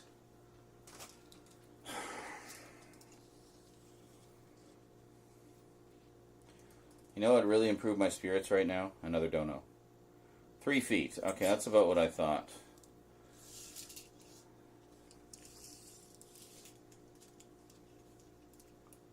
Yes. Can you go in? Thank you. Why did it just power off?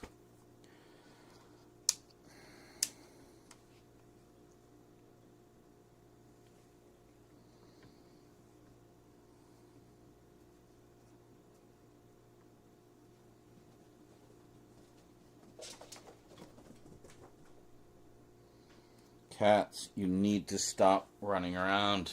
You need to calm down now. It is calming down time. Just a little over 3 feet. About there, I think.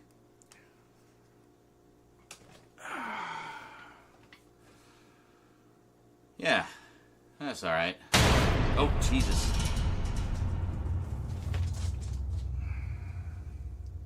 Do you hear them scampering around? Scully donated $5. Here, have a dono. Ryan Shadoway, hey, this isn't Pornhub. Damn it, Florida. Oh no. Are you going to be affected by the porn ban if it goes through? My condolences. Time to move to Rhode Island where anything goes.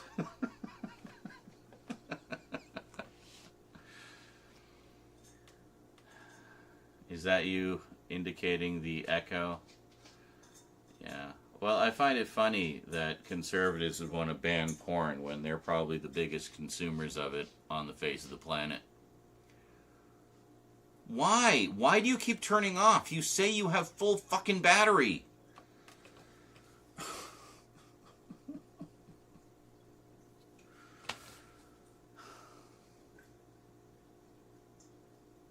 Camera just shut off again. Alright. Fine. We'll swap batteries since you're being such a poop.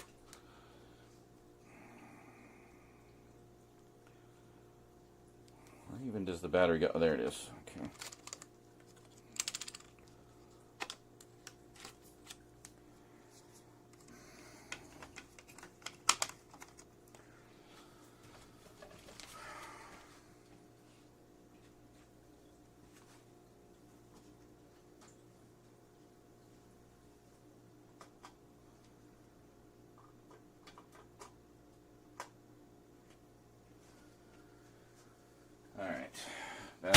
Oh, Jesus.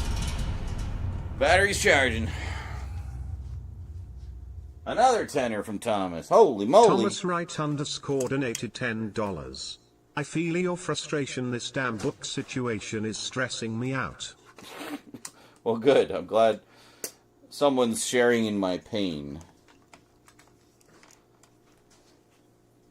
What are they getting into over there?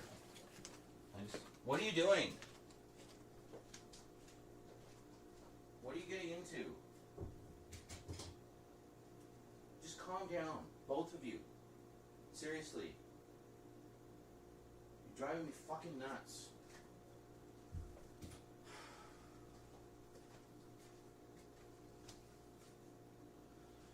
Pushing up your water.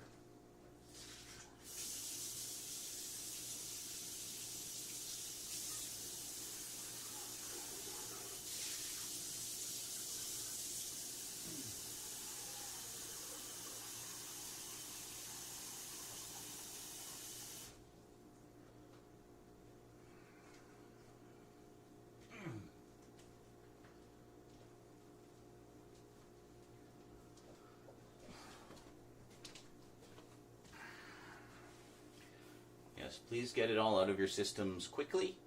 Please. I'm begging you. Thanks for all the donos, guys. We're really knocking down that goal. Something fierce.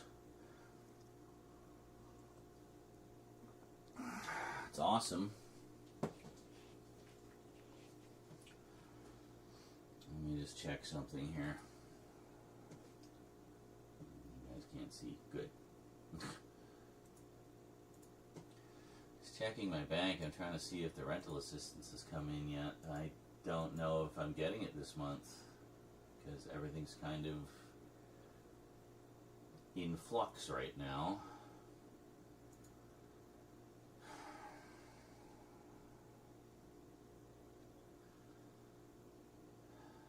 Nope.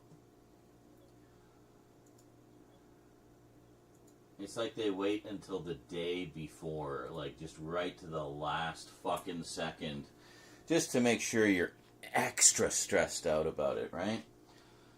Yeah, that's the best. I love that. That's sarcasm, by the way. I don't love it. Just in case there was any confusion. Alright, so first things first.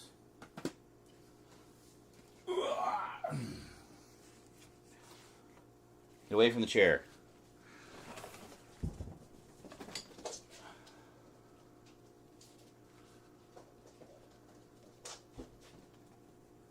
Can you two stop?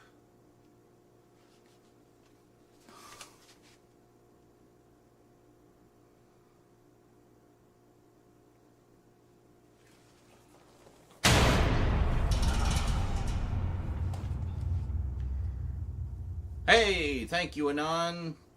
Appreciate the $2. Getting us ever closer. 223 remaining on the dono goal. I am firmly of the belief that we can knock that out long before the end of the month. Maybe even today. Wouldn't that be great? And then it's just done.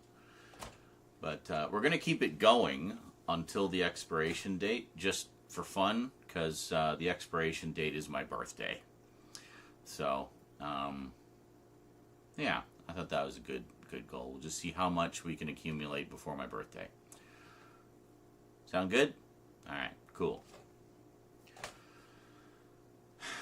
I know that feeling. I get my money midnight, the day I'm supposed to. Yeah. The thing is, like, the other stuff I get, it comes in pretty consistently, and it's well before the end of the month, so, you know, it helps kind of get me through the month. Like Twitch money I get on the 15th. Donos is just PayPal, so I just get them whenever. But as far as the automatic payouts, Twitch I get on the 15th. Child benefits for Rose I get usually around the 20th. YouTube I usually get around the 21st. And yeah, and then rental assistance comes in like the day before rent is due. Hey, another dollar. Thank you. Now we're 222. Angel number 222 remaining. Oh my God, the licking. I don't know if you guys can hear that. It's like right in my ear.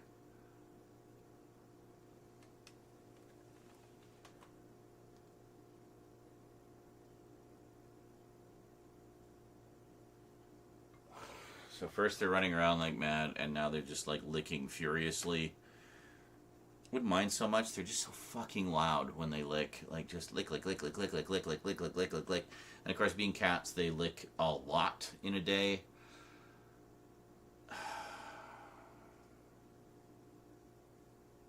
And I think it's like that thing that some people have where they hear people like chewing or slobbering or something, and it just like fills them with rage. It's just like it's a sound trigger. And that's kind of what that slobbery licking sound is for me. It's a sound trigger. I hate it so much. I can't like think straight. Like when I hear them, because normally they'll sit on like one of the boxes and it's like less than 5 feet away from me. So I just hear it so loud. So usually I'll just put on my headphones and start blasting music or watching a show or something. And then that's fine, because then I can't hear it, right? But, and the HyperX headphones are pretty good for noise canceling, so a lot of times I can just put the headphones on to cancel out the noise. And that's sufficient. No, I have more New Who stuff. Where's the New Who?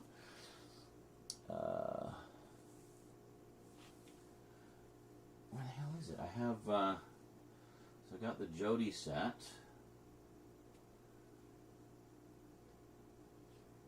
Oh, where's the 4K? Oh, there it is.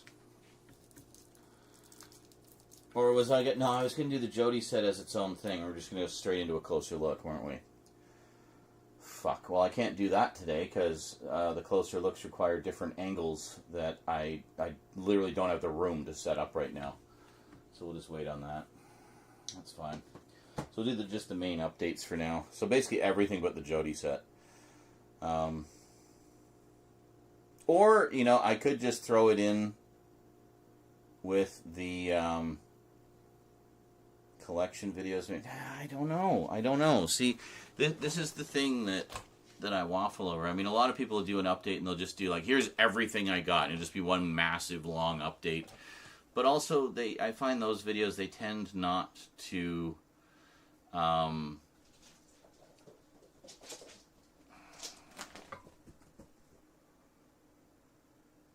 you hear that? Full circuit around the kitchen, clonking into my chair, and then barreling down the hall. How long is this? I feel like this has been going on for 2 hours now. And we're approaching 3 a.m., which is like notorious crazy time for cats. But they don't stick rigidly to that. Sometimes they are a little early, sometimes they're a little later.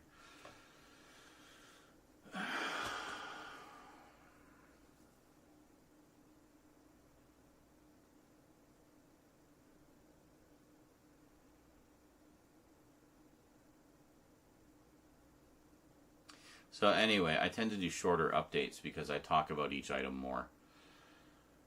Cats, you need to go to sleep, seriously. Can you just, like, stop licking yourself obsessively and go to sleep or something?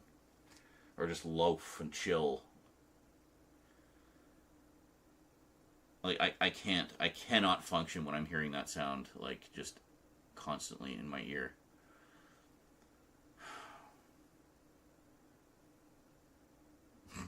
I have such a love-hate relationship with cats.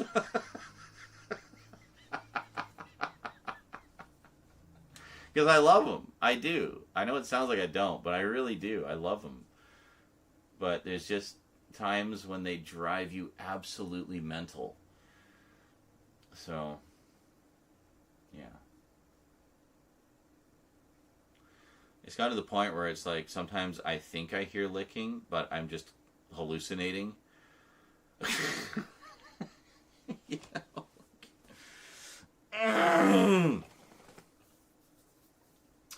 Well, that's nice, Andy, that your cats are quiet. Yeah, Church has always been very slobbery when he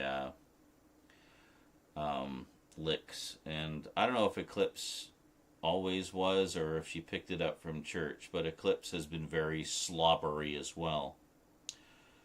So,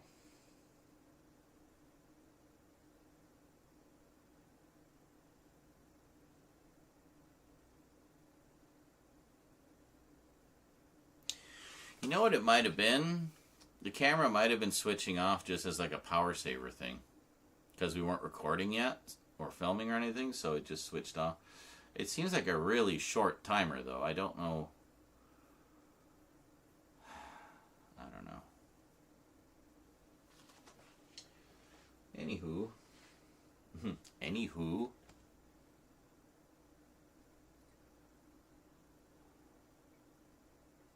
Yeah. Move this down a little bit.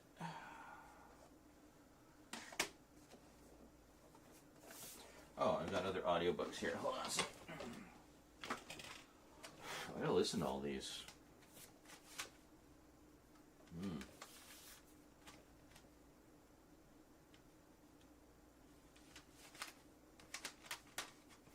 Couple Doctor Who Unbounds. David Warner. David Collins. David Collins is great. He was in a bunch of classic shows. Yeah, these are all sent to me by Michael Jonkley. And then... for God's sake. Got my music CDs.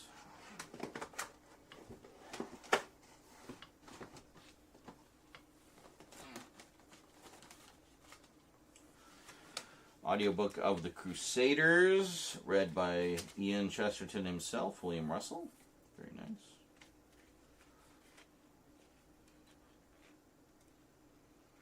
Five CDs.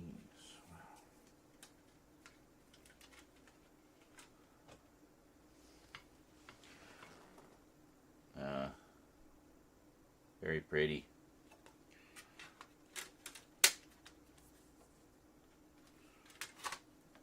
Includes a bonus interview with William Russell. Very nice.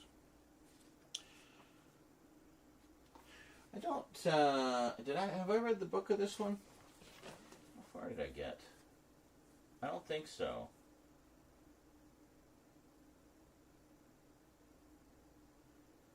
I think I read up to the Rescue? Dalek Invasion of Brooklyn? I don't remember. Anyway, when I get back to doing that review series, if and when I do, I'll probably go back and,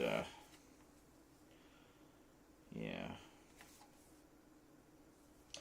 So this is actual CD, not MP3 CD, as they do a lot of them. Because I guess it's cheaper or whatever. But yeah, so it's 5 discs for the full thing.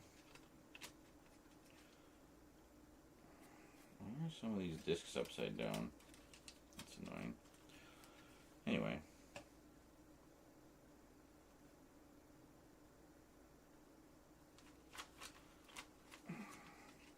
These cases are a little awkward. There we go. Anyway. Cool.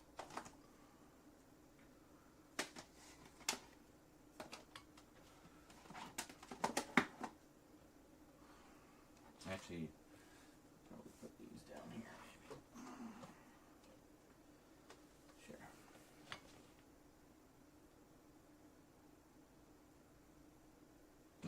this is audio adventure. That is audio book. These are audio adventures. We'll put music down with the books, I think, and then other audio adventures here. There we go. Eventually, I will need to get a second bookshelf unit, but adding these two extra shelves in from the other shelving unit actually really helped. So we've been able to spread things out a little better, keep it a little more organized, cleaned all the shelves. Yeah. I'm getting dust already. I swear we just did this. For fuck's sake.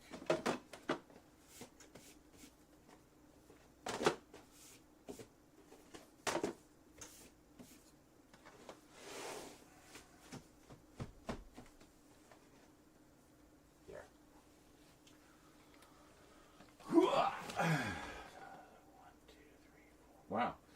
We have 5 of the 7 Tom Baker seasons. That's crazy. And we got another John Pertwee coming, which means we'll have 4 of his 5 seasons, which is pretty cool. Yeah. Pretty cool indeed.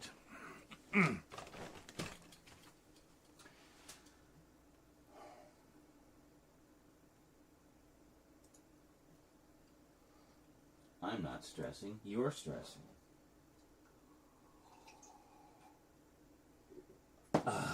Okay. Things seem to have calmed down.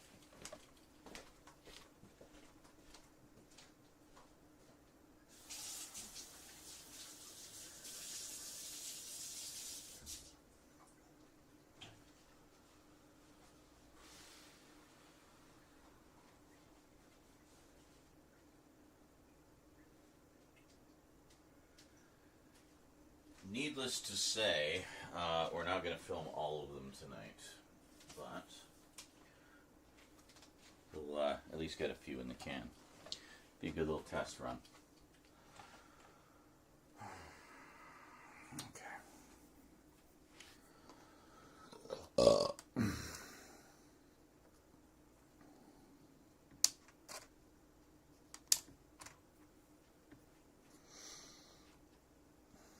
Here we are.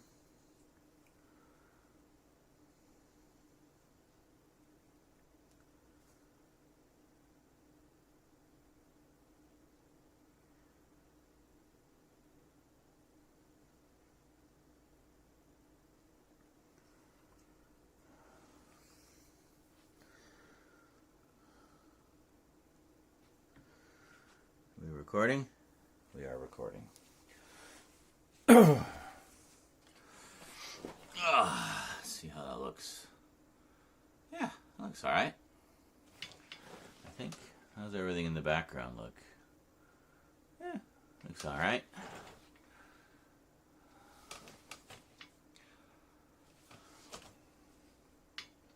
Am I able to move this over just a little bit?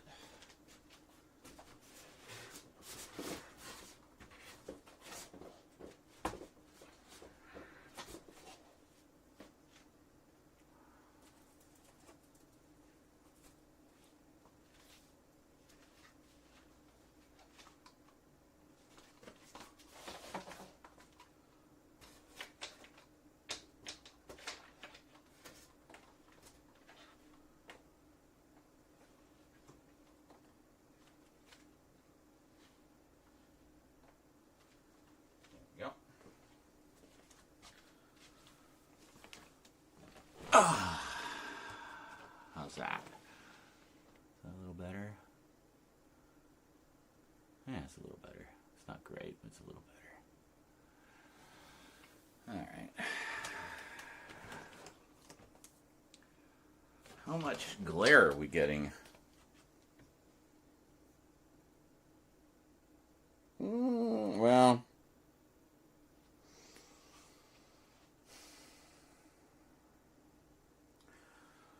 we're getting a fair amount off of that. I don't know if we want to...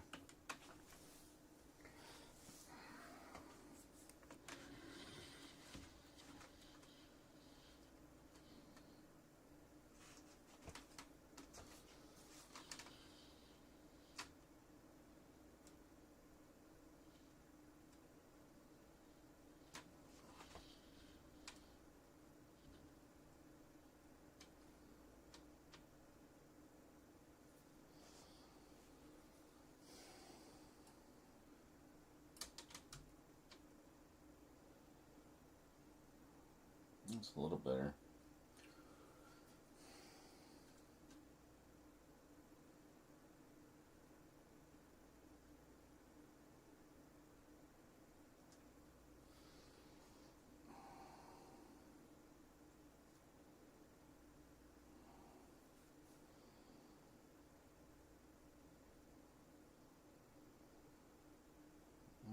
It's not bad.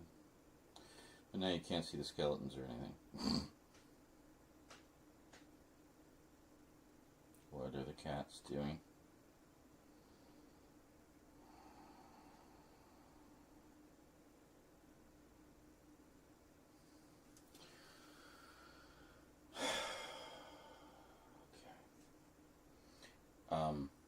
I'm trapped. I can't get out.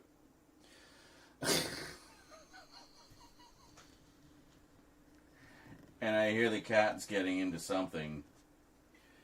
So, yeah, I'm trapped. There's the wire for the camera, you guys. There's this camera, and there's the light.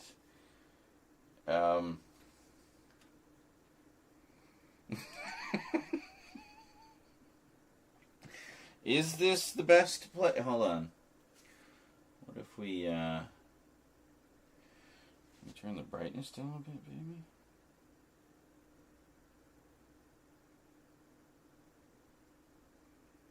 Well, I mean, that doesn't really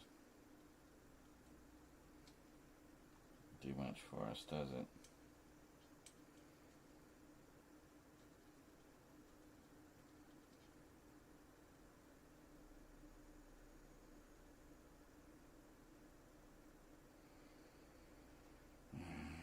Well, it needs to be down a bit. What is it? What are they getting into? Fuck. Alright. Precarious. Just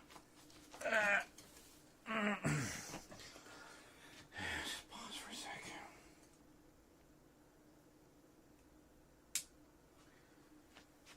Have to see what they're getting into.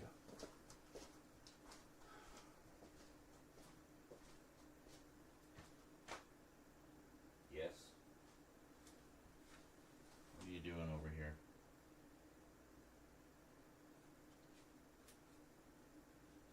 Are you both here? Yes. What are you doing? What are you both doing? What's going on?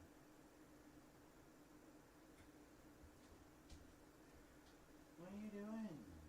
Literally climbing the walls.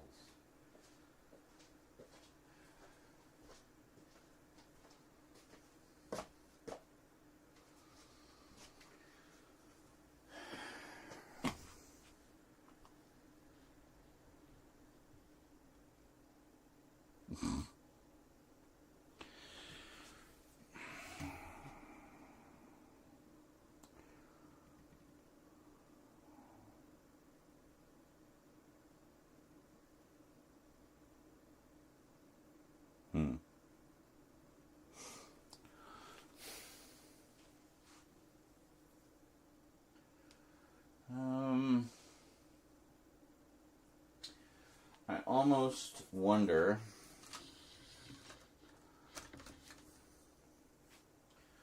if it would be better to put this on the other side, like over here.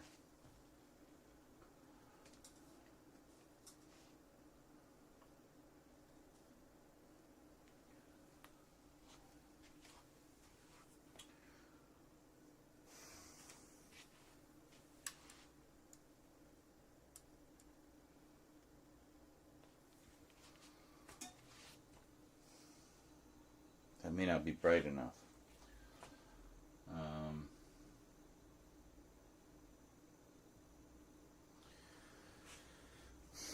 Let's see how it looks on the main camera here. So it's not right in you guys' face.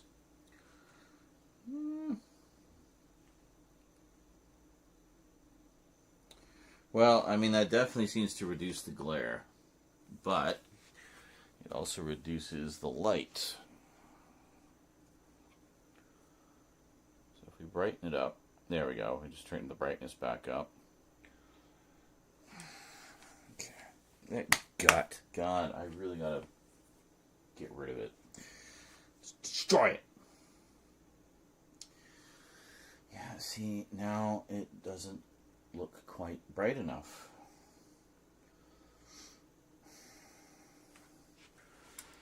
About if we move it over here, so it's a little more in line with the camera.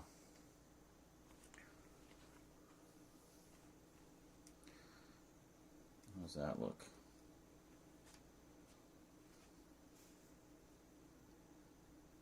Now we got glare again. The main issue I'm having with glare is these DVDs in the back. It just keeps picking it up.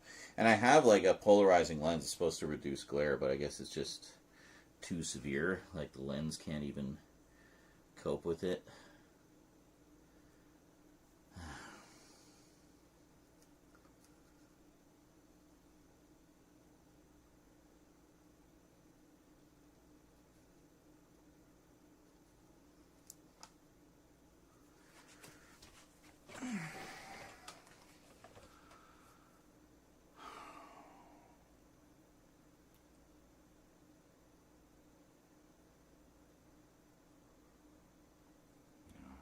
Not liking it.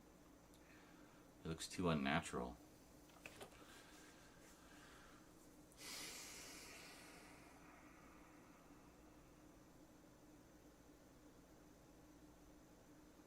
All these little Easter eggs in the background, you're not going to be able to see them. I suck.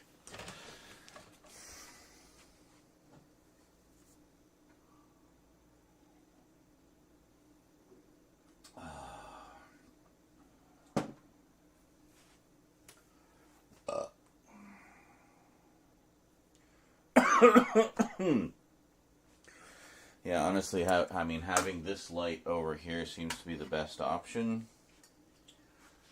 because it gives the best lighting for me and for the shelves.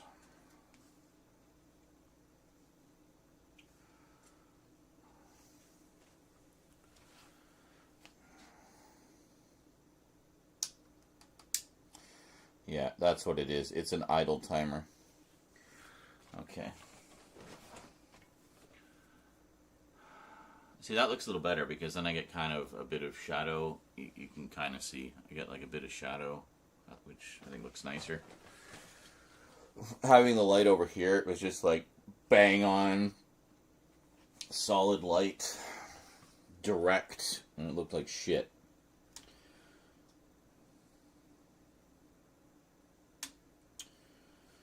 Okay, so actually, no, we want to move over.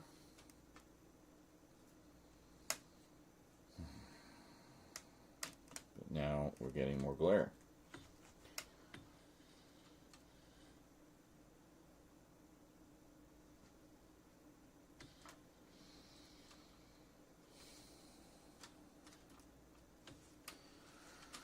Again, if I put the camera over here, there's less glare.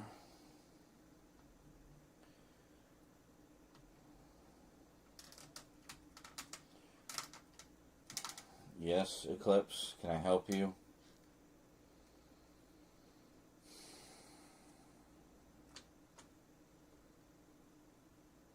Oh my god, can you, like, what is the timer, like 30 seconds?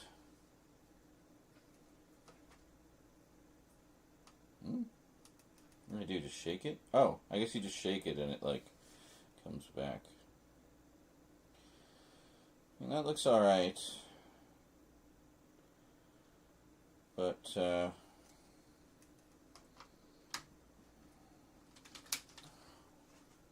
what? What are you getting into? Eclipse, down from there. Psst. Psst. Down. I can't fucking do anything. Literally can't do anything.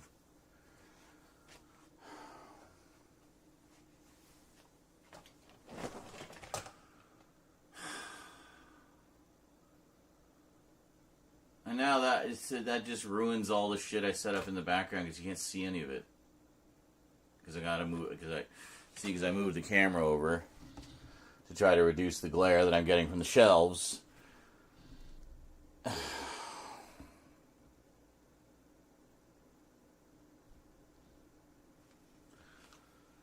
Turn the brightness down again.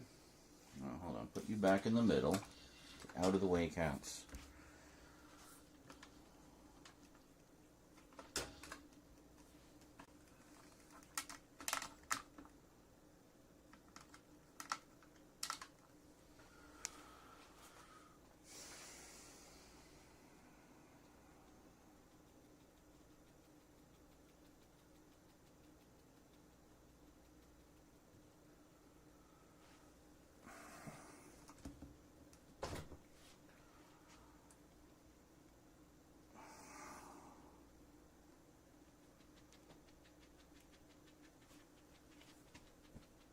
Can you do that somewhere else?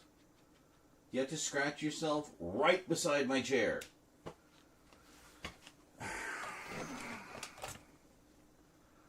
That's a little better.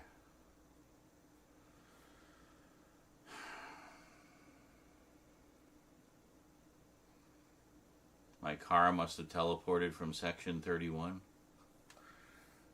Huh? I haven't seen section 31 yet, so... I know what you're referring to, but I don't know what you're referring to. You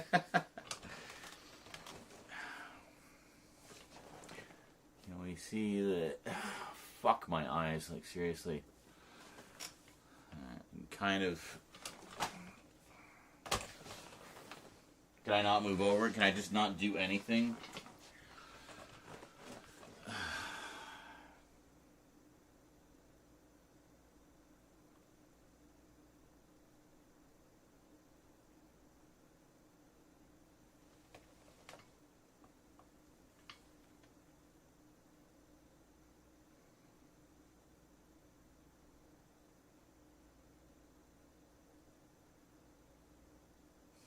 I also don't know when the landlord's coming to check if we've moved the shelves yet. So there's that added stress as well. I think it's the 29th. Oh, that's today.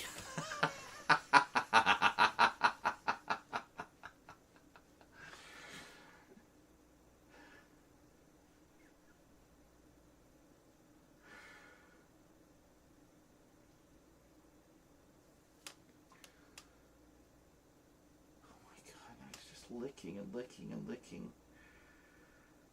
Fuck my ADHD. I'm going for a smoke. I'll be back.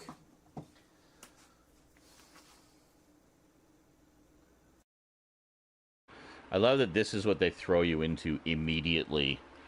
It's fucking ridiculous. There. You're out of your depth, boy! Not this time.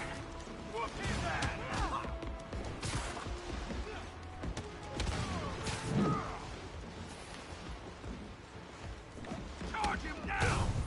What are we supposed to do against that? At least I did that. Gave him, you know, a fearful moment. Yes. Love little moments like that. Yeah. Damn it. For the Magneto turnaround, Powers turnaround moment earlier, go and get that, me in the future. Thanks. Those of you watching this, if I still haven't done it, if it's still a clip, I still haven't done it. When it's not a clip anymore, this clip will disappear from the rotation. 3. They're coming up. They're coming up. They're right here. They're all here. Oh, They're all God, here. no, that's ridiculous. They're all here. The worst. We're doing so well. Guys, it's 2 left right here. Oh, That's not fuck. Blade, last 2 on the hill. Right here, he's got the sniper. He's got the sniper. How do I control this shit? No! Meowscles, kill me, Meowscles. No, I'm shooting at my bot. You were shooting your own bot? Yes. I was hanging around his feet hoping he'd res me. Oh my god. Second place, Blade. So we must have got one of the teams that rebooted that was the less skilled team, clearly. And then the more skilled. It's good to hear the laughter of big burly men again. Are these all the youngins? Aw. They got their own little fort here that only they can access. Excellent. Nice. Doing some Shakespeare there, kid? Alas, poor Yorick. I knew him. He was funny and shit. There. Okay. That's what I like to see. Destruction.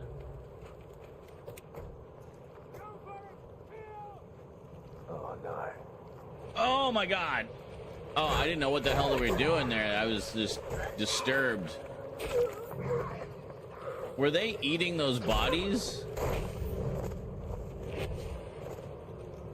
Oh my god.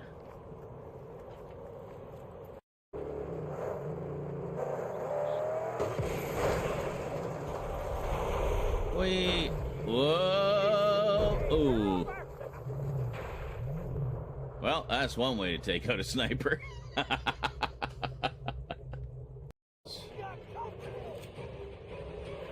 Okay.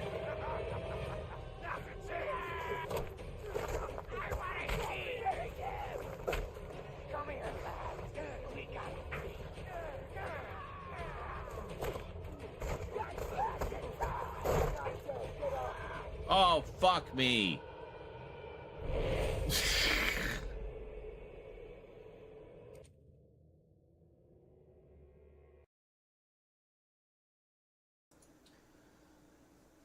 All right, we're back. So ready to film now. My God, I'm like so in the mood to film. And just film and film and film.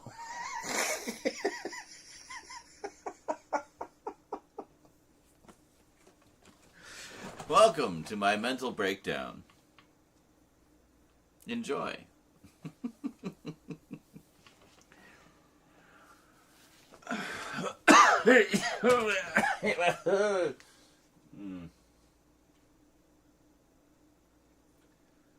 Say actual filth. What is? I haven't got to the porno updates yet. Those are later.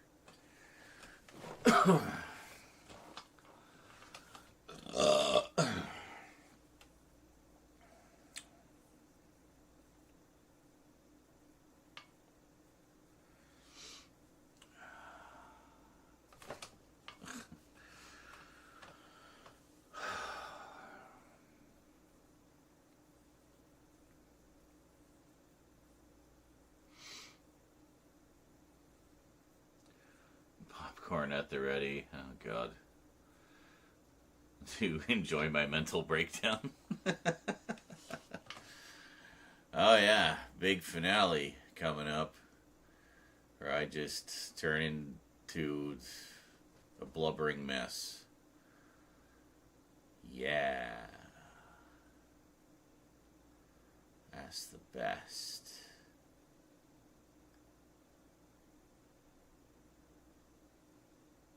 Am I hearing licking? No, it's the damn clicking from the lamp, but it's quiet enough that the camera won't pick it up. I can hear it because I'm like 3 feet away from it, but the camera is 6 feet away from it, so it should be okay.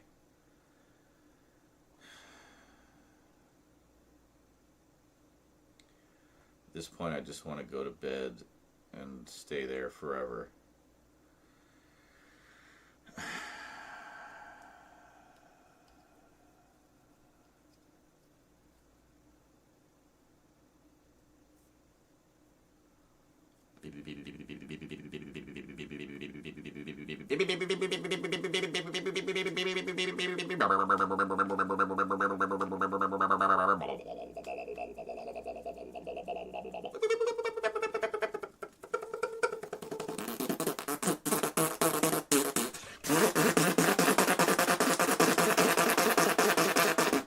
I'm fine.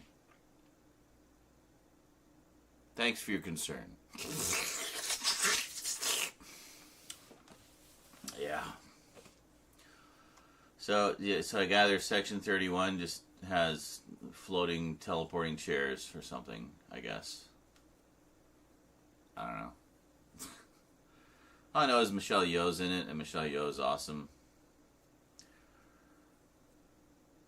So, yeah.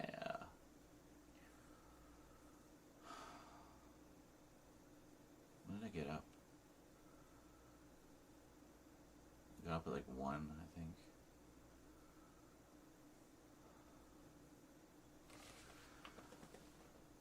Yeah, so it's 14 hours I've been up. 5 of which have been on stream, so not bad. Only 9 hours to get my day going. Thereabouts. No. Did I just hear scampering again?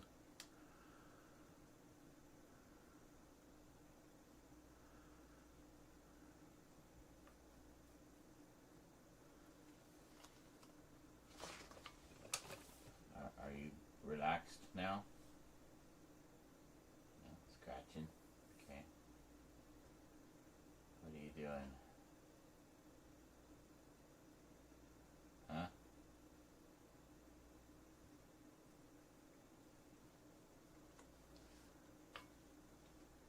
Licking. More. Not quite done yet, I guess. Missed the spot. Gotta get all the spots.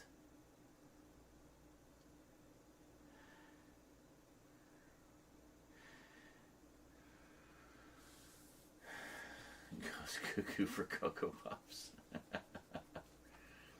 I'm still waiting for an explanation of the teleporting car, but I guess one is not coming. Okay. That's fine. I'll see the movie eventually. I'll probably understand then.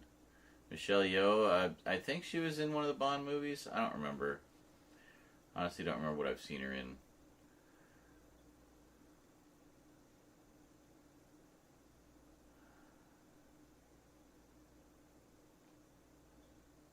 She was. Okay, cool.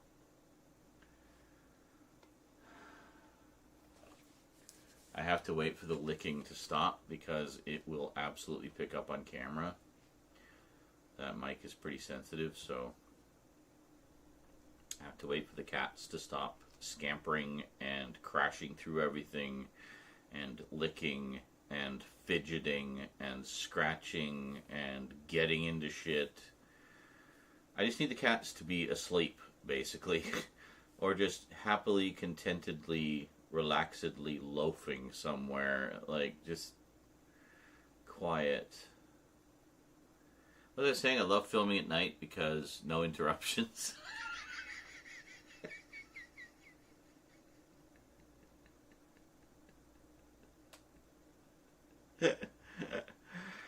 Oh my god. Well, no interruptions from humans. But lots of interruptions from the cats, who are, of course, primarily nocturnal. And we're starting just as, like, crazy time is at its peak. Oh my god, you have to be clean by now.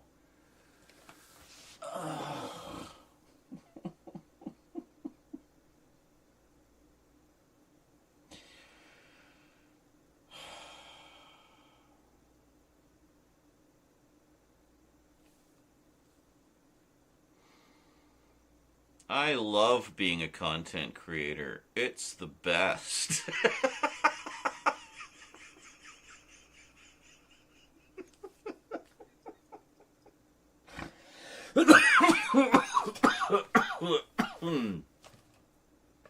Ugh.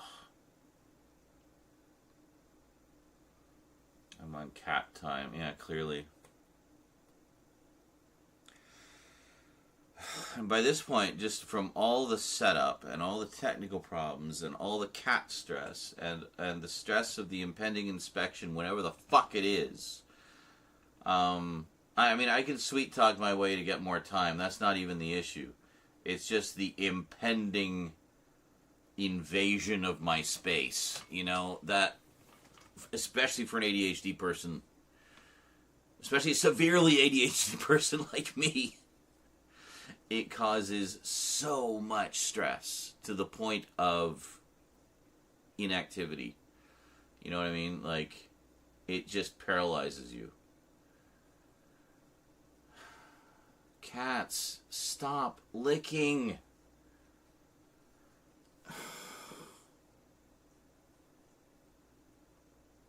I cannot handle that sound. It's driving me mental.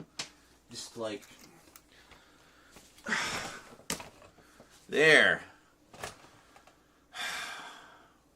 Autism mode activated.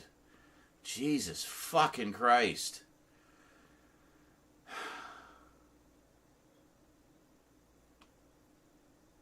I can mostly not hear it. If I keep talking, it blocks out the sound sufficiently. But I can't be sitting here wearing headphones like, hi! I just wear these constantly now.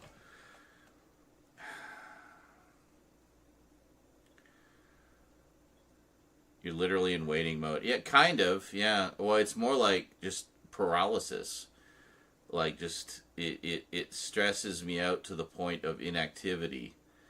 And it just, like, it's so counterproductive. And then there's the guilt. You beat yourself up so hard, and you feel guilty because you didn't do anything. And then you go to bed feeling like a piece of shit because you didn't accomplish anything today, or you feel like you didn't anyway. I mean, we accomplished some things, regardless. Even if we don't film anything, we still accomplish things. We've figured out angles, we've figured out lighting, we've figured out, a lot of stuff. And that's good. That is part of the process. But the problem is just the lack of time. And that's entirely my fault.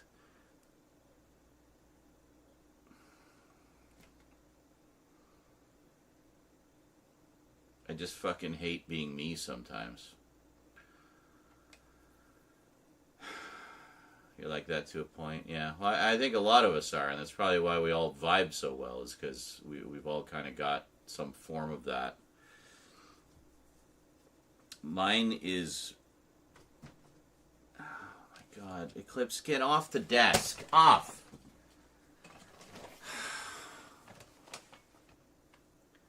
We all hate ourselves. Oh, well, that's good. At least I'm in good company. Collective self-loathing.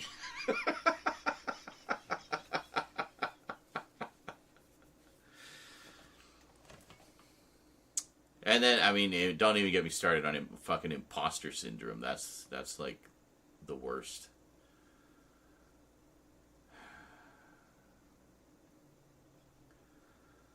It's like, why are you all here? Why are you watching me? I suck. Why do you like me?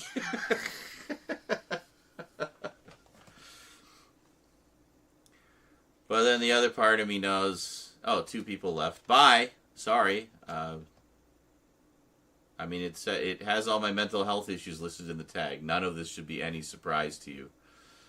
But, yeah. Anyway.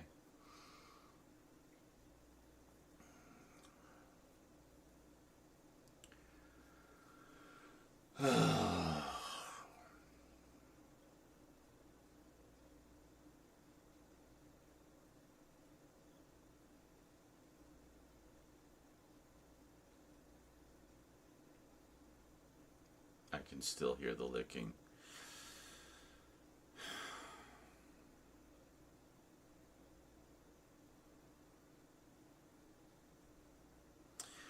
Well, maybe what I should do is attempt to get a good, solid night's rest. And then, tackle this during the day.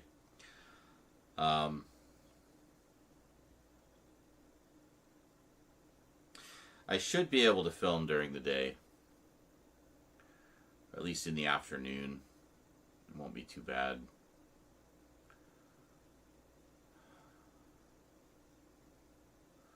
See, the thing is, like, if they were just going to enter my apartment to do the inspection, they would need to give me notice for that. But I don't know that this will be a case where I get notice, or it'll be more like she just kind of knocks on my door one day, and if I'm here, I don't know.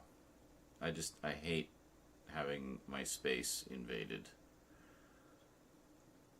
I hate it so much. Just stay the fuck out of my space, please.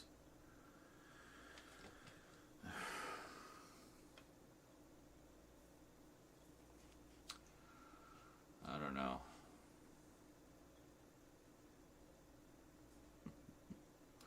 Agonizing over the stupidest things, too. Like, this should not be difficult. This should not be a process. I'm doing something I enjoy. I'm doing something I do on stream all the time, and that's talk about movies, talk about my collection, stuff like that. That's all fine. But there's like this added pressure when you're doing it on video. Like, there has to be, you know, there's an expectation of a certain level of production quality and professionalism, right? So, there's added pressure to perform, I guess. So that just kind of adds to the stress because you don't want it to. I mean, you can take care of lots of stuff in editing and whatnot, but I mean, it's just not.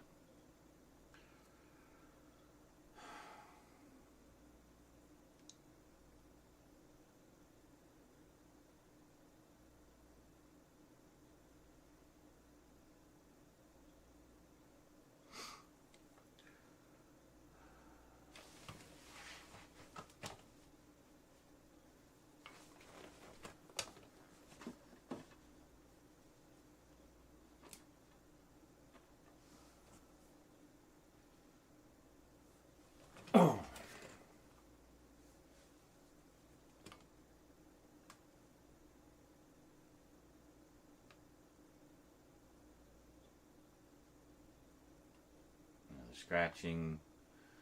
It's like they're just so fidgety.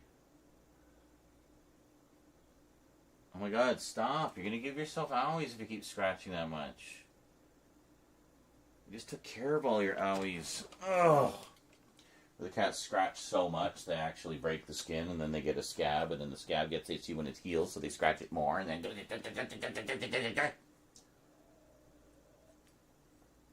And good morning, wannabe newfie. Welcome to my mental breakdown.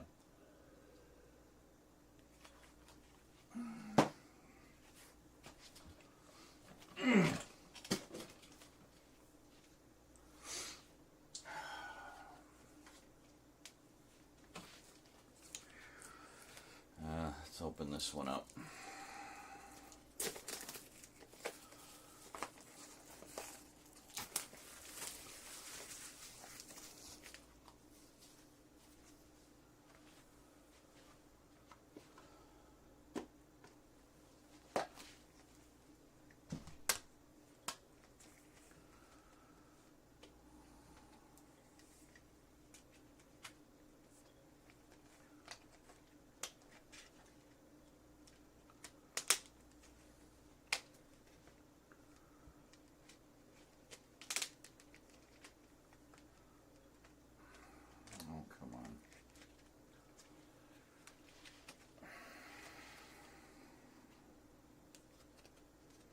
Oh, the Sun Makers, that's a fun one. One I didn't fully appreciate as a kid, because it's basically a satire of taxation. I didn't quite get all the little in-jokes. As an adult, however, I think it's brilliant. Yeah, the Sun Makers is a great story. It's got on it Horror of Fang Rock. Oh, that's a good one. That's the one we were just watching that yesterday with the Max Headroom incident. That's the story, Horror of Fang Rock. The one that got interrupted. The Invisible Enemy, Image of the Fendal, The Sun Makers, Underworld, and The Invasion of Time. Cool.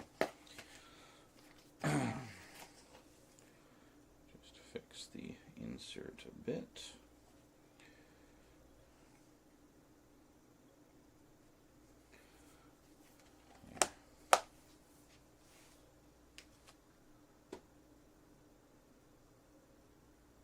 Can you stop licking so incessantly? Jesus. Lick. It's just fucking hell. Alright.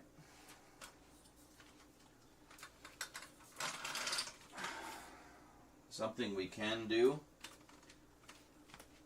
Insert shots. Because at least those won't require audio.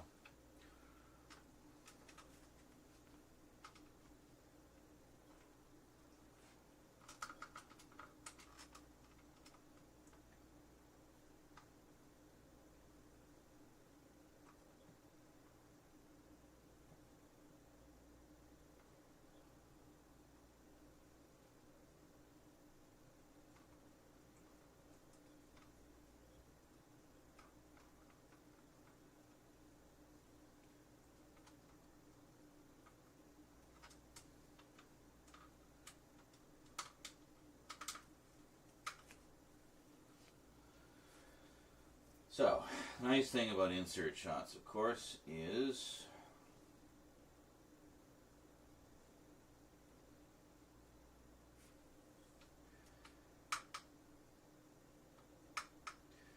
you can use them to cover up edits.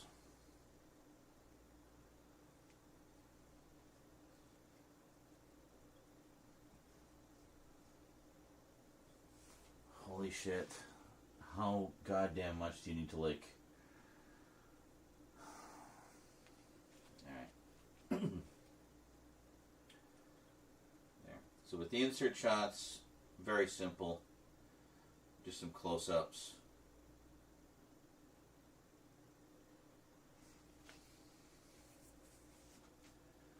Do about 30 seconds for each one.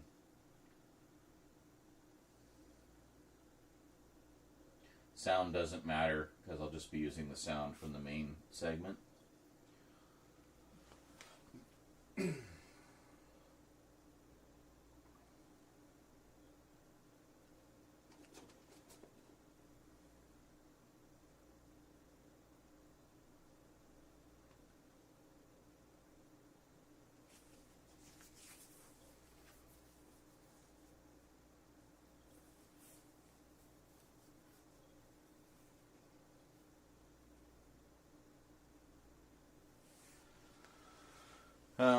Actually, I mean, this is something I could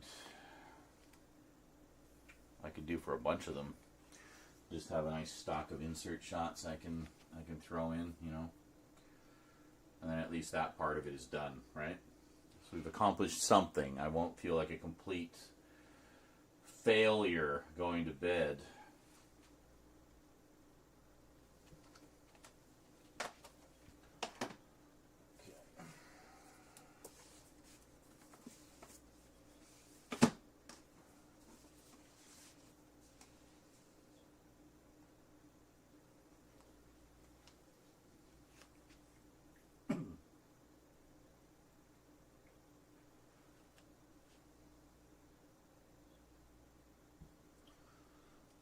Check the focus. Should be good.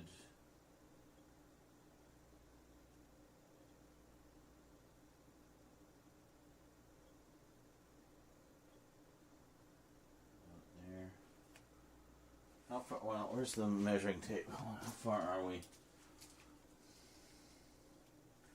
It goes by distance, right? So.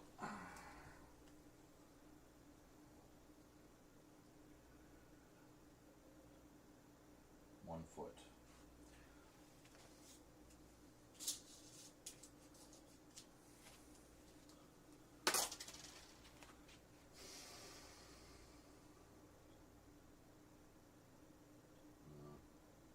I think this is in meat. No, this is in feet.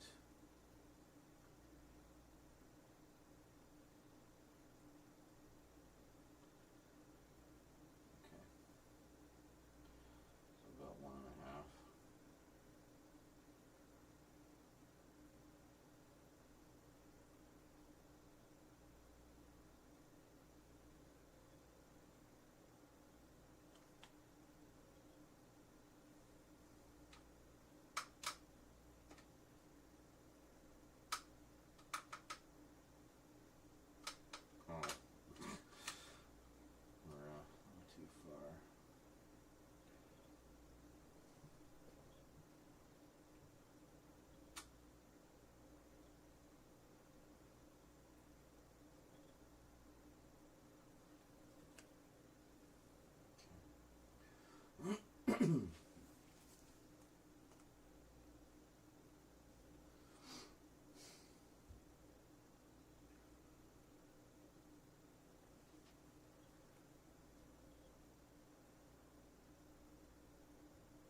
the blinking light means there, where it's like sometimes it'll blink 3 times, sometimes it'll blink 4.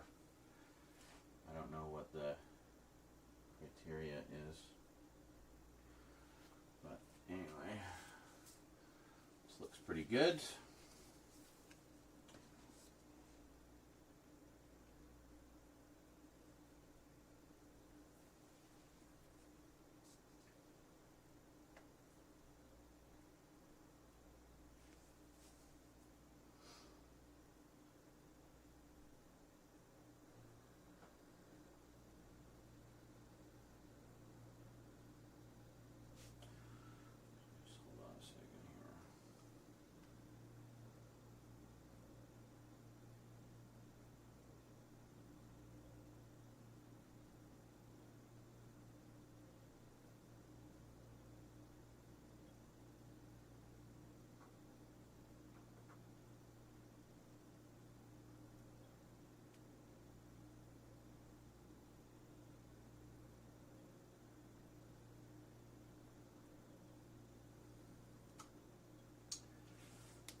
Easier to focus on text.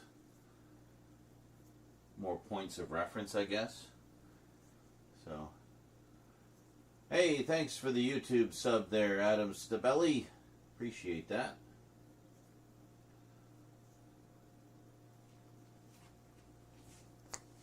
Hope you enjoy your stay on my humble little corner of the internet. Why don't I move you guys up a bit? You can see a little better what I'm doing here.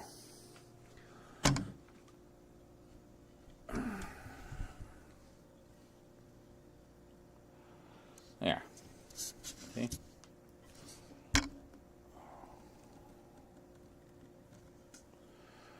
There we go. So basically, we're just doing a bunch of insert shots here. Because I'm too tired to talk. But I want to do something. I want to get something done tonight, and this is a vital part of the process. So.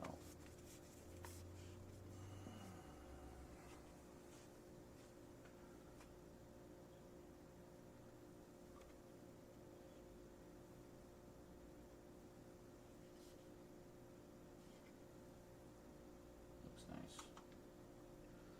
Whoops. No. There. You beat the original Myst the other day. Cool. I haven't really played much of those, but I know they are quite beloved. I have some of them. I don't remember which ones.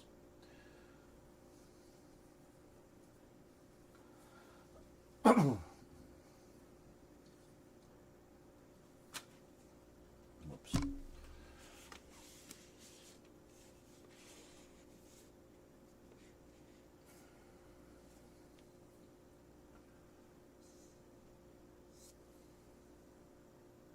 Hold on.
legs out of there.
Couple different lightings there.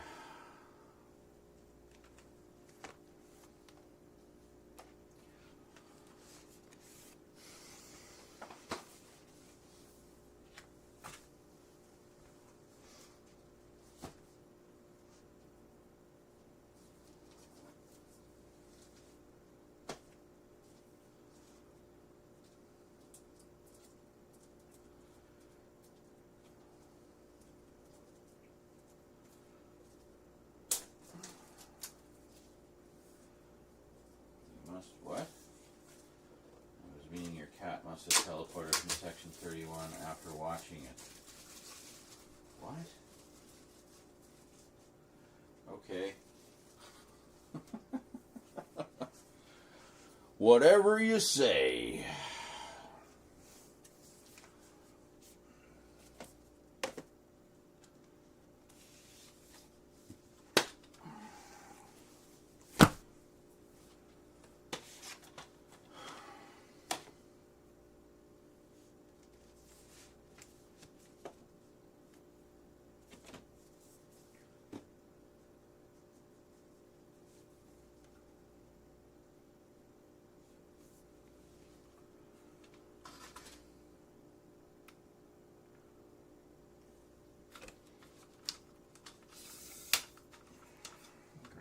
To make it taller to reach the other shelf.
Oh.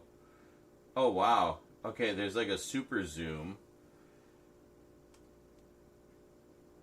There's like a magnifying glass that you can use to zoom in on the image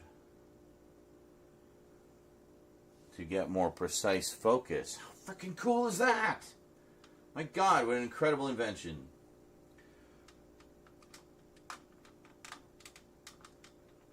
That's amazing. Alright, let's pull this back a bit.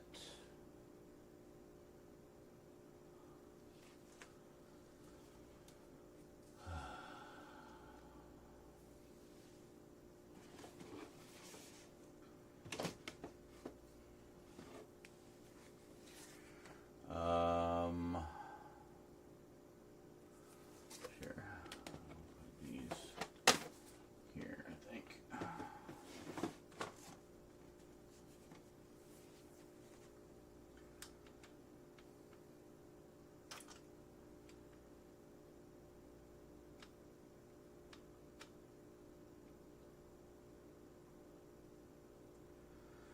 There, just next to have my Hartnell Years tape.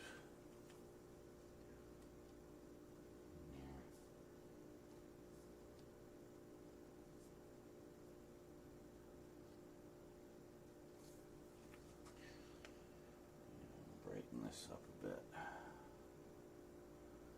So I want to get more of those psychedelic colors, you know?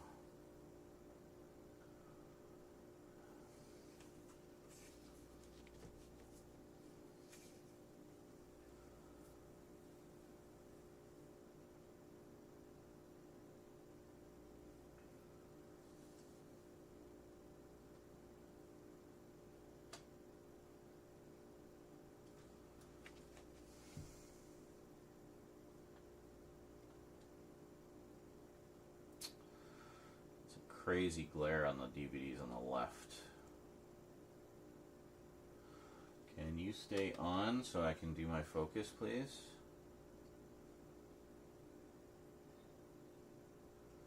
Yeah, great. Do this.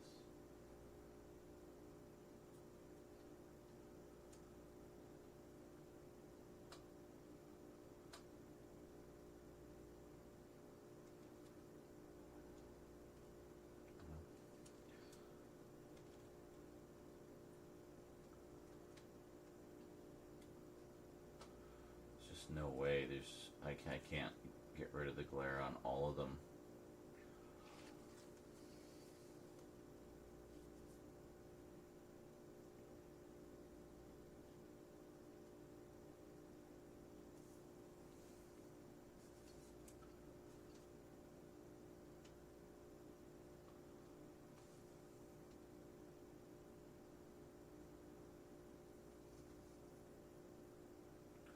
Oh my God, this timer.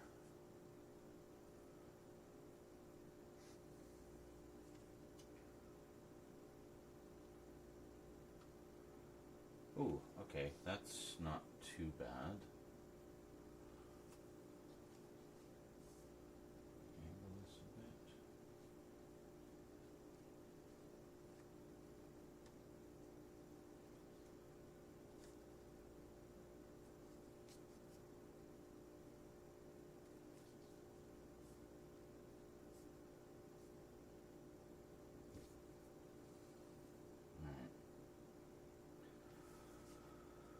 That'll have to do.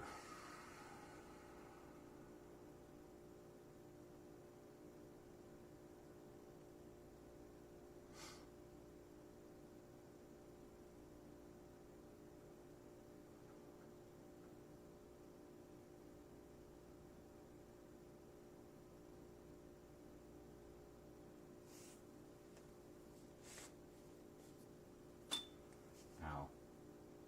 I gotta keep it going now because I bumped the tripod.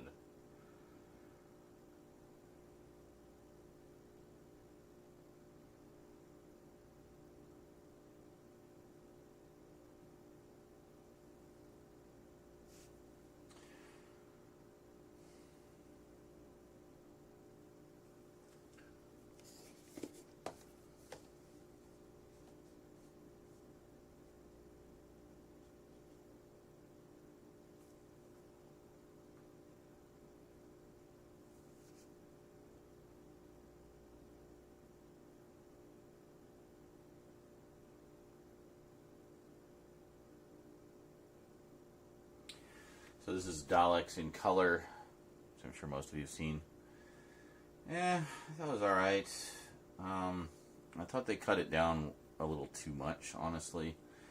I don't mind the slower pace of the old stories, but I understand why they're doing these, to kind of introduce people to the older stories in a way that's perhaps a little more accessible to a modern audience. So I get that. Just to appeal to the ADHD masses.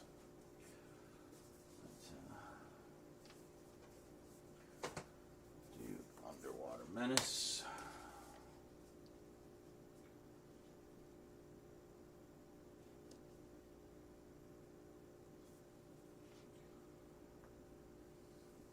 These are not closer looks. We're not going to do like detailed looks at them. I'm just going to kind of show them, talk about them a little bit, maybe give my thoughts on the stories, and we'll save the detailed, cracking them open and all that stuff for another time.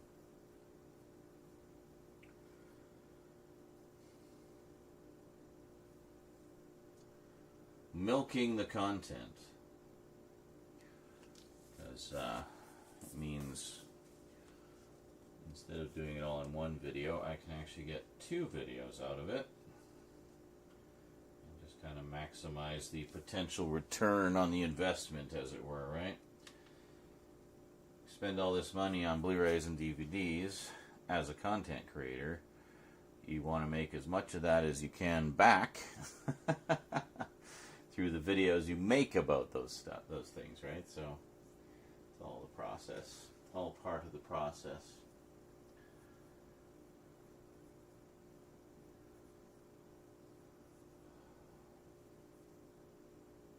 The 2-part Rebel Moon. Okay, that's cool. Isn't that a Netflix one or something? Need to check that out. It sounded pretty cool to me. I know it got kind of mixed reaction, but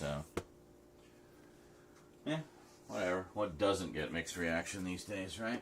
And then we got Celestial Toymaker. I've not watched this yet. I've seen the story before, like as a photo reconstruction, photos and clips, and it's quite good. I understand. So this one they did with like mocap. Or I guess keyframe CG. And normally I watch the old story, like the old black and white ones, the animated reconstructions in black and white, just to kind of be a purist about it.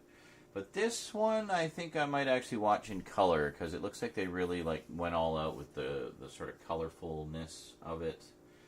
And I remember seeing stills, like set stills, and the sets were actually quite colorful originally, and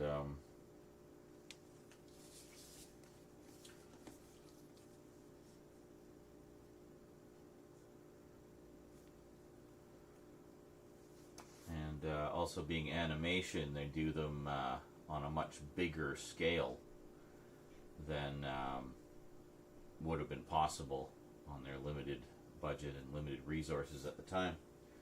So, yeah, it's pretty neat.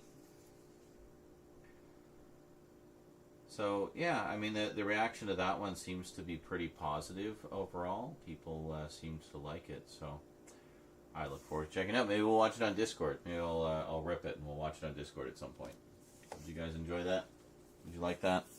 A little Discord viewing. Oh, we're still recording. Hold on. All right.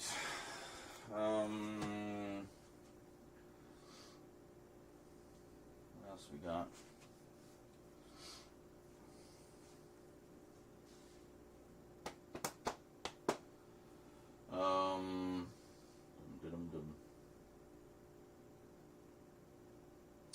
Well, actually, Avon will appreciate this. Perhaps we'll do a little B7, huh? I also got this from Real Time Pictures.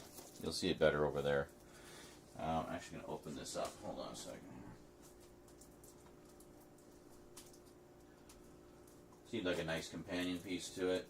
It's got 6, I think. Yeah, 6 interviews with cast and crew. So I thought it'd be a nice companion piece to the Blu-ray set. I've been wanting to get this DVD for a while, and seemed like a good time to get it, just as we're upgrading to Blu-ray. Something else I'd like to watch with everybody actually is the Blu-ray. Alright. Where do we want to do these? Maybe we'll just do these down with the where the Doctor Who Blu-rays are. Again. So, yeah.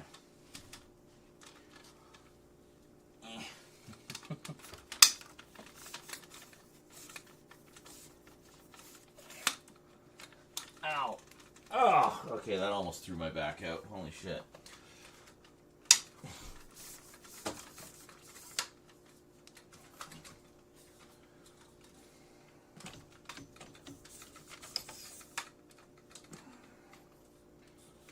Yeah, one nice thing about this tripod is it actually has quite a range of adjustments for the height, which is quite good.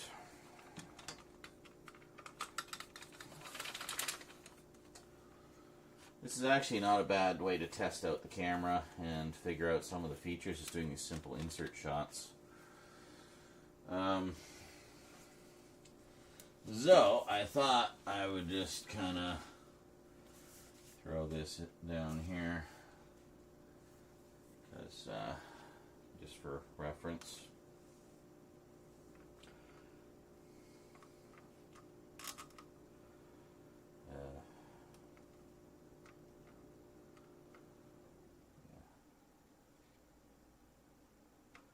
Actually, hold on, let's go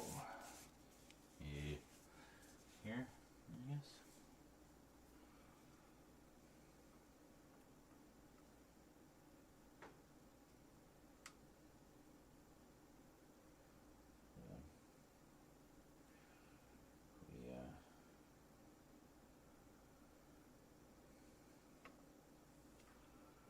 Yeah, there we go. I love that. See, it lets you zoom in so you can do more precise focus. That's fucking brilliant. There we go.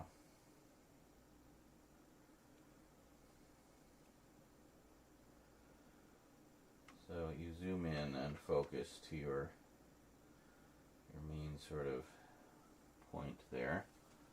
And then, there you go.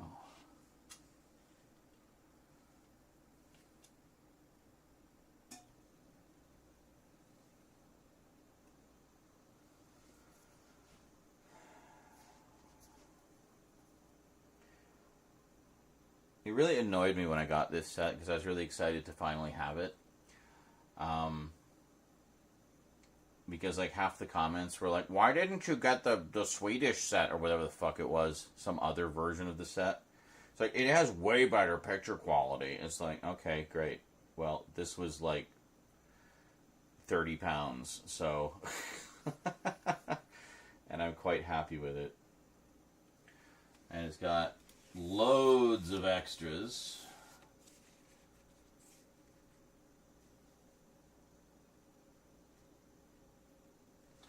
Spot gloss cover too. The Liberator is glossy, and the rest of the box is matte. It's quite nice. The logo on the front is glossy as well, I think. So, yeah.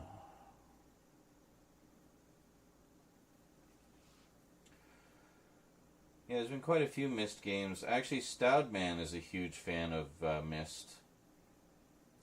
Just in general, like the whole franchise. He's actually read all of the novels.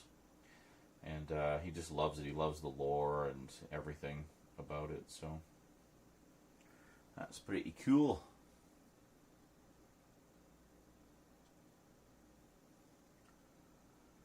Alright. And then we'll just give you a little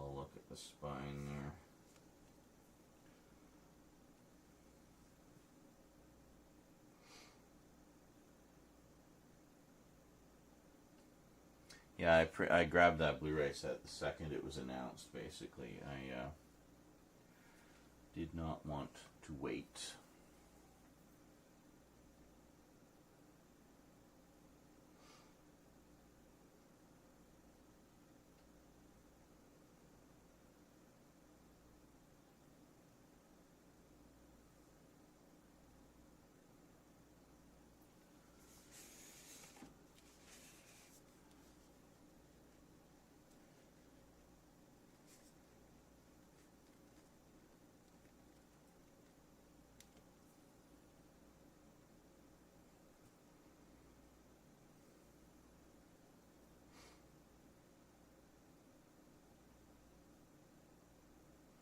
I was actually quite pleased with what I saw of the new effects on the Blu-ray set. The Blu-rays, they basically gave it the Star Trek treatment where they have new effects for all the episodes as an option. It also includes the original effects, of course. There would be outrage if it didn't. Justifiably so. But, yeah, pretty cool.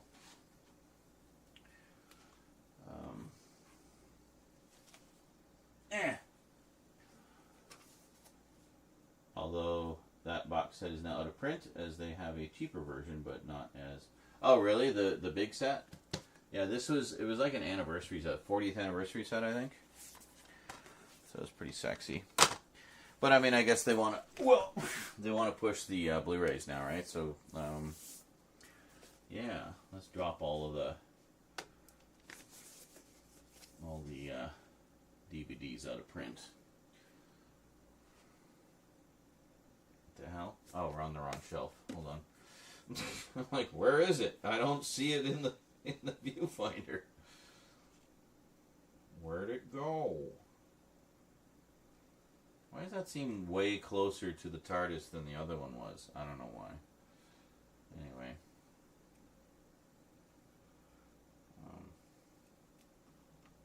Oops. There we go.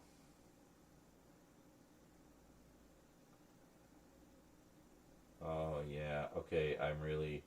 You see, this is one reason I wanted to do all this stuff, is I still need to learn, like, all the ins and outs of the camera. And this is a really good way to kind of get used to at least the basics, like the basic features and such, you know. There we go.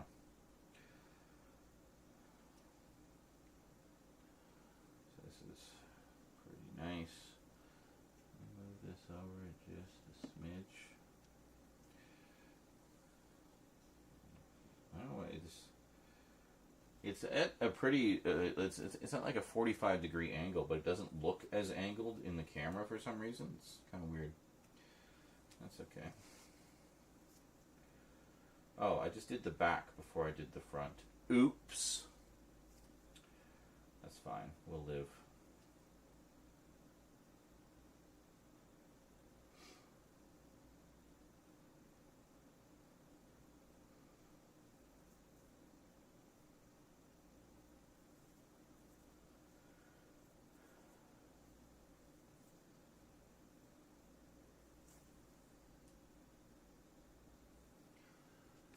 Lake 7. Small band of freedom fighters fighting an evil, fascistic federation. Huh. Maybe use that as a guidebook for revolution.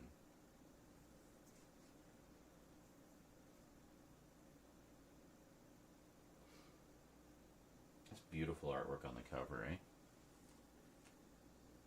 It looks so nice.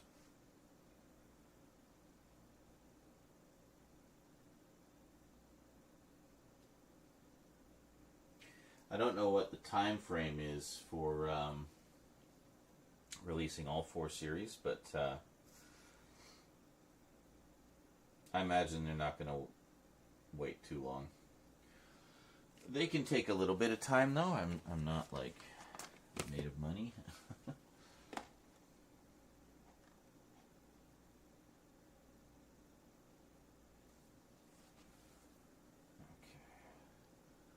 Hey, greetings, Pop Punk Collector 2024. Been here since 2006, eh? Here? In my Twitch chat? Or my live stream? Wow. I realized I'd been doing it that long. Oh, that's beautiful.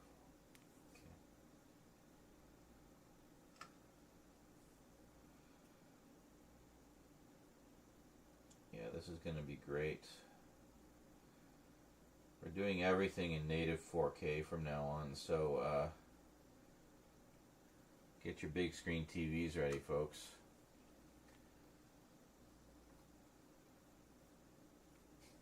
We kind of unintentionally got like a split level effect going on here, because the individual keep cases I have to lean because they won't stand on their own. It's very cool. Do any of you other Blake 7 fans have this real-time pictures disc? You should get it. Seriously. It's great. All the real-time picture stuff is great. I have a bunch of them. Who's interviewed on this? So this is interviews with Gareth Thomas, who played Blake, for those who don't know. Jan Chappell, who played Callie. Michael Keating, who played Villa. Jacqueline Pierce, who played Servalan. Stephen Grief, who was the original Travis. Peter Tuddenham, who was the voices of Zen, Aurak, and Slave, the computers. And Matt Irvine, who was the special effects guy. He also wrote a really good book on Doctor Who special effects, which I have. And it's presented by Nicholas Briggs, who is probably currently most known as the voice of the Daleks. Excuse me.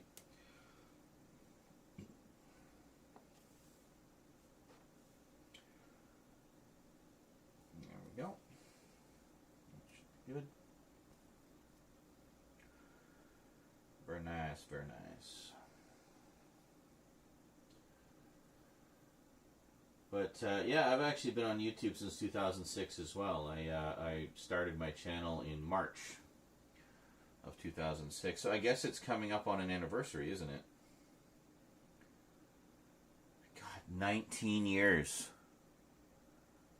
My 19th anniversary on YouTube will be in March. That's crazy. I should plan something special for the 20th, which will be next year. Assuming we haven't all been blown up by then.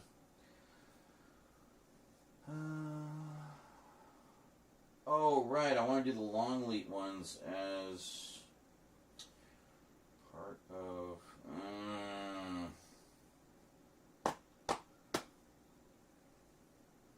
You know, I won't. I'll save those.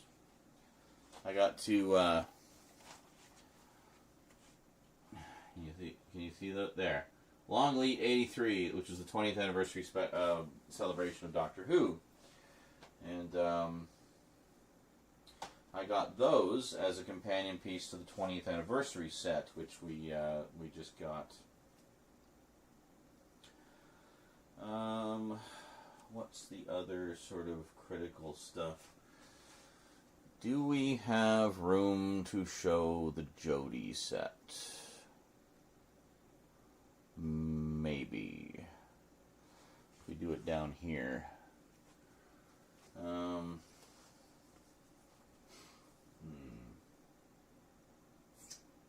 my grandfather, my mom's side, absolutely adored them. Adored what? Oh, the Mist games. Yeah. Gotcha.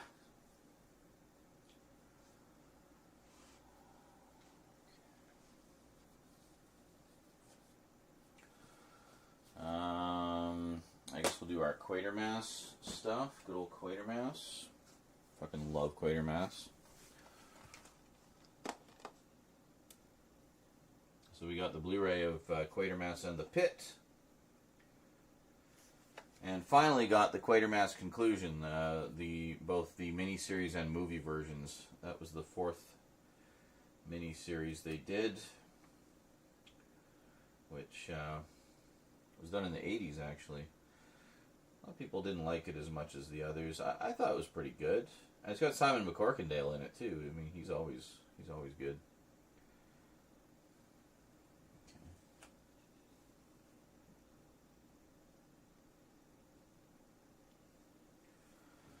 This is the best one, Quatermass and the Pit. It's so good. Oh, and by the way, this is the original BBC miniseries. This is not the Hammer film, just to be clear. They did all the film recordings on a really high quality film stock, and I guess, yeah, I don't know if it was shot on video or if it was actually shot on film, but they had like 35mm film prints of the episodes. I don't know how much of the actual source material was 35 to begin with, but it looks beautiful. Honestly, like it's always been the best looking of the 3 original series, just because I guess they had better recording techniques back then, or by that point.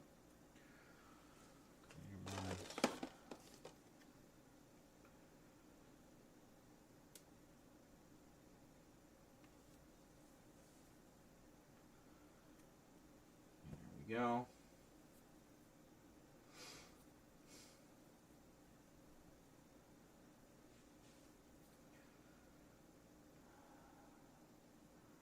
Text is really tiny. Maybe we'll do a zoom in.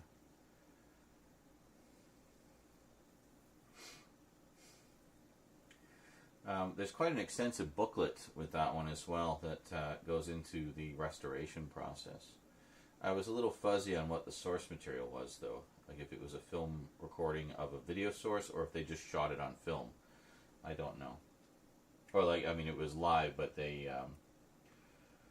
recorded it directly to film. Oh, I can't zoom in anymore. That's yeah, I've reached the limit of the range. That's okay. We won't bother then. We'll do a closer look at some point. Yeah, so is this one. Can you see? You can kind of see. Anyway, you'll see it in the video. But yeah, I had never seen this before, so I watched it fairly recently, and I actually really liked it. I thought it was pretty good. I mean, it's still good old Quatermass, you know, Nigel Neal. Love Nigel Neal stuff. That guy really got, you know, the ins and outs of how sci-fi can be scary. You know, getting kind of into like alien horrors that are really alien, like not just a guy in a suit, you know, like just almost incomprehensibly alien, which is what it should be, you know, and very, very cool. And a lot of his stuff was like that. He did, even though he did kind of more conventional fare, there was always like a special twist to it. Like he was just such a good writer, Nigel Neal. He did, you know, that abominable snowman of the Himalayas for Hammer Films. Yeah. As soon as I found out he wrote that, I couldn't wait to watch it, so I watched it like as soon as it came in. But yeah, I'm a huge fan of Nigel Neal, and I'm always discovering more stuff that he did too, which is always great. Boy, these batteries, they really, this camera really eats through batteries, doesn't it? Holy shit. I'm already at 2 bars and all we've been doing is insert shots. That's crazy. Anyway. So speaking of which, this one just came out recently, the Stone Tape. This one was shot on video. But it's basically like a paranormal investigation. That, you know, goes horribly, horribly wrong, of course, as you would expect. But it was a mini-series. They did it as a mini-series. So, okay, let's just... I'm loving this magnifying glass for the focus. Holy shit, does it ever make a difference? So you can just zoom right in. Nice, tight focus. There you go. So the thing that it's great is because we're doing all this in 4K, it means you guys will be getting like insane amounts of detail from now on. So I really want to, that's why I'm a little stressing about it, because I really want to make sure that every shot is nicely in focus so you can really see all the detail properly.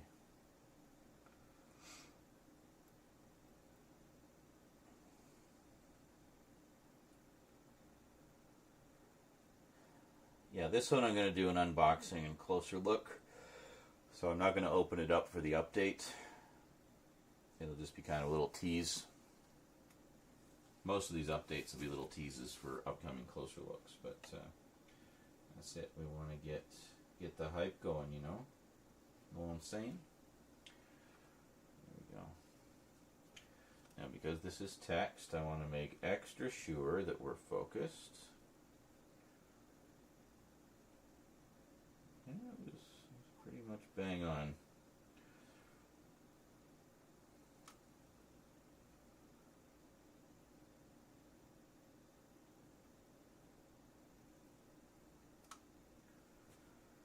Very nice, very nice.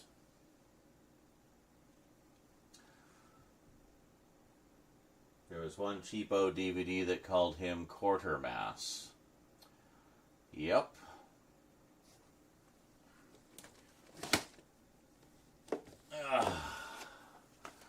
That would be this one. Quartermass. This is the Hammer film. Quartermass.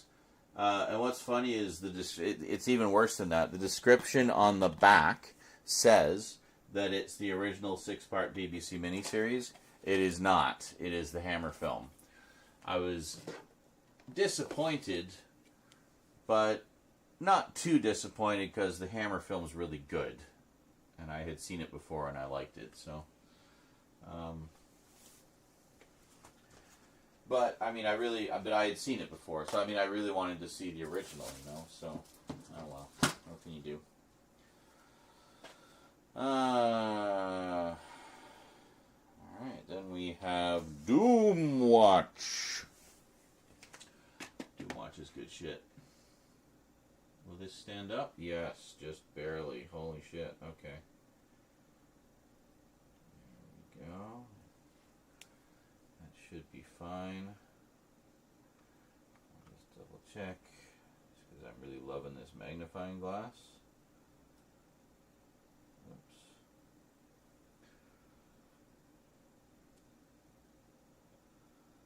So Doomwatch was another one that was sadly subject to BBC junking. The really sad part about that is the episodes weren't that old. A lot of them had only aired once. And that's the only time they were ever seen.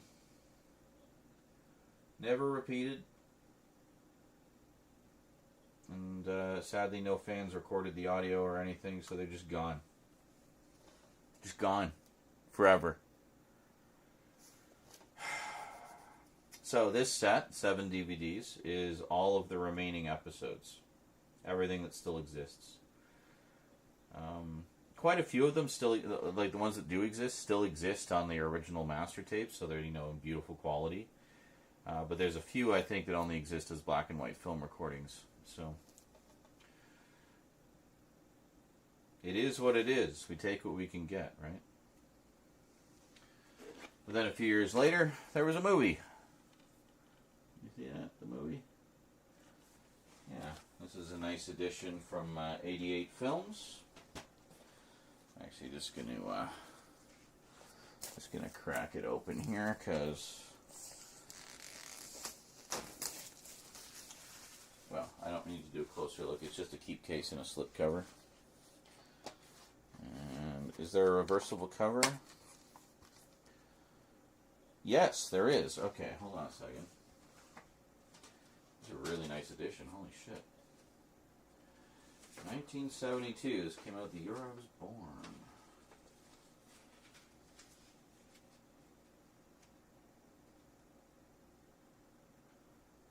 Nice.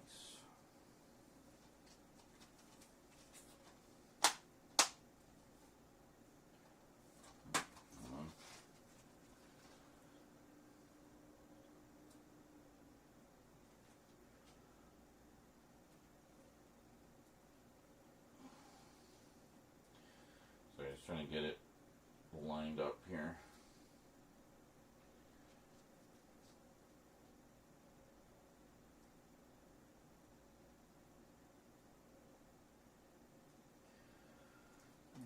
nice. I'm always discovering British sci-fi that I haven't seen or that just didn't make it to our shores, you know. But I remembered hearing about Doomwatch many moons ago. Let's stand up. Whoa, just barely.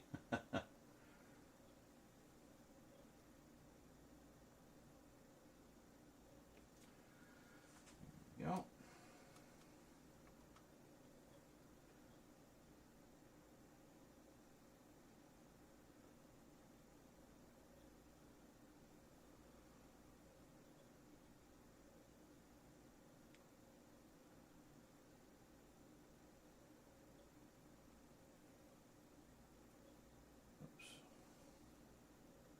Yeah. There we go.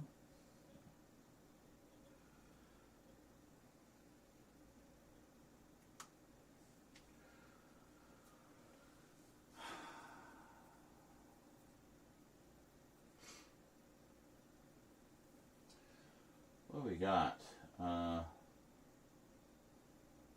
2 Quatermass, was that?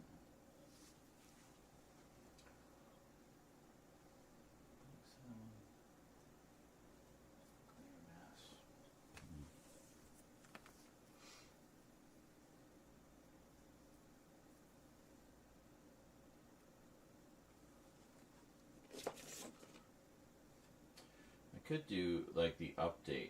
I could do Doomwatch and Quatermass together. And then I'd like to do spotlight videos on both of them, like do closer looks.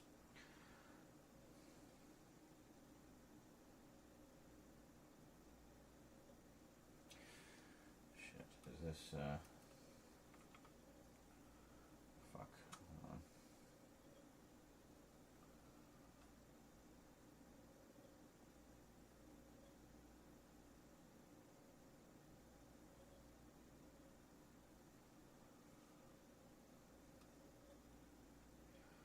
And then we can go more detailed by, you know, showing the contents and the disc art and all that stuff.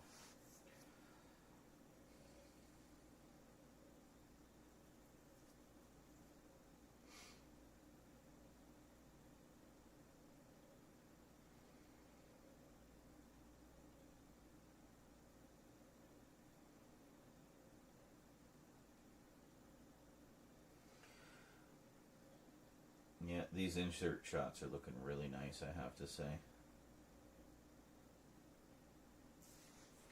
Just a little more production value, you know?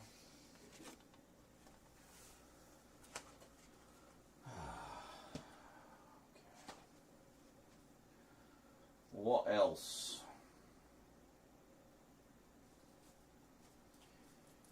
We got a few things. Spin-offs and upgrades. I need to open all of them. Alright, hold on. Hi. So.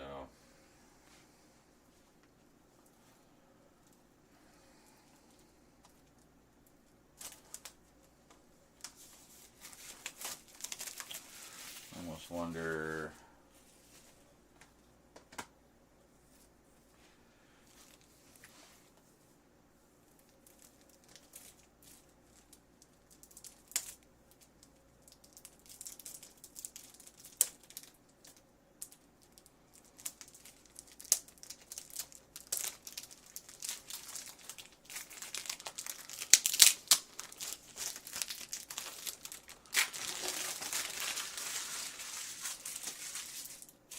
Torchwood.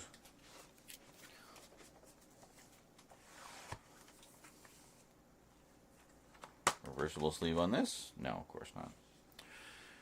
Oh, can win a smart TV. Look at that. Hey, win, win, win. Excellent. Oh, it's 4:20. Time to blaze, everybody. Oh, wait. I'm out of weed. Never mind.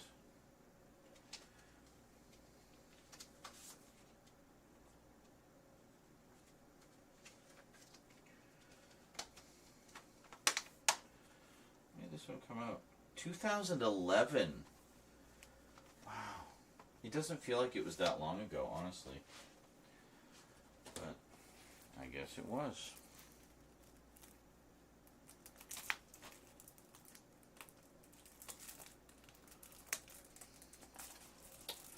Come on.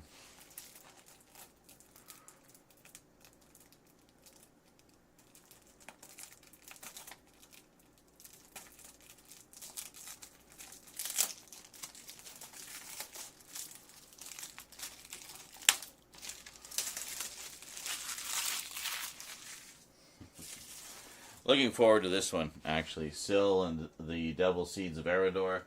I did watch a little bit of it online a while ago, and I thought it looked like a lot of fun. I love Syl, and Nabil Shaban just has so much fun with the role. Like, it's... You can't help but love him. But, yeah, so I thought it was pretty cool that they did this, like a feature-length, basically a movie, like a Syl movie, which is pretty cool. And then we got The White Witch of Devil's End, which I thought was just a movie, but it's actually a miniseries. It runs like almost 4 hours. So, cool. Big sequel to The Demons many years later. And starring, what's-her-face, who played Miss Hawthorne in the original story. And then she sadly passed away just a couple of years later. So I'm glad they managed to get her to do the show one more time, you know. Very nice for the fans.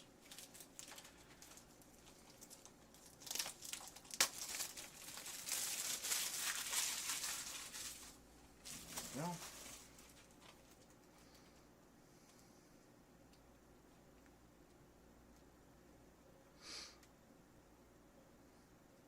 Yeah, it's from Real Time Pictures. A lot of the same people who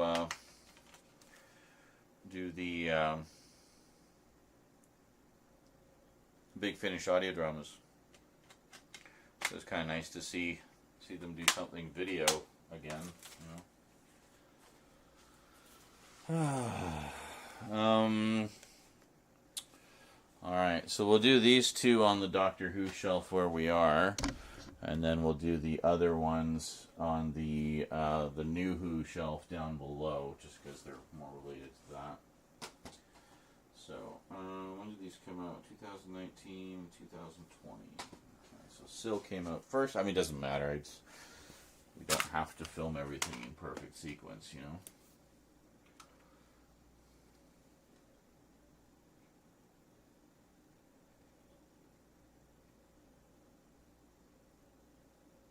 There we go.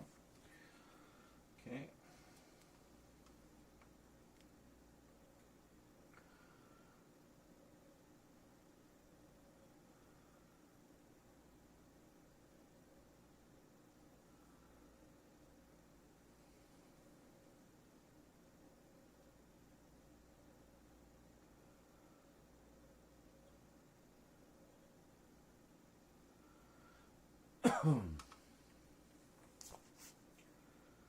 Good old Syl. Well, I gotta say, this camera looks gorgeous. Like the quality, the color, the detail, it's just beautiful. I do have a polarizing lens on the front for those who weren't here before. To help reduce glare. It doesn't like completely eliminate glare, but it does reduce it noticeably. And actually it kind of gives the color a bit of a warm hue, which is kind of nice. But not too much, not like overpoweringly so, just a little, just very subtle. But you'll see. You'll see. Written by Philip Martin. Didn't he write some of Classic Who? I think he did. I think he did.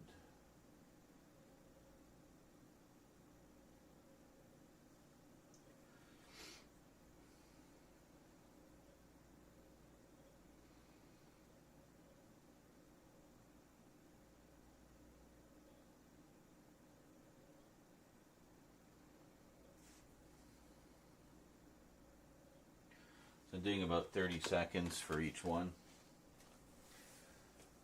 It's enough that if I need to extend it, I can.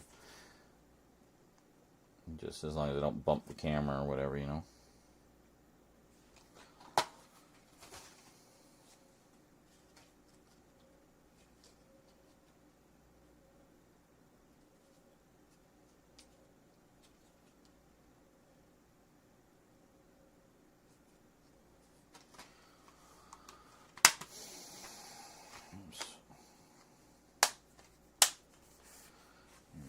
I got really lucky with these two, White Witch, Devil's End, and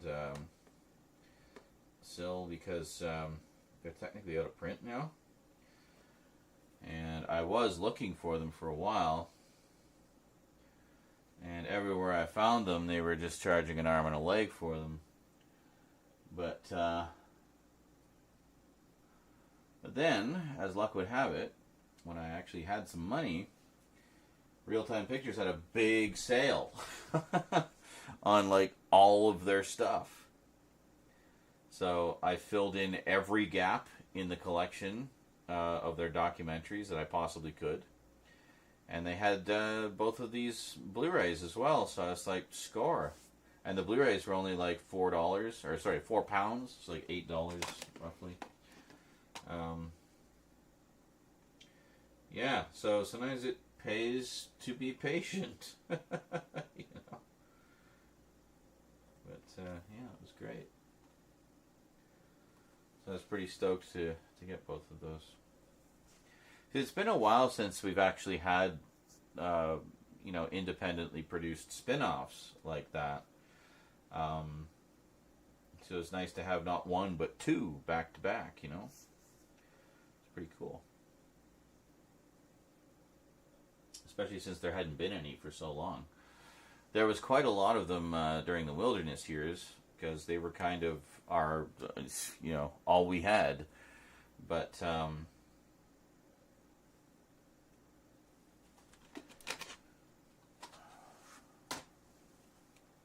right. I want to bring it down here.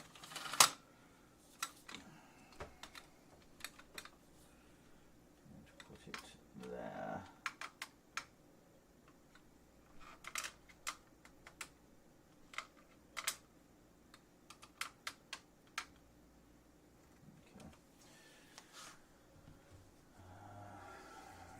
Torchwood.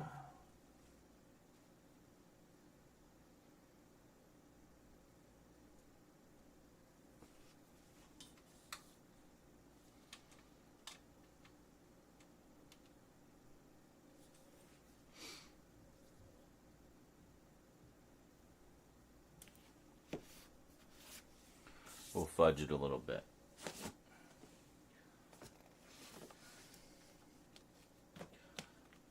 With the other Torchwood right next to it. Oh, come on.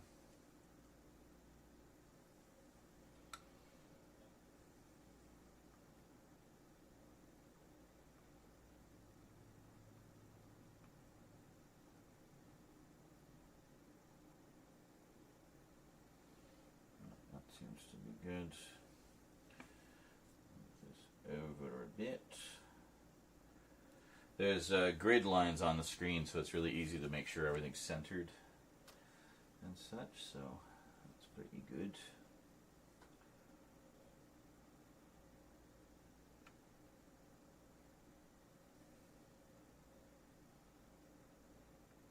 That's good.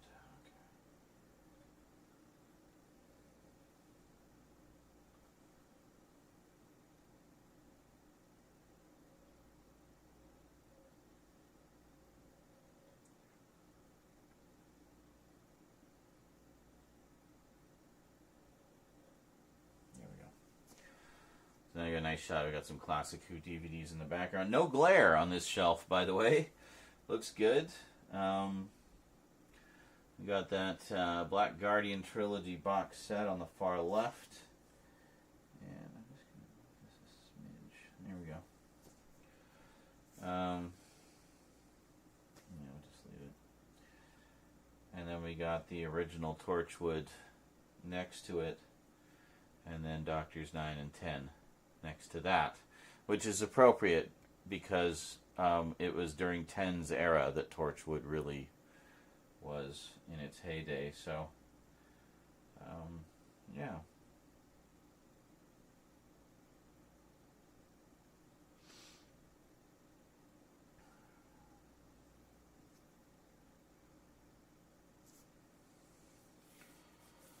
So this will be handy, like this will be helpful for when I'm editing, just to kind of have these inserts. Like I say, it helps to cover up edits, but it also gives you kind of a partial closer look at things, at least the front and back.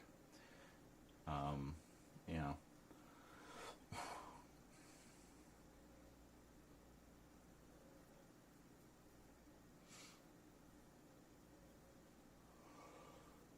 Oh, mercy. I wish we had all of the Sarah Jane Adventures on Blu-ray. There's only, I think the last 2 seasons are the only ones that are on Blu-ray. I mean, that could be the only ones that actually filmed natively in high def as well, because I know Doctor Who didn't go high def right away. It's a 1080i. Yeah, see, because like a lot of the British stuff is done in 1080i, so when you play it back through like Media Player Classic, it's interlaced. You get interlaced 50 frames per second.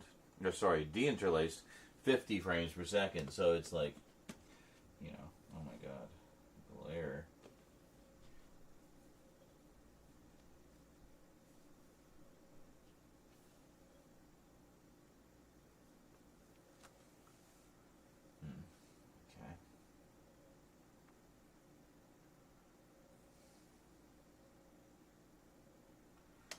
Yikes, fix that focus. Oh, there we go. Okay.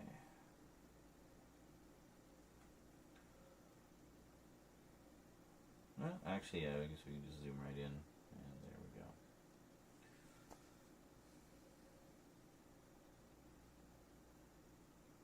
Very nice, very nice.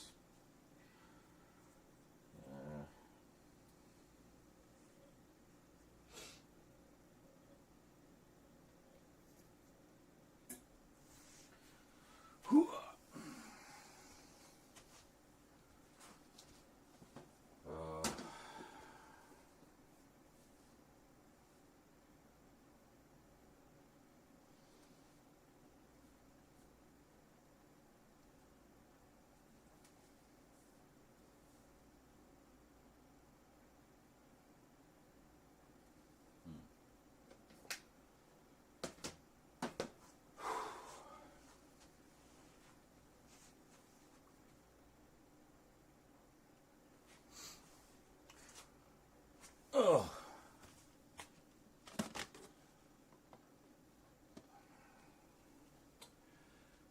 See, like this stuff I could have done any time, and I'm already kicking myself for not doing it before now.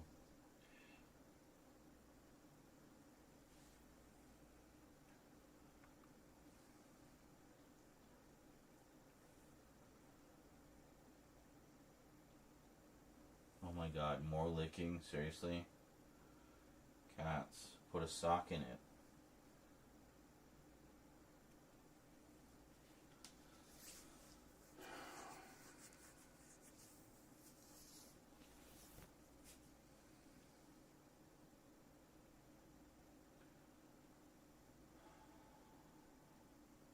I thought there'd be more people here at this time, but oh well, guess not.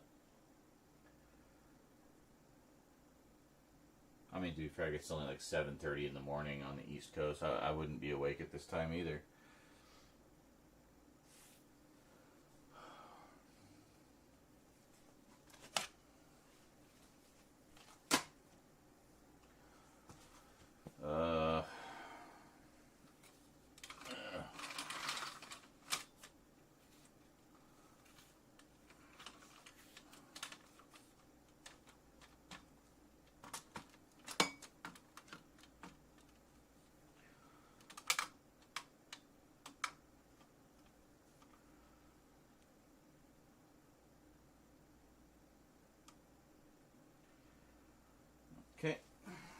What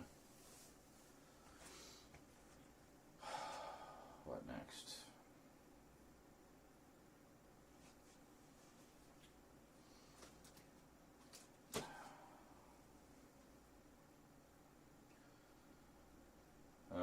I really don't want to do this stack of real-time pictures ones. It's too fucking many. Prisoner, we're just going to go straight to closer look. So we don't need to do those. Let's do this one. We'll do a trio based on books. That works. A trio based on books. So we got the Blu-ray of Day of the Triffids, which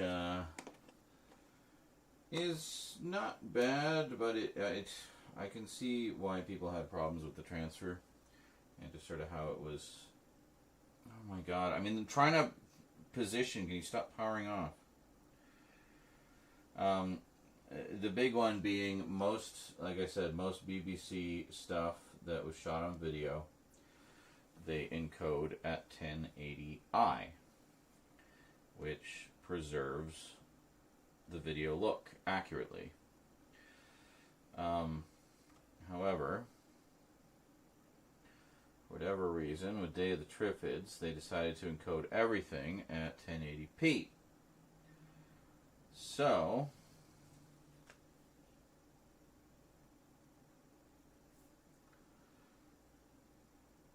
the film footage looks great because they actually have all the original film elements for this, apparently.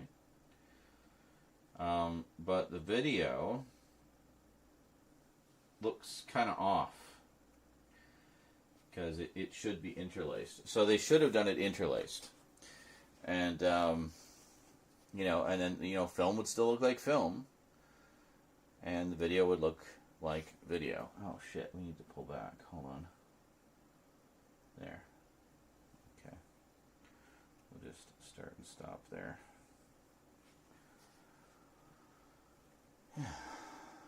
That's kind of nice. Got the TARDIS on one side, Doctor Who collection on the other side. Day of the Triffids in the middle. This is the 1981 miniseries, by the way. The best one. Wow, chat died. Well, might be time to sign off after a couple more here. I mean, we've been going for a while, 6.5 hours. We at least got some productivity happening here. Where the hell is the grid?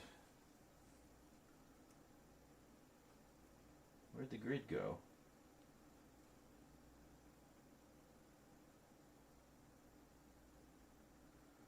I don't know where the grid went.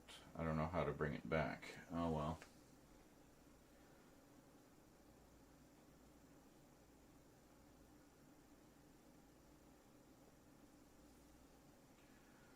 That's alright, we can kind of eyeball it. Actually, if we zoom in to do the focus... Oh, shit. That's where the grid went. I was still recording.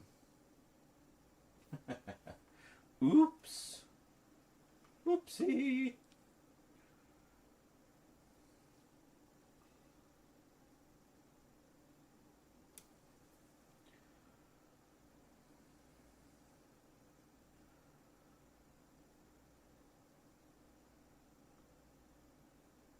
Sex references.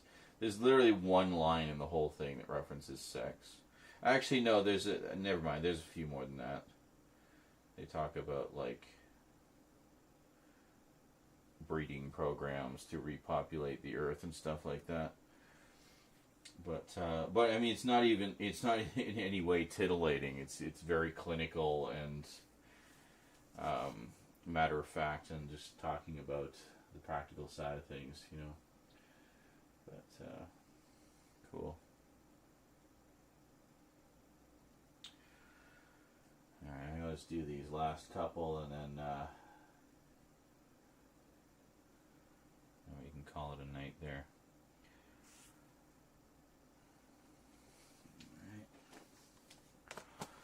Alright. And then Gormenghast. This was actually quite good. I'd never seen it before.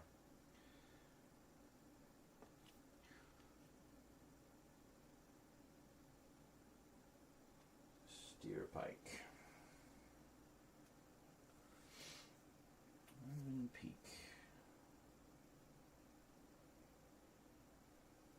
So it's kind of strange because there's a trilogy of books, yet the miniseries adapts only the first two. I mean, to be fair, that is a pretty, like, you know, decent enough breaking point for the story. But it would have been nice if they just adapted all three books, you know? It seems kind of strange to me that they didn't.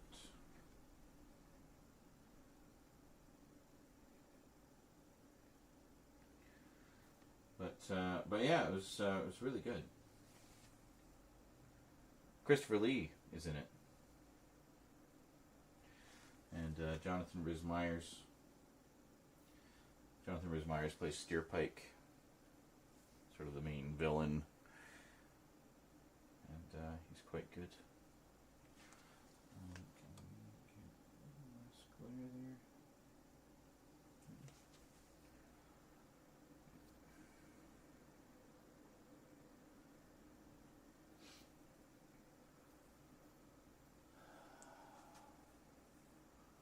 This is an animated series that adapts the books of The Animals of Farthing Wood. It's fucking brutal! I see. Cool.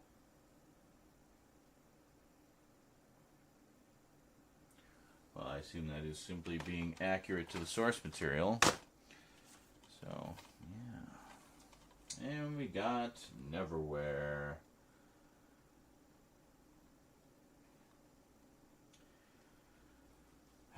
And being a Neil Gaiman work, I'm fully expecting some awful comments, but whatever.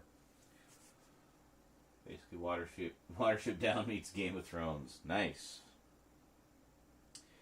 Yeah, Watership Down is one I definitely need to pick up. There's also a newer edition of the Plague Dogs that I'd like to get. In fact, I don't think I have the Plague Dogs on Blu-ray. I've only got it on DVD. I know Shout Select put out a nice Blu-ray edition of that. And Criterion put out a really nice edition of Watership Down, but I understand there's a 4K coming. So definitely something I'd be interested to pick up.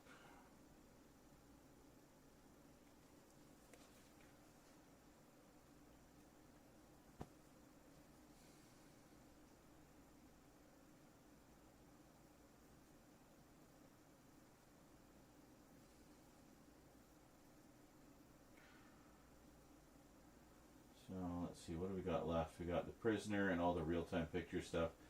A couple of mystery sets. Well, maybe we'll do the mystery sets first. Or last, rather. And then we'll go from there.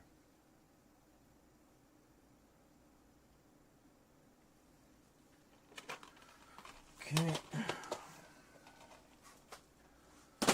So mystery sets, we got a couple of things here. We got the Minette Walters collection, which is really not Doctor Who related at all, but that's okay.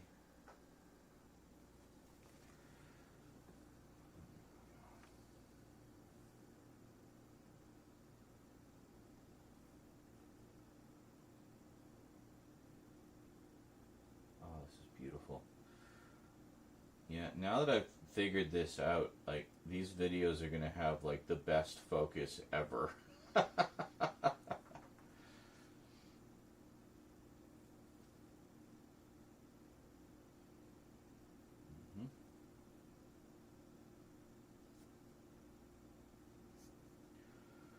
This is kind of a strange box set. The front and back covers are identical.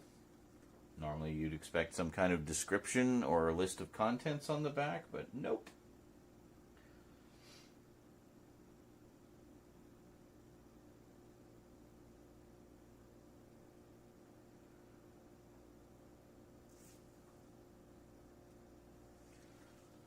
I'll show the spine.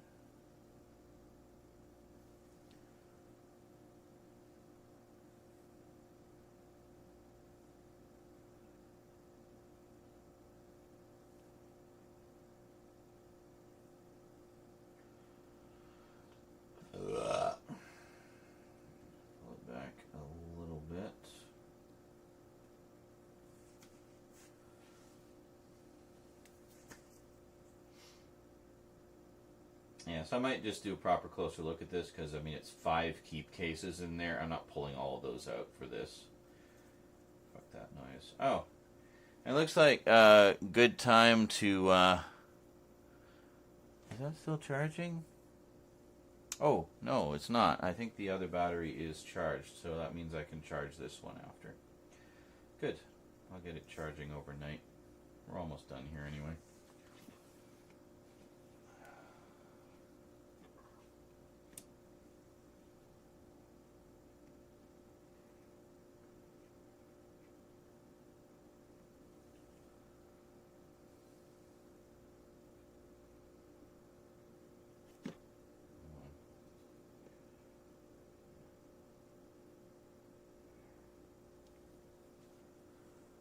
Okay.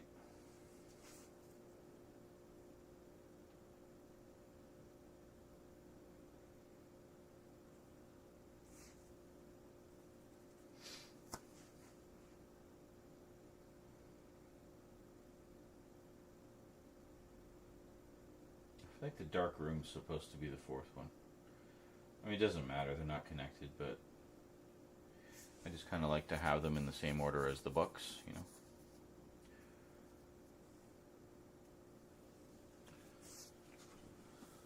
And finally,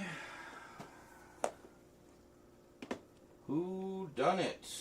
A complete series. Pretty excited about that one. Hosted by John Pertwee. Basically a celebrity murder mystery game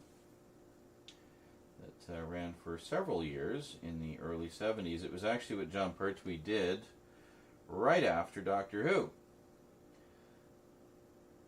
So in his first episode as host, he says, "Welcome to Who Done It," or if you prefer, Doctor Who Done It. It's great.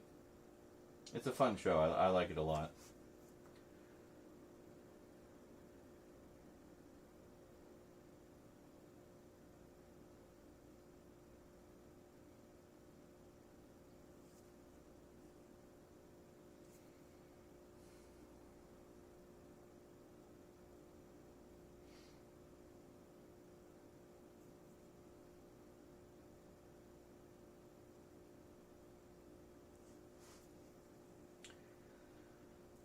The rear view of this will be our last shot for tonight, and we will reconvene at some point tomorrow.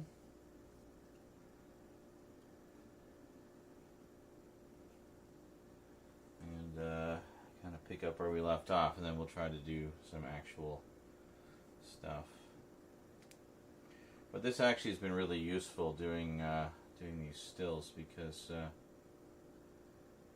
well, stills, but you know, I'm not doing still pictures, I'm doing footage, because you can tell when it's a still image versus when it's moving. This camera also, it has a very subtle grain effect on it that I don't know if I guess it's like a digital version of it, but it actually gives it quite a nice filmic look. I like it.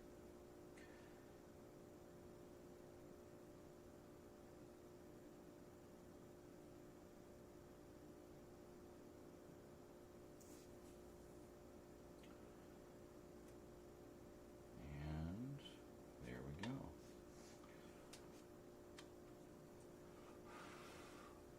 Alright, so let's power off. Does a little sensor clean whenever we do that. Yeah.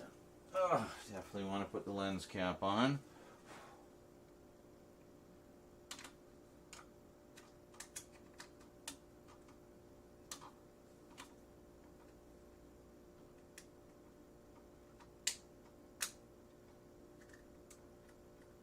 Okay. Good to make sure it's on. Yeah, it's Canon stuff is all modular, so so even though I have the lens on there, there we go. That's just to kind of put it in parked mode. So Yeah, I have 3 different lenses for this. This is sort of the general all-purpose one. It's got it's got a zoom. It's not like a super zoom or anything, but it's enough that it's enough to film like in the living room, in the place here. So.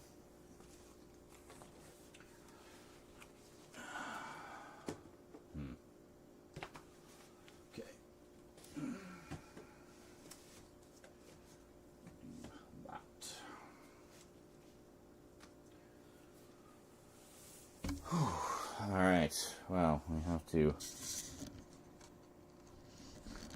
disassemble everything here, because otherwise the cats will destroy it. Hi. Hold on. I'm just going to put you guys on the TV so that it's easier to kind of extract you and move you around tomorrow.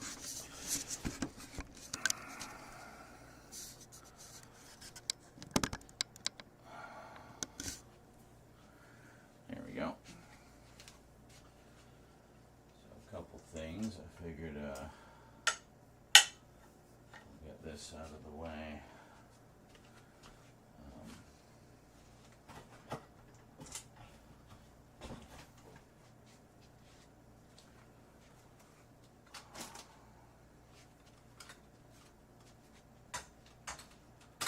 We'll move that somewhere safer in a sec.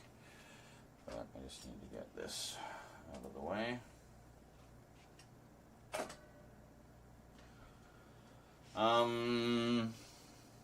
I might actually just leave it angled like that, because we'll be using it again tomorrow.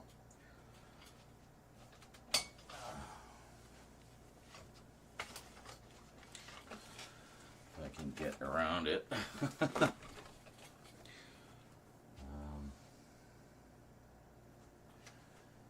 So then this, we just put here.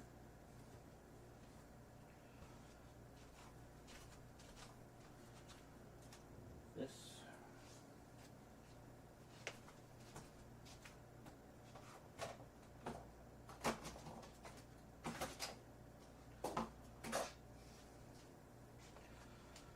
And this one I figured we just put over here because we got it in the other plug anyway. How are you tangled around everything this much? There we go. Okay. So, put it over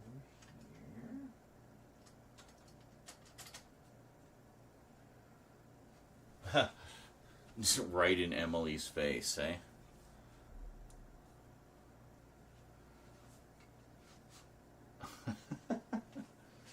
Mood lighting. Very nice.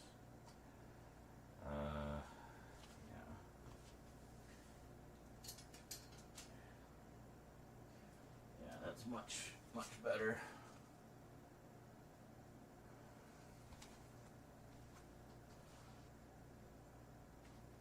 Huh. So we have just the other light in the horror area, so you can see kind of how far the stars reach. Hold on. There. Look at that.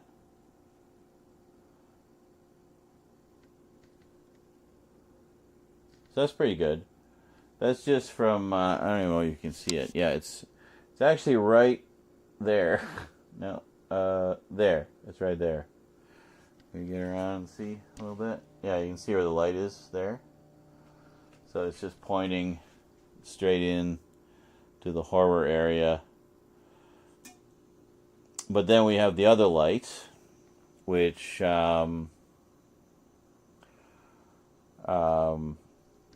well, if you look up, you can see what it does. Why does that look purple? It's actually blue. I don't know why it's showing up as purple. But anyway, yeah, and then it's got some green stars that kind of fade in and out. So you have the green stars and blue, not purple. And then here we got kind of a purple vortex with blue stars that gently rotate. See that? You can see them just kind of gently moving.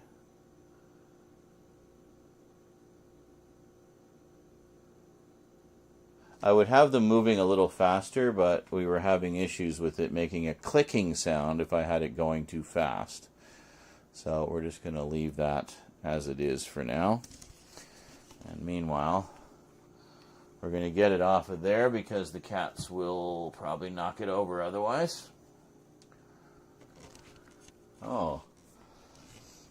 So look at that. So that's basically what we're putting on the wall in the dungeon area. Look at that. That's actually pretty neat. You can see it a lot better on the ceiling because it's just a flat surface. It's hard to show in the horror area because there's so many different layers to the surface. But this really shows you just how extensive so it's a combination of two effects lights, right? But it shows you how extensively it covers your ceiling. It's pretty neat. So essentially the idea was I have the one light to just kind of be like a fill. So it just fills like that. And then the other one creates the vortex in the middle, which subtly rotates, and then the other stars subtly rotate.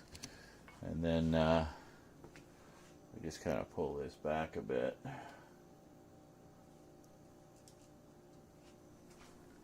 It just floods it. But anyway, that's with the other light on. Also blue. I don't know why it's showing us purple. See, it looks blue there. You look up and it's crazy, man. It's just like a portal opening in my ceiling.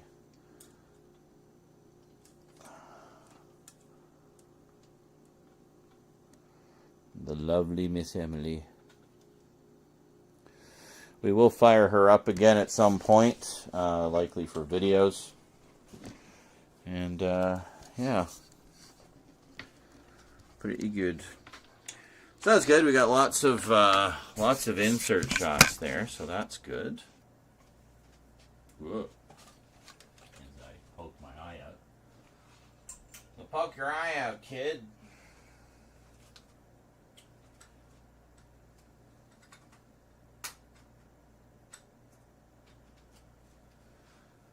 So I guess we'll pull some footage, eh?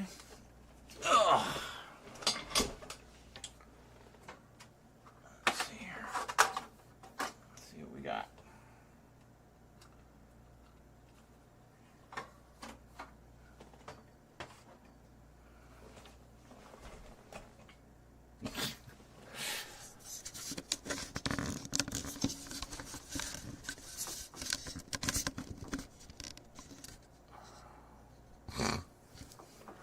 Good enough. Not the greatest view, but that's okay. We want to sort of stay mobile. Alright, well, let me just show you what we're doing here. So we do this.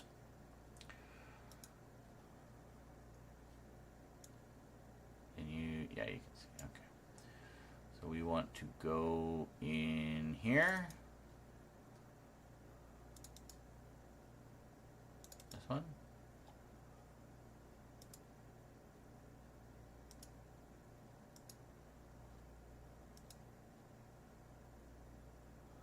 Yeah. Hold on.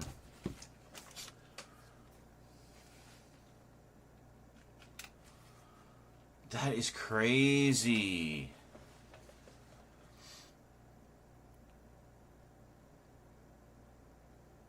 So these like 30-second videos, each one is almost a gigabyte. That's insane.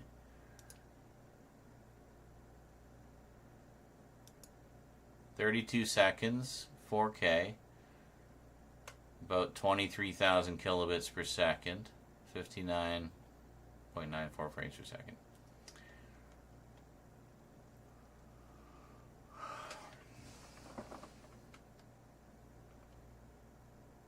Is that 20? No. That's 230,000. Why is the bitrate so insane? It's literally 10 times the bitrate of what we're broadcasting at right now. 10 times the bitrate. That's mad. Alright, so let's grab all this. 58 gigabytes we did today. Holy shit. I'm glad I bought lots of big hard drives. I'm gonna have to get some more. Wish the post would hurry up. Are you expecting a parcel?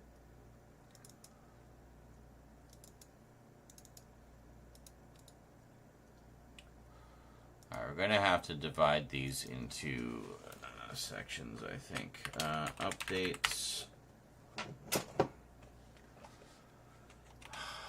Stupid caps lock. Something about where the caps lock is located on this keyboard. It's just too close to the A key. What the fuck, man? There. It remembers the wrong capitalization.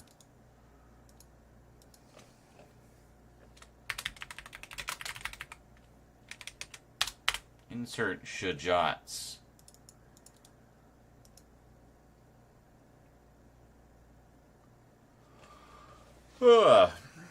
When one of them pops in, we'll take a look. I'll show you what the quality's like. You can see for yourself. So the first couple of shots probably aren't quite as good because I was still fiddling with the settings, but yeah.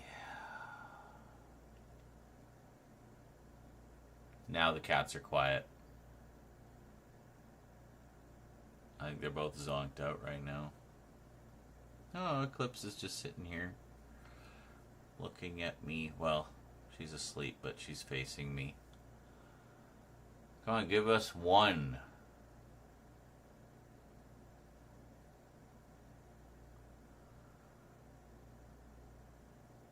Waiting for 3 books, 2 of which were rare. And some meds, so I can eat stuff with lactose in them. Ah, yes. Like I've always said, oh, lactose intolerant? No problem. Take a pill. Enjoy the cheese, you know?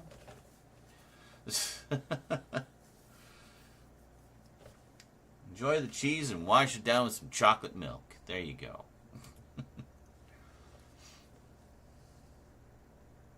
Are we still on the first file? What is taking so long here?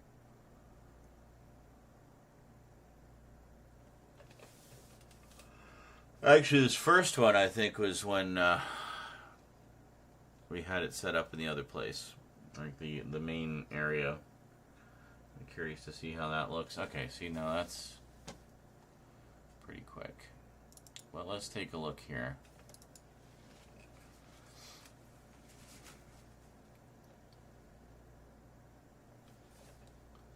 Oh, hold on a second.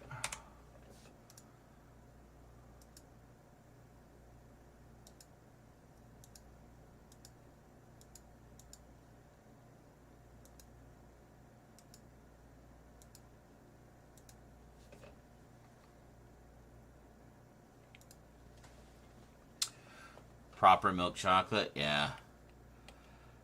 Yeah, it's good stuff. Good stuff.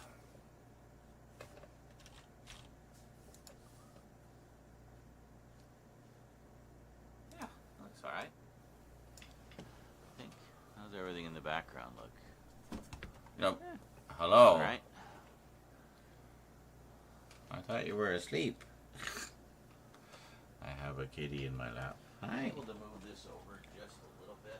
How you doing?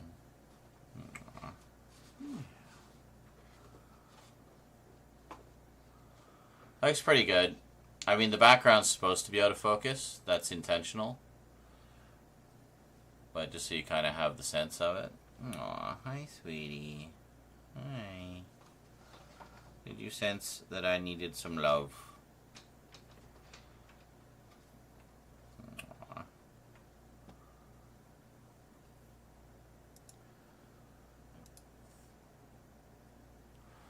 I was playing around with the angles. See, you see what I mean, though? There was like a bunch of glare here that was causing issues. Can't get out. Oh, and then I got... That doesn't really... And then I got trapped. Alright, well, let's take a look at some of the shots. We'll go to where we actually figured out the focus and shit. So around here, I think, if we go...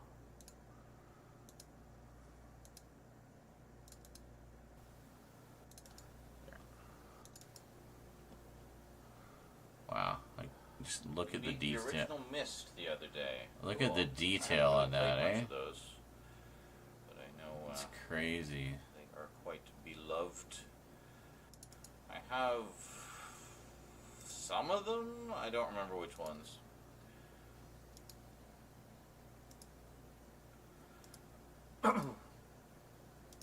Frame CG. And normally I watch the old story, like the old black and white ones, the animated reconstructions in black and white, just to kind of be a purist about it. But this one, I think I might actually watch in color, because it looks like they really like went all out with the sort of colorfulness. See, the focus is super tight on this, because you may notice there's slight out of focus in the background, slight out of focus in the foreground here, because it's all just tightly focused on this and nothing else. I actually have a macro lens that's even tighter.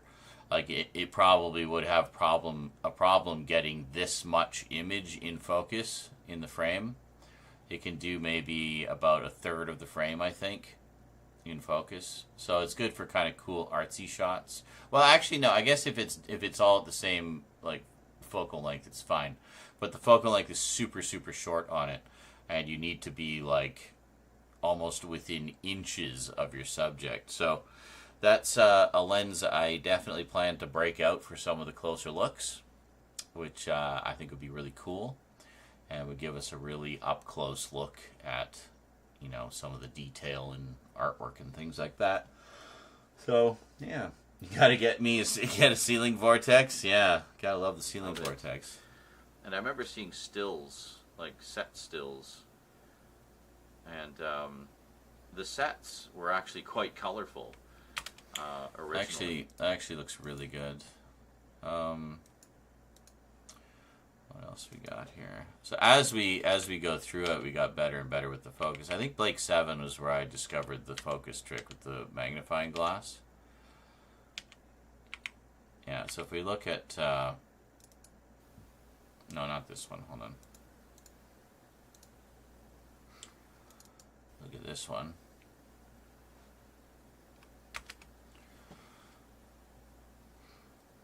Like you can even read the text on the TARDIS there. It's crazy. Well, you see what I mean? Like, look how out of focus the background is. You know, these are pretty much in focus because they're more or less at the same focal length as the main thing. But you can see how beautiful this looks. And then a little fuzzy in the background. So it puts the emphasis on your subject, right? So it's very nice. And then if we look at the other one, I don't know what the time frame is for that's okay. And there you go. So you can read that. I just did the back before I did the front. Quite easily. That's fine. We'll live. It's beautiful. Hi, sweetie. Hi. I have a very comfy kitty in my lap.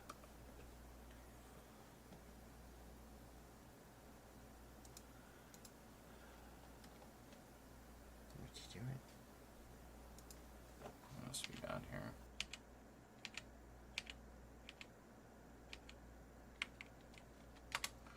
Yeah, this was the other Quatermass I was talking about. That guy really got, you know, the ins and outs of how sci-fi can be scary. You know, getting kind of into like alien horrors that are really alien, like not just a guy in a suit, you know, like just almost incomprehensibly alien, which is what it should be, you know. And very, very cool. He did, you know, that abominable snowman of the Himalayas for Hammer Films. Yeah, As soon as I found out he wrote that, I couldn't wait to watch it, so I watched it like as soon as it came in. But yeah, I'm a huge fan of Nigel Neal, and I'm always discovering more stuff that he did too, which is always great. Boy, these batteries, they really, this camera really eats through batteries. That's why I'm a little stressing about it, because I really want to make sure that every shot is nicely in focus, so you can really see all the detail properly. That's really good, eh?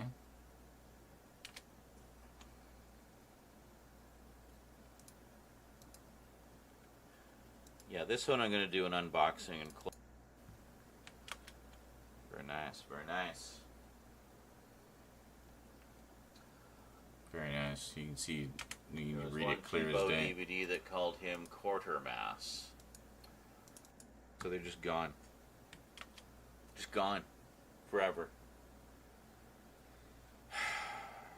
So this set, 7 DVDs, is all of the remaining episodes. Everything that still exists. Oh shit, did I not do the back of that one? Yep. Quite a few of them still... God damn it. Well, too late now. Like, do closer look. Just have to remember to do that tomorrow.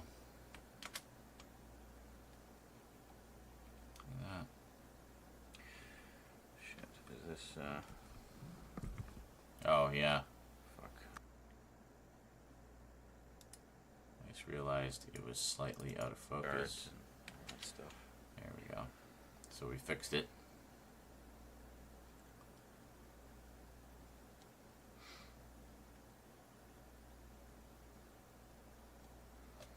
Countess Dracula and Taste the Blood of Dracula and Hands of the Ripper.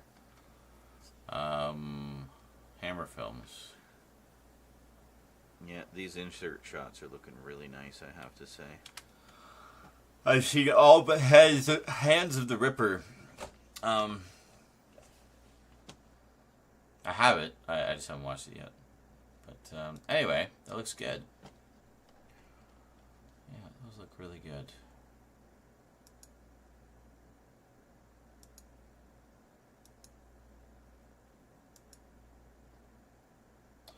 How does that Doctor Who one look? Yeah, this one.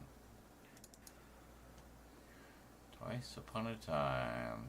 The Doctor, and nice. Bill. And the TARDIS, of course.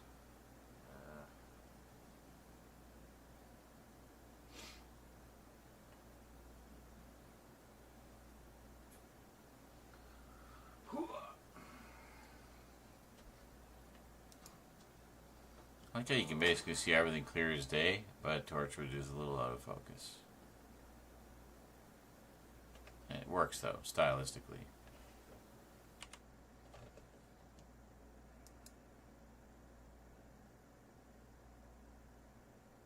Ha! Yes, the season 12 set.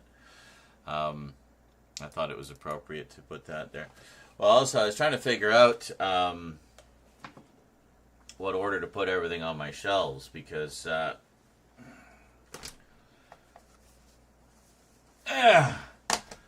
did pick up 2 of the big sets, 20 and 25. So yes, I'll be rearranging things a little bit. I'm probably not going to just put them in to order, because it would just throw off the flow of the shelf. So I think we're going to go have these on the far left, and then have the Tom Baker set, the standard set, and then have the North American sets. I think it'll flow nicely that way. What I would like to do is just abandon the North American sets entirely, maybe even sell them, and get all the UK versions. Because now that I've actually sat down and watched them, and through a proper player, namely Media Player Classic, which plays interlaced footage with the doubled frame rate, much like how I do my retro videos, it looks amazing. So really, interlaced is the way these should be, and it's the way that the all the UK sets are. But the North American sets deinterlace them. First off, they convert them to 30 frames per second, and then they deinterlace them the wrong way. So it's 30 frames per second progressive frames, whereas the UK sets interlaced plays at 50 frames per second. So even on a progressive display, it looks really nice. It preserves that video look, especially for a season like this, which was shot entirely on video. There's no film in the last 4 seasons. It's all video. So, yeah. So anyway, I mean, resolution is the same. They're all 1080, but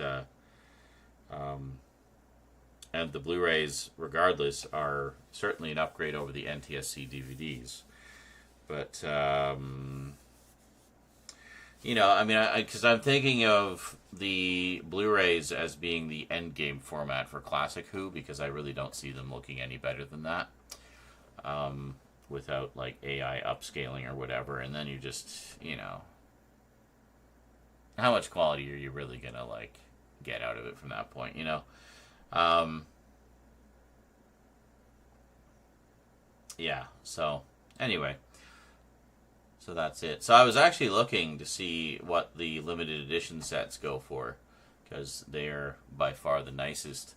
They take up a lot more shelf space, but they just look so nice, you know? So anyway, shit, there's even more artwork. I didn't even realize there's more artwork on the bottom of the J card. Like that.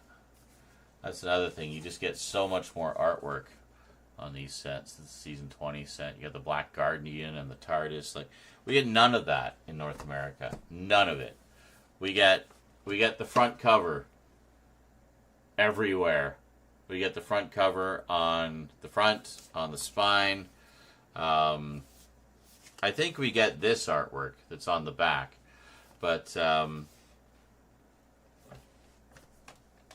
see. Yeah, like the Tom Baker one has the different artwork there, but that's it. Like, otherwise, it's just the front cover art on all the discs.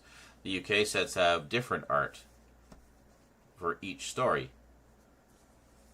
I don't know why they didn't just duplicate that, you know. So, the USA Canada ones, no, they look fine. Like, in terms of picture quality, they look fine. It's just they don't quite have that video looking the way it should, you know. I mean, they still look good. Don't get me wrong. It's a vast improvement over the DVDs, but the UK ones just have a little bit of an edge there. And then, of course, the packaging. The packaging is just so much nicer and really feels like, you know, you got something special, like very deluxe. Even the standard editions, you know, the standard editions have way more artwork. And you get the insert books. That's a big one. The insert books that actually tell you, give you a full breakdown of what's on all the discs. So, yeah. Anyway, I'm going to cover all that in the update. Oh, mercy. Well, there we go. We got some filming done. Hooray! Just insert shots, but, you know, it's part of the process. Still necessary. I am extremely tired. I am going to go to bed now. It has been an unexpectedly stressful day. And, well, yeah.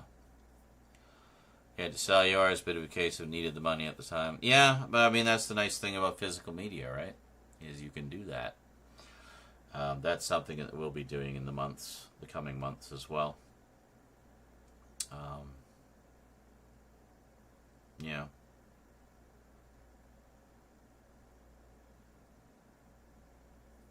We shall see. But going forward, I think I'm just going to order the of the UK sets. Exactly, it's still progress. I mean, it's still something that needed to be done. And at least now I know that those insert shots are done, and I can just focus on the actual update. And then when I'm editing, figure out where to drop in the insert shots. Maybe I won't even use them. No, I'll use them. Of course I'm going to use them. Why would I just film 58 gigs of stuff and not use any of it? Well, that's crazy. It is kind of crazy just how much space 4K takes up. Yeah, that level of quality, I mean, might even be overkill for what I'm doing. I don't know that I'm getting that much more benefit by having the bitrate that high. But, I don't know. Like when I encode in 4K on Vegas, it generally gives me a bitrate range of like 50 to 80,000 kilobits per second for 4K. So,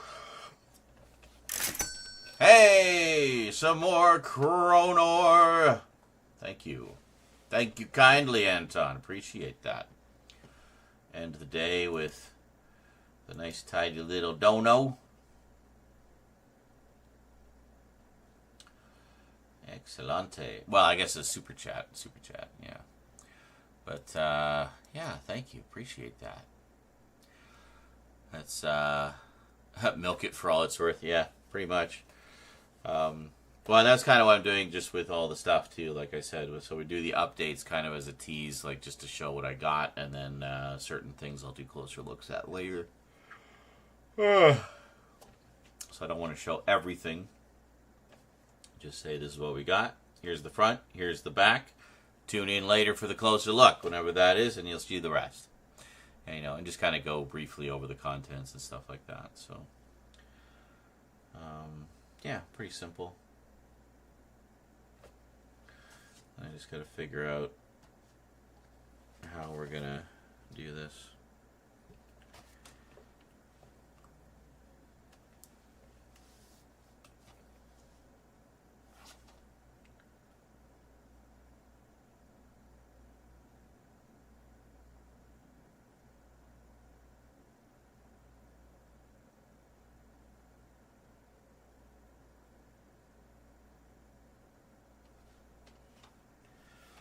It's so weird because this one, Longleat 83, says that it's 160 minutes in length. It is not. It's about an hour.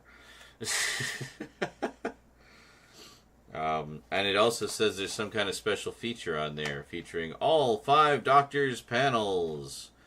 But, like, they just mean that's what the special is? Because there's no other features on here. There's just the one. I don't know. This one, the lost footage, has some extra stuff. Has a couple of things. And about 2+ hours worth of stuff.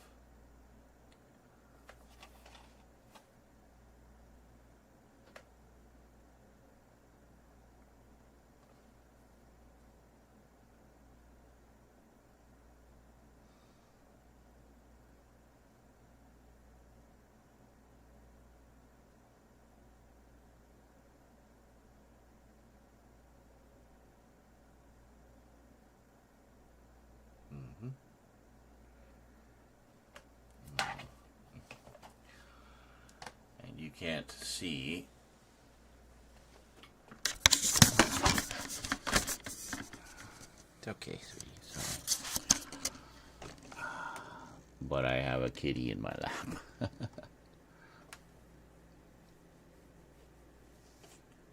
Hey, sweetie. She sensed that Grandpa was stressed and needed some kitty comfort, I think. Didn't ya? Say hi to the people. Hi, people. Oh, she's sleepy. Yeah, you're sleepy, aren't you? And a busy day.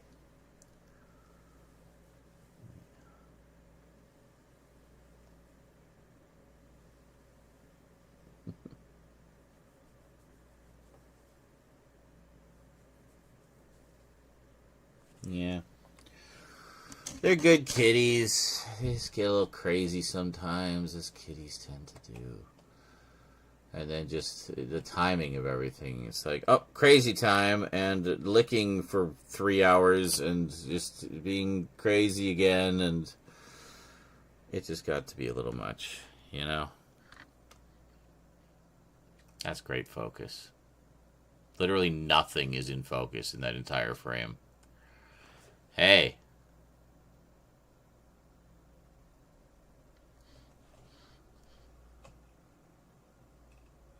There we go. Maybe that's what it is. Maybe it's just the focus. I don't know. Anyway, I'm going to go to bed now. I am very tired. So thanks everybody for all the donos tonight. We're definitely making a dent in that goal. We're up to 55%. Look at that. 55%. Wow. I'm looking right at the dono goal. Just floating here in front of my face. Wow. Amazing. Anyway. Have yourselves a good day or night, everybody, and I will see you probably later today, and we'll try to get a little bit more done. Maybe I'll set everything up before we start the stream, so we can just get straight into filming. That makes too much sense. Anyway, have yourselves a good night, everybody. I'll see you next time. Until then, thanks for watching, and sayonara.